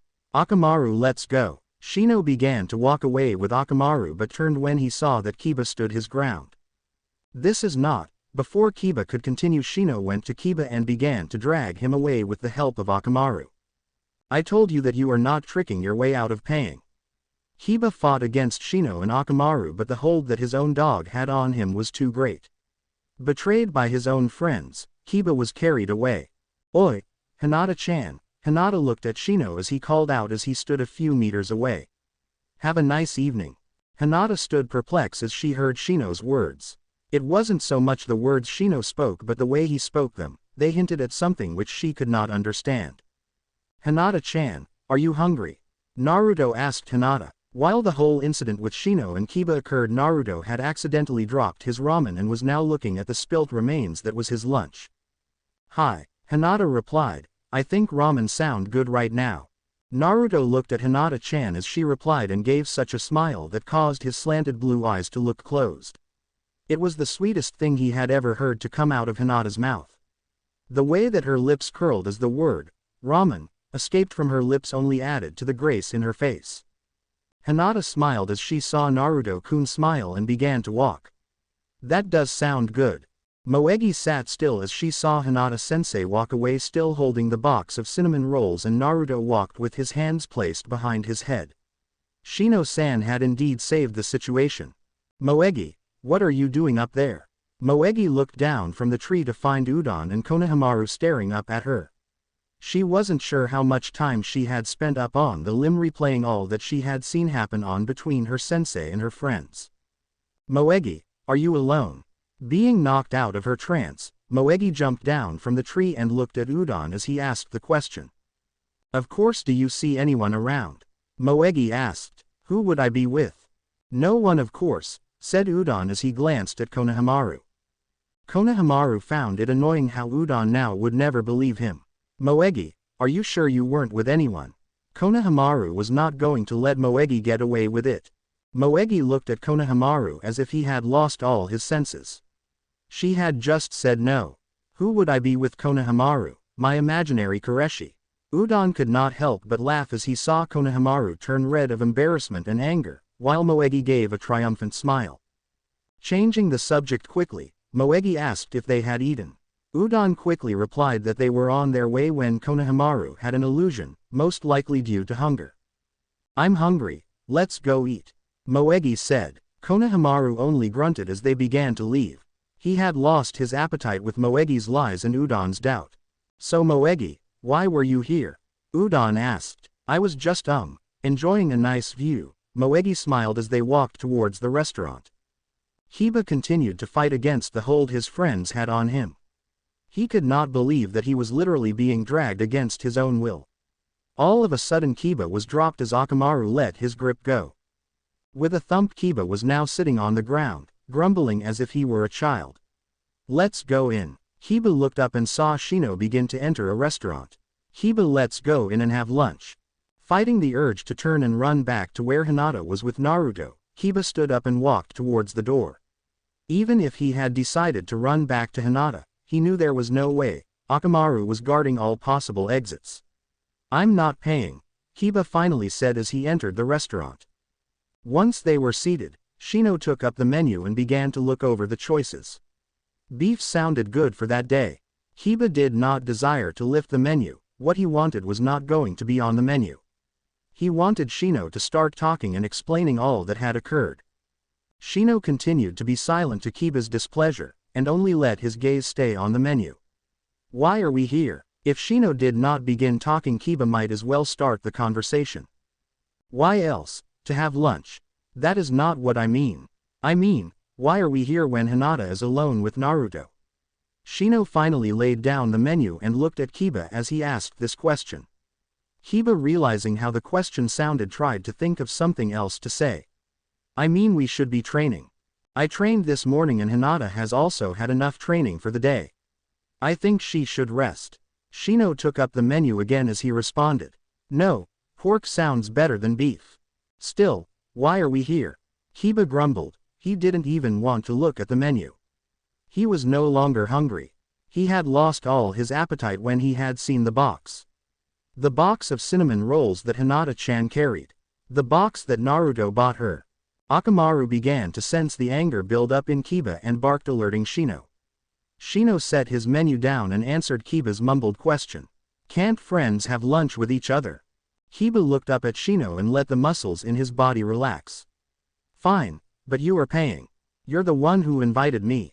Fine, Shino agreed. Anything to calm Kiba. After a few moments of silence which Shino could not help but enjoy, Kiba once again began to speak. Is it true about your insects being repelled by cinnamon? No, Shino answered bluntly. It was the only thing that I could think of at the moment. Why did you lie about it then? Remembering about the cinnamon, Kiba also recalled the attack. Also, why did you attack me? That kunai could have hit me. Would you have preferred that I had done nothing and let you make a spectacle of yourself in front of Hinata? Kiba quickly picked up the menu and tried to ignore the last comment that Shino made. Indeed, he was in debt to Shino's fact-thinking, but he still felt pain in leaving Hinata-chan alone with Naruto. Kiba continued to look at the menu and decided that beef sounded good to share with Akamaru. Shino, Kiba could not keep silent. Why were you there? The same reason you were. I was looking for Hinata. Shino felt wise to exclude the fact that the reason he was searching for Hinata was to have a chance to observe her relationship with Naruto. There was no real need to extinguish Kiba's hunger when he had just regained it. So, do you know why Hinata was with Naruto? Kiba initiated the topic that Shino was trying to avoid for his sake. We should eat first. Thinking of ways to save you from embarrassment has made me gain an appetite. With this, Shino had successfully silenced Kiba and he began to eat the food that had arrived. But the silence did not last long. Kiba was too occupied with questions that he had in his head. He needed an outlet, and asking Shino was the remedy. She was there carrying cinnamon rolls that Naruto bought for her. Don't you find that odd? Shino made no reply and avoided looking at Kiba. Hiba found it alarming that Shino not only ignored his question but also made no reaction in trying to silence him. Shino, what do you know? Seeing no way around it, Shino believed that it might be a good time to break the news to Hiba. Hiba had at least eaten part of his meal. There is something I must discuss with you. It concerns Hinata. Shino no had Kiba's full attention. Hinata has been secretly harboring feelings for. You were scaring me there for a moment. Shino, I already know. I overheard her telling Sakura. Hiba smiled as he responded. His smile seemed that of a child who had just been awarded a prize or was told that he had the correct answer. But why didn't you tell me? Hiba, I believe you have misheard. Shino knew Hiba well enough to know how Hiba's mind worked. Shino could tell by the way Hiba smiled that Hiba somehow had been mistaken in believing that he was the recipient of Hinata's love. Shino, I heard everything. Hinata said it herself. You don't have to hide it. Shino let out a big moan as he heard Hiba talk. Hiba was in total ignorance. What is wrong? If you're worried about Hinata believing that you told me, don't worry. I'll make sure to tell Hinata that you never spoke of it to me. Trust me, there will be no need for that. Shino tried to reason with Hiba, but Hiba did not hear Shino, he only continued to talk. Shino once again tried to get through Hiba. Hinata doesn't love you. It was this blunt statement that immediately silenced Hiba. What are you talking about? Hiba could not believe his ears. Did Shino just say that Hinata did not love him? Shino, I heard her myself. Did she specifically say your name? It was a logical question for Shino to ask, but Hiba did not like it. Hi, I heard her myself. Hiba replied half confidently. Akamaru, whom had been silent during the first part of the conversation, finally decided to speak. He gave a long bark and a whine that made Hiba look at him with distress. What do you mean that she never said it? Hiba asked his canine friend. Akamaru barked again, clearly making his last comment understandable, at least to one individual in the room. Hiba sat quietly for a few seconds as he thought about what Akamaru said. Akamaru was correct. Hinata never gave a name, but that didn't matter. Who else could Hinata love? There could not be anyone else, or could there? Shino could see the doubt that crept over Hiba's face. He was slowly coming to the fact about Hinata. She simply did not love him. Shino could do nothing but sympathize. After the initial shock and after regaining his verbal skills, Hiba looked straight at Shino. Shino was the one who knows who that person is. If it not me whom she loves, then who is it? Shino could see the pleading in Hiba's eyes but decided to remain silent. He knew it was wiser to allow Hiba to figure it out on his own. In the current situation, Hiba would likely take his anger out on the messenger when he hears who Hinata loves. Who is it? This time Hiba half asked Shino and half asked himself. He could not figure out who it was. He began to think of all the men in Hinata's life, but none of them seemed to fit. Hiba looked up at Shino as if asking for a clue, any clue, but Shino continued to ignore his friend's pleas as he ate his meal. It shouldn't be hard to figure out since Hiba had been exposed to many clues, especially in the last few hours. Rubbing his temple, Hiba could feel a headache rise. He was at lost. All of a sudden he started to smell something sweet. There they were. The box of cinnamon rolls Hiba bought was sitting on the table. Why did he still have them? They only reminded him of not being able to tell Hinata because Naruto was. Naruto. Hiba's voice was low, but Shino heard the name leave Hiba's mouth. He had finally come to the correct answer. Shino stopped eating and looked up at Hiba. Continuing to be still, Shino observed Hiba go through a series of emotions. Shock came first, followed by anger, denial, confusion, and then rejection. Why Naruto? Hiba thought. He could not believe that this whole time it was Naruto that had Hinata's heart. Is it true? Hiba spoke with a cracked voice. He hoped that Shino would tell him that he was mistaken or that he would wake up from this nightmare. It had to be either a lie or a dream. How else could Hinata be in love with Naruto? I am sure this is a shock to you, but you must understand. Understand what? Hiba lowered his voice when he realized his voice had caught most of the other customers' attention. Understand what? Did Naruto place a genjutsu on Hinata? Hiba knew this was highly unlikely, but he needed a rational reason even if it wasn't rational. Hinata began to have feeling for him when we were still in the academy. Naruto did not have the skills to invent that type of ninjutsu back then. He hardly has that type of skill now. This seemed to calm Kiba some, but Shino knew it was far from over the end of this discussion. I have to speak with Hinata. There must be something I can do. Kiba began to rise from his seat but was stopped by Akamaru, who took a hold of his leg. There was at least one sane person in that pair.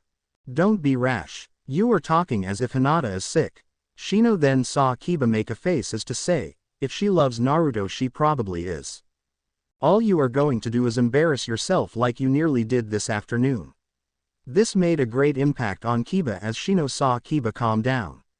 Leave her alone. As her teammate and friend you must respect her decision. Kiba saw as Shino resumed his meal. Fine, Kiba said and began to resume eating his own meal. He would follow Shino's advice and respect Hinata's decision about Naruto. At least he would respect her decision when Shino is around. Hinata sat happily next to Naruto at Ichiraku's ramen shop. She had just finished her bowl of ramen and was now enjoying the conversation she was having with Naruto as he finished his fourth bowl. They conversed on a wide range of topics.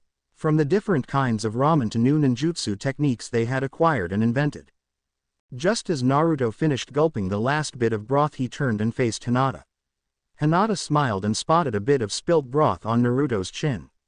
Without thinking, Hinata took the napkin she had at hand and went in to clean Naruto's chin. By the time Hinata realized what she was doing it was already too late. The napkin had already made contact with Naruto's chin. Hinata quickly retrieved her hand and placed it on her lap as she looked toward the ground, blushing.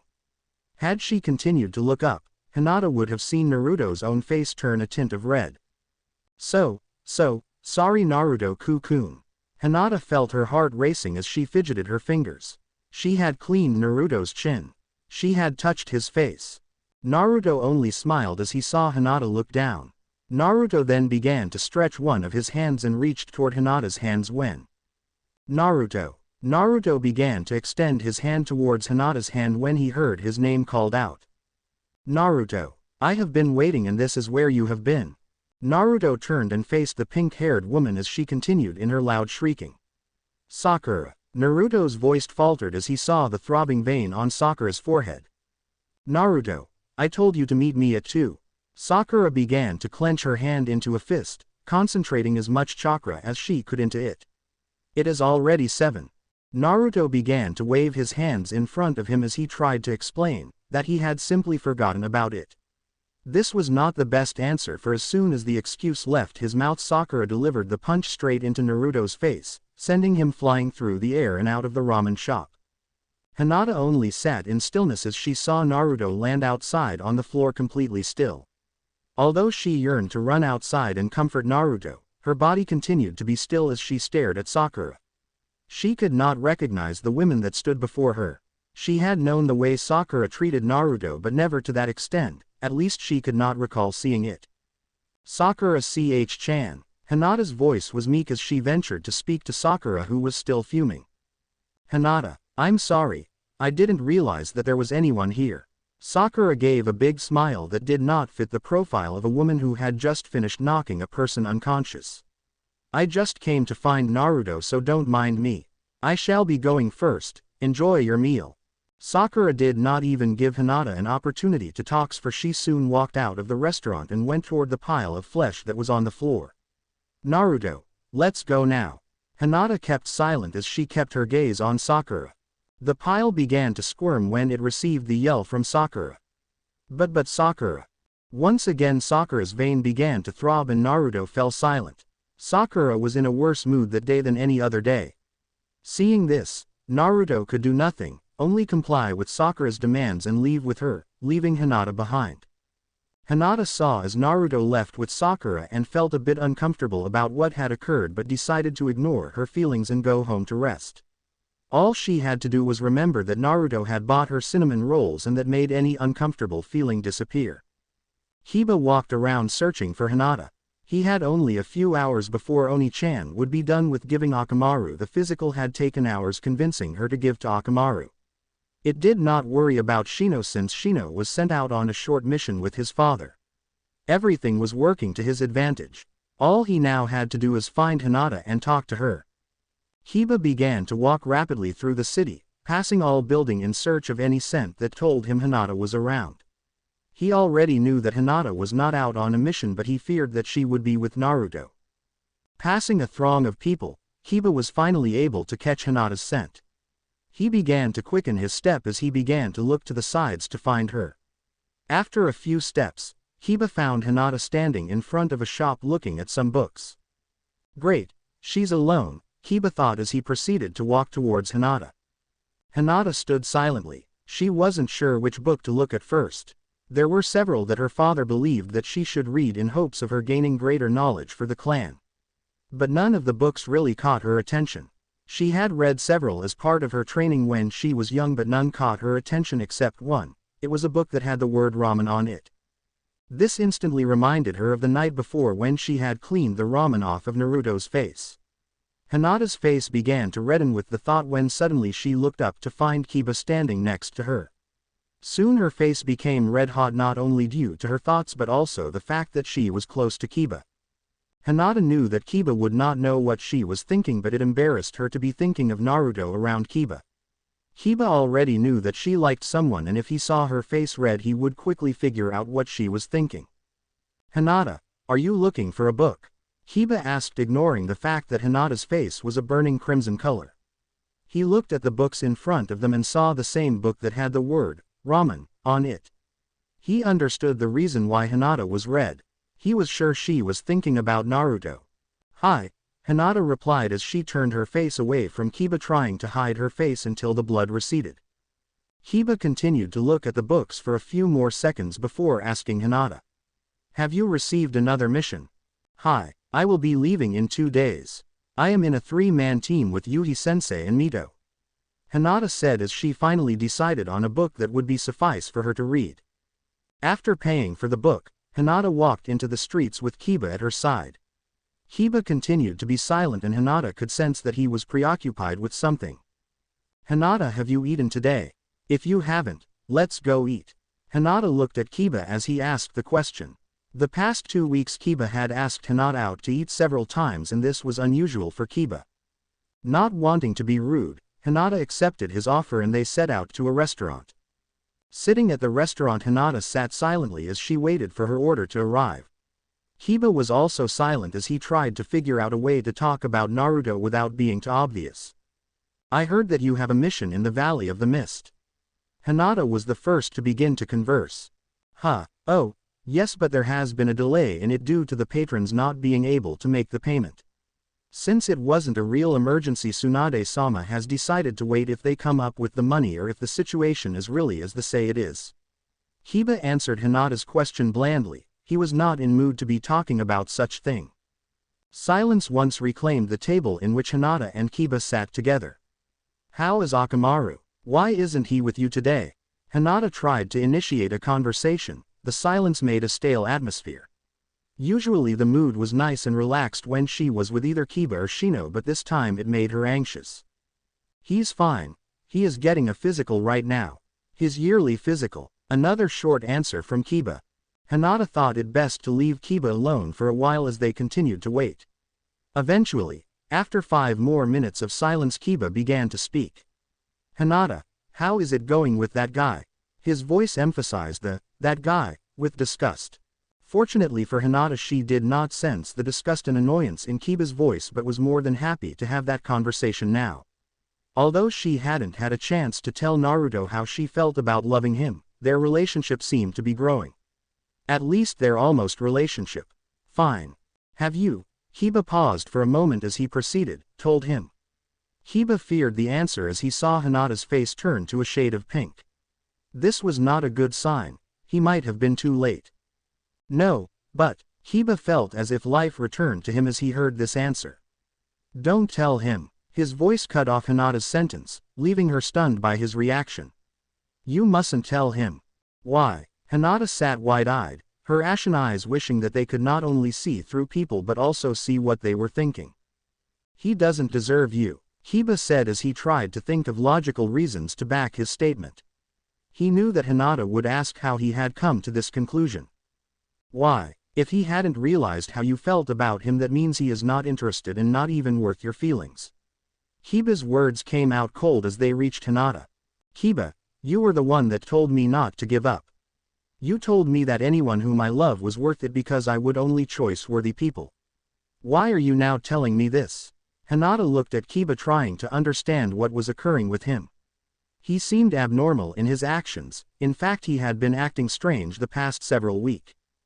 Because he is not worth it, Kiba continued his attempt in finding a reason. He's an idiot, you can't deny it, how could you love Naruto? Hinata fell silent as Kiba rambled on and on with his insult of Naruto. She now understood why Kiba was reacting the way he was. He must have figured out that it was Naruto whom she loved. But wait, hadn't he known all along? Kiba, why are you acting like this? You told me that you already knew about this and that was when you told me to continue and not give up my feelings. That was before I knew that it was Naruto and not me. How could you love him?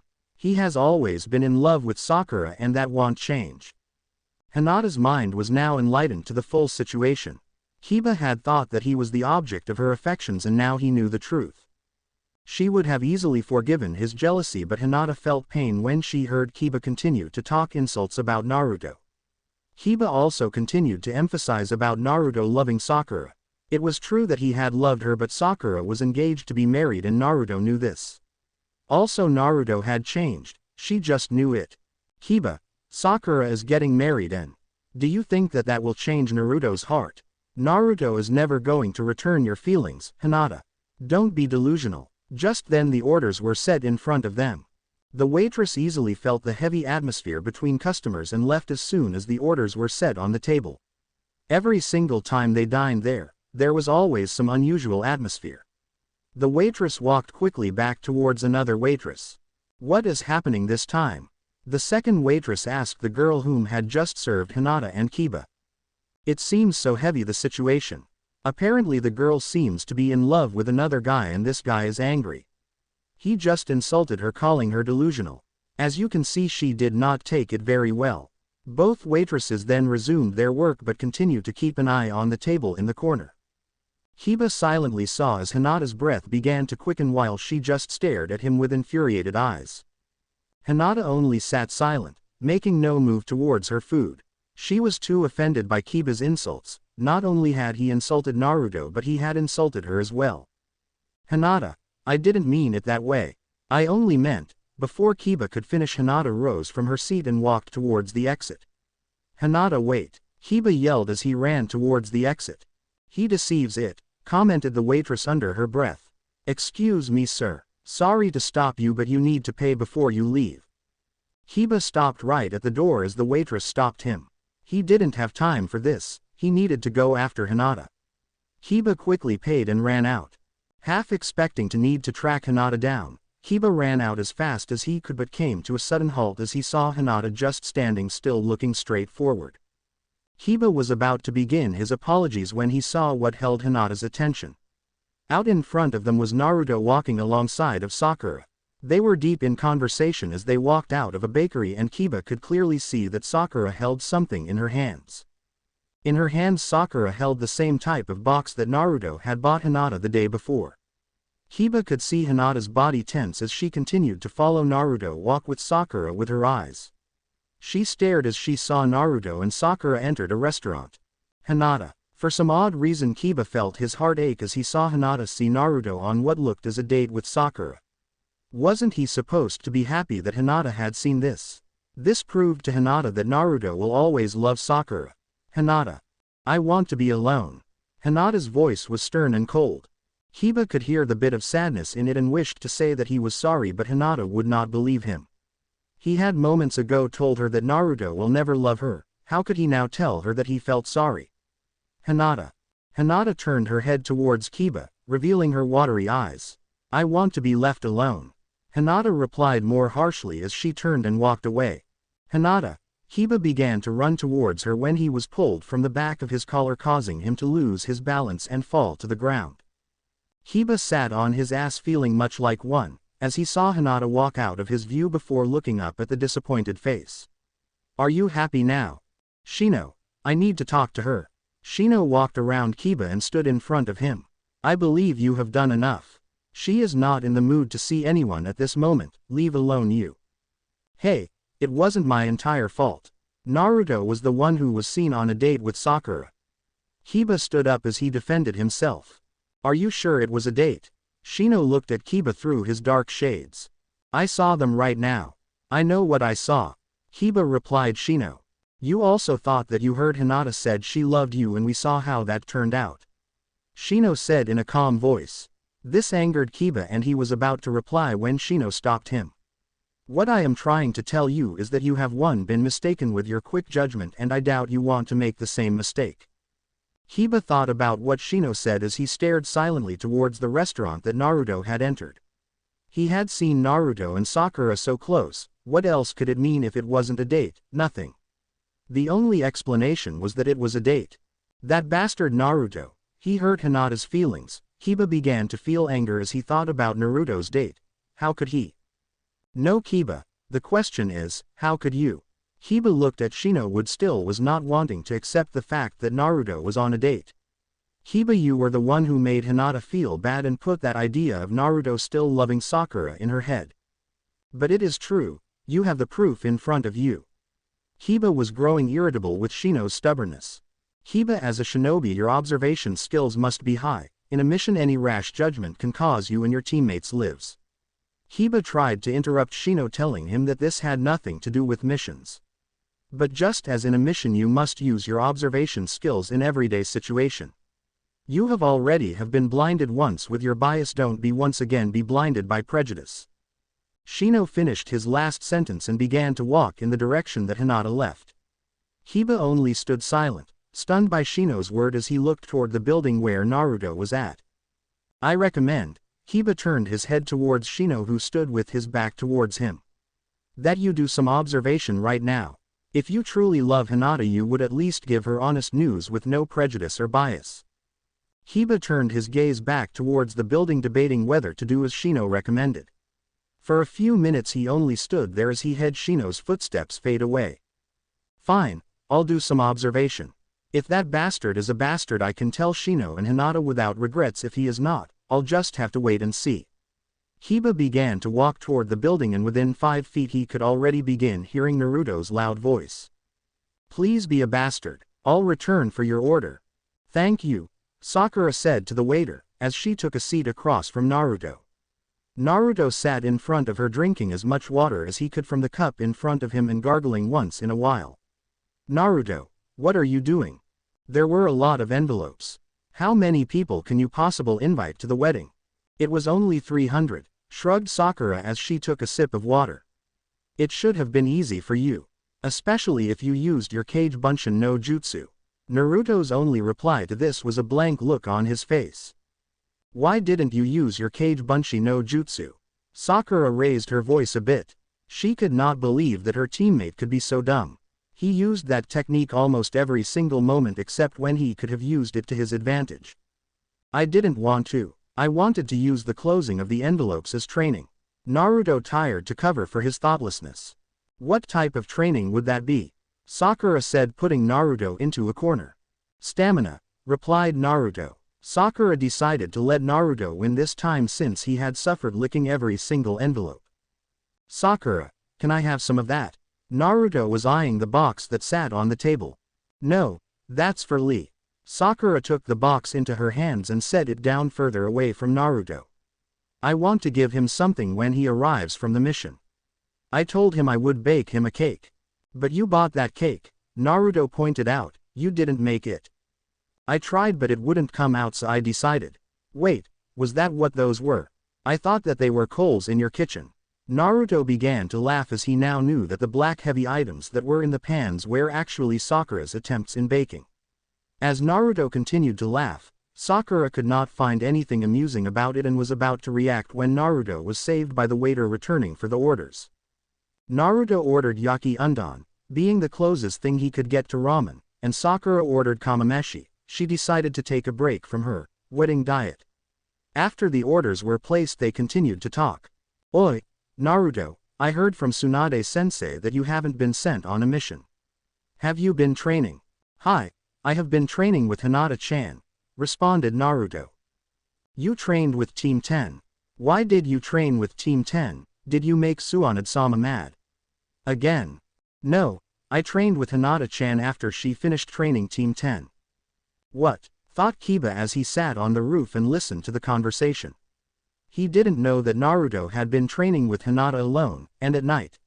He wondered why he didn't know about this whole time Naruto and Hinata have been alone in the middle of the night. You trained with Hinata after she finished her training with Team 10.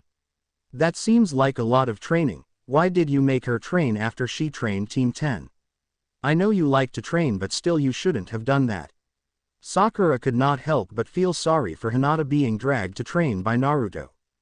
No, she trains by herself and I just offered my help. Naruto could not fully convince Sakura on this, but Kiba knew this to be true. He knew that Hinata would train by herself, but she always did it by herself. Really? Hi, and she is really good. She is almost better than Yo. Naruto hesitated as he saw Sakura look up and waited for him to finish. Continue Naruto, what were you about to say? This time there was no waiter to save Naruto. Naruto gave a smile as he scratched the back of his head. She is better than what I remembered. Actually, Naruto then became serious. Hinata-chan is very good. I was surprised, but she is very accomplished. Kunoichi. Hinata-chan. Sakura thought of the way Naruto said the name. She began to realize that the way that he said Hinata's name was the same way he said her name. It held some type admiration, but that couldn't be possible. Kiba sat quietly as he heard Naruto continue to give praises to Hinata. He spoke fondly of her, how she had a determination to be recognized by someone she cared for. Naruto spoke of Hinata and her skills as an instructor and as a shinobi. Like Kiba, Sakura was shocked to hear this from Naruto. Her feminine instincts told her that Naruto seemed to be in love with Hinata, but her mind reminded her that this was Naruto. Naruto always thought highly of anyone, no matter what gender, as long as they trained hard. Also, he was in love with her. Wasn't he? The thought of Naruto no longer in love with her made Sakura feel a bit odd. She had hoped for this day since ever, and she had imagined a burden being lifted from her, but it was quite the opposite. She didn't long to have Naruto following her, especially with her getting married soon, but the thought of not having Naruto following her as an admirer made her a bit sad, almost as if losing a beloved stalker. After a long meal and conversation, Sakura was able to figure out the pieces that she had missed. Naruto, thank you for your help with the envelopes. Sakura stood up preparing to leave. After the long conversation between her and Naruto, there was no more doubt in her or Kiba in fact that Naruto was indeed in love with Hinata. Probably I will help you soon with your own envelopes. Why? I don't have any envelopes. Naruto's reply made Sakura laugh a bit. She knew he was too dense to even guess what it meant. She could probably tell Naruto that spring is a nice time to go in an outing with someone and point out that Hinata liked outing, and he would still be as clueless as ever. Bye Naruto, see you in a month. Thank you again. As soon as Sakura left, Naruto noticed the box on the table. It appeared to him that Sakura had left the cake by mistake and he was about to grab it when. I told you not to touch it. Sakura's fist met up with Naruto's face. I told you that it is for Lee. I was just going to get it and take it for you. Naruto said as his body landed on the floor. Well, you had better had. Sakura said. Thank you again Naruto, this time leaving Naruto in the restaurant. Hinata's kunai penetrated the tree trunk 5 inches. Each shot did not miss its mark and each kunai ran deep into the tree. Her eyes were activated and she used every bit of energy she had. The image of Naruto and Sakura kept flashing in front of her eyes and Kiba's words rang in her ears. It was true, Naruto will always be in love with Sakura. As if some was reading her mind, Hinata heard a reply. Don't listen to Kiba. Kiba jumped down from the roof as soon as he saw Naruto leave the restaurant. He landed softly on the ground behind Naruto and had the urge to strangle him. He did not wish to kill Naruto but just make him feel a bit of pain. Of course he controlled this urge and taped Naruto on the shoulder. Naruto opened his eyes and looked up at Kiba's face from the ground. For some reason that bastard had tapped him on the shoulder then suddenly punched him in the face. What was that for? Naruto stood up and approached a calmed Kiba. I was hoping to see if common sense could be knocked into you. But I see that it is not possible. Kiba responded coldly, making it seem as if he had taken lessons from Sai. Naruto stopped in front of Kiba and only stared blankly. Common sense. Why do I need that knocked into me? From everything that I heard, you have no clue, do you? What does she see in you? Kiba murmured under his breath. Naruto began to grow impatient as Kiba just stood there talking to himself. He was about to leave when Kiba spoke up. Naruto, I need to talk to you. About what? Just shut up, you big mouth, and follow me. I need to tell you something. Naruto followed Kiba's instructions, although reluctant at first. He didn't want to go, but he wanted to see what Kiba needed to say. Shino walked up to Hinata and took the kunai from her hand. He extended his arm and brought it back towards his body before letting it fling forward again, letting the kunai shoot out of his hand. The kunai landed on the tree 10 meters away. I missed. Hinata looked at the kunai. It penetrated the tree. You didn't miss. It is right there. I was aiming at the other tree. I guess I must still be tired. Shino turned to Hinata and noticed that the tears were gone. Why did you listen to Kiba? I tried telling you this before I left, but I wasn't able to. Hinata suddenly recalled the last day she saw Shino before he left on his mission. True enough, he was planning to tell her something, but she already knew what it was. He was planning to tell her to give up on Naruto, but she did not want to hear it. Now she wished that she had heard it and not caused herself this entire heartache. You don't have to say anything. I know what you are going to tell me. Hinata replied, trying to beat Shino from saying what she didn't want to hear out loud. Shino continued to stay silent as to tell Hinata to continue and explain what he was planning to say. Hinata was a bit reluctant. She didn't want to say it either, but she preferred to say it instead of hearing it from Shino. I know you think I should give up this love I have for Naruto, and I did try, but it was too hard. But it doesn't matter anymore because I have finally realized that it can never be. Naruto is in love with Sakura. Hinata, Shino tried to speak, but Hinata ignored his words and continued in her monologue. It's okay because I don't love Naruto anymore. I don't feel for him the way I used to. I only see him as a friend and nothing else. The words came out of Hinata's mouth calmly and with assurance. Shino listened quietly but did not look towards Hinata. He only looked at the faint figure that stood yards away. Naruto stood still. He could not believe what he had heard Hinata say. Actually, he did believe it, but he did not like. Naruto decided to not proceed forward and instead turned and walked back to the village. As he walked, he recalled the conversation he had with Kiba. Thanks to Kiba, Naruto realized that he valued Hinata dearly, but also that he felt for her more than he expected. Naruto could not recall how Kiba helped him figure this out or why he even helped. All that he recalled was him realizing it and Kiba with a red face looking as if he was angry about something. When Naruto confessed to himself that he liked Hinata, he soon understood that the reasons he wanted to train with her were not only for training, but he enjoyed just seeing her. Kiba then shocked Naruto with telling him that Hinata had always been in love with him. This part made Naruto feel something in his chest and stomach twist. She is at the training ground. You should go see her. But if you hurt her, I will hurt you. The rest of Kiba's words did not reach Naruto as he began to think of Hinata and wonder if it was all true. He decided to see Hinata and he left Kiba behind. Hey Baka, I'm not finished talking to you. Baka, I'm not finished. Kiba yelled out as he was left standing talking to himself. Baka. Naruto began to curse Kiba as he continued to recall. He had just heard what Hinata said and understood that Kiba had played a trick on him. What was Kiba's problem? What did he have against him? Tell him how you feel. Hinata looked at Shino. She could not believe what she just heard. What did he mean? That night I was going to tell you to tell him. I was never going to tell you to give up. Be you, but I just told you that I don't love him. Hinata could not control her stuttering as she tried to defend herself. She was feeling confident earlier, but now she did not feel that confidence with Shino's strong remark. Hinata, don't lie. You have never been good at lying. You should tell him before it is too late. Don't pay attention to what you think you saw and just tell him. Remember, he is the #1 ninja of surprises. He may even surprise you. Shino decided to end his conversation her and leave Hinata to think. He now needed to go find Kiba and congratulate him on his work. It appeared that Kiba had also done his part.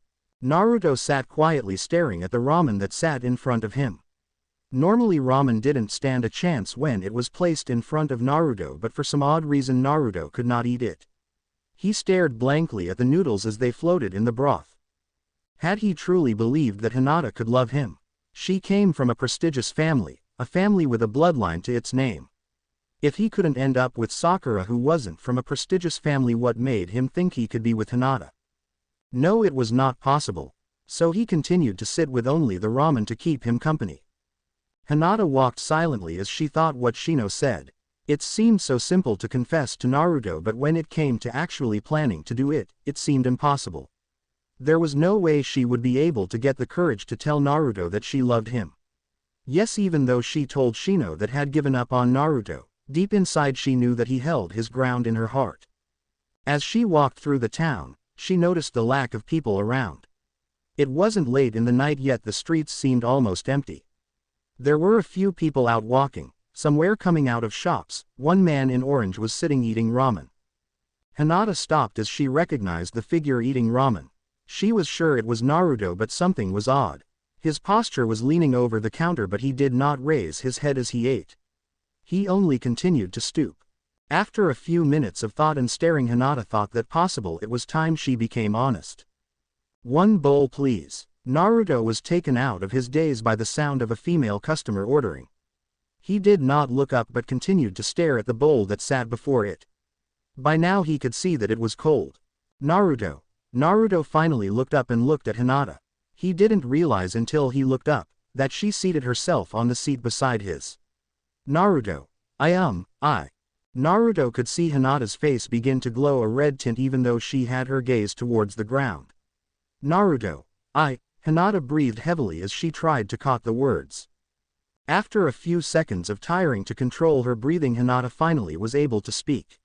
She spoke the words so quickly that Naruto wasn't able to catch any of it except the last part, which was, "So I will leave you alone, I just wanted you to know." "What are you saying, Hinata?" Naruto said bluntly.